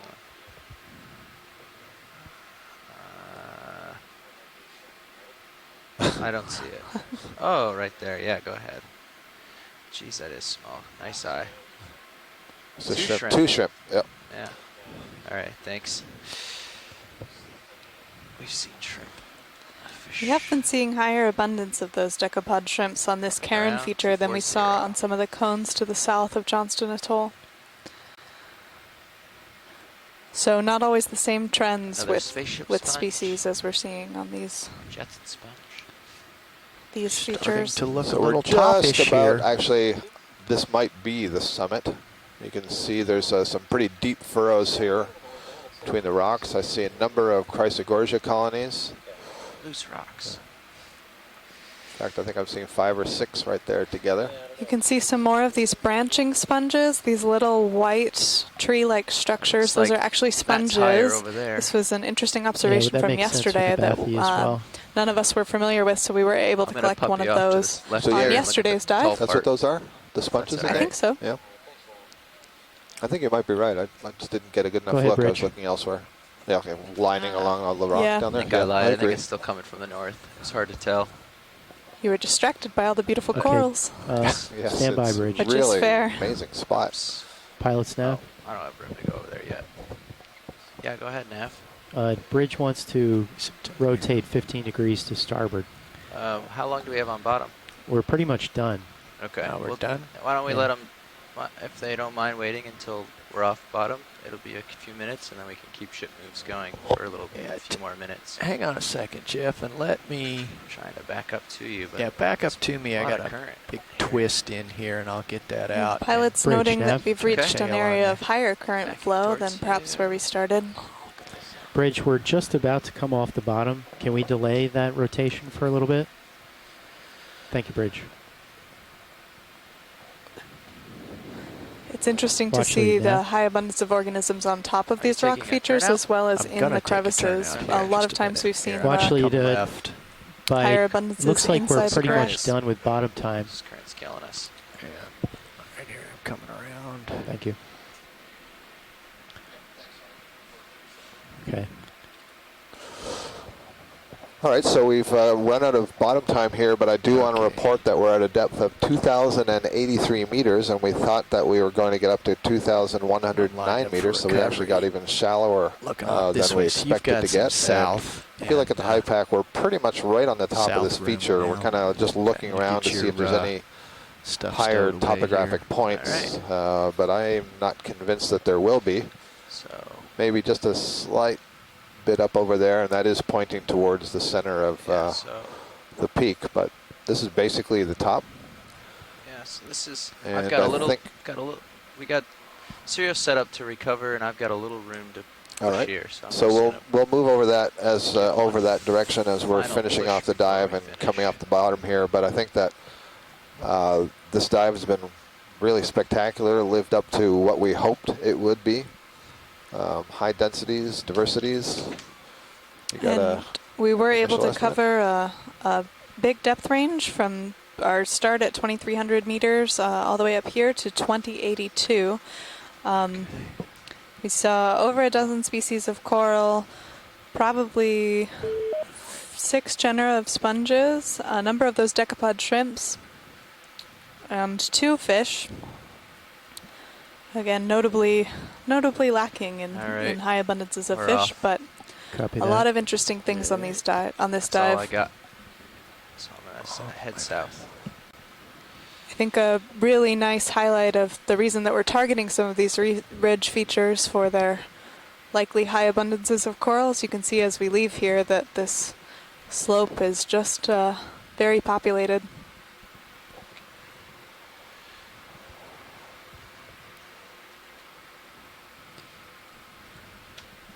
We would like to thank the ROV and video team as well as the team on the Okeanos Explorer and those of you that joined us. So you guys look like you're a little bit off the bottom now, so should I go up and let the bridge know that they could rotate? Both our general viewers and the science party. Copy that. Yeah, see we have more than 20 users in the event log now, so that's really appreciated. They can adjust your participation. Just don't go ahead yet. And for the scientists who would like to continue to be involved and talk about tomorrow's dive, let's give Mackenzie and I about 12 minutes. Bridge, we're a little bit off the bottom now, so that would be at about 25 minutes to the hour. We'll reconvene to talk about what's going to happen tomorrow. But otherwise, thanks everybody for tuning in. It's been a great dive, really interesting. Appreciate all your help, and apologize for any of the connectivity problems and some of the frustrations you may have felt when you're watching the video. If you missed any of today's dive, you can check out the highlights on Stream 3 on the website, and they'll play until we dive again tomorrow. Thank you all.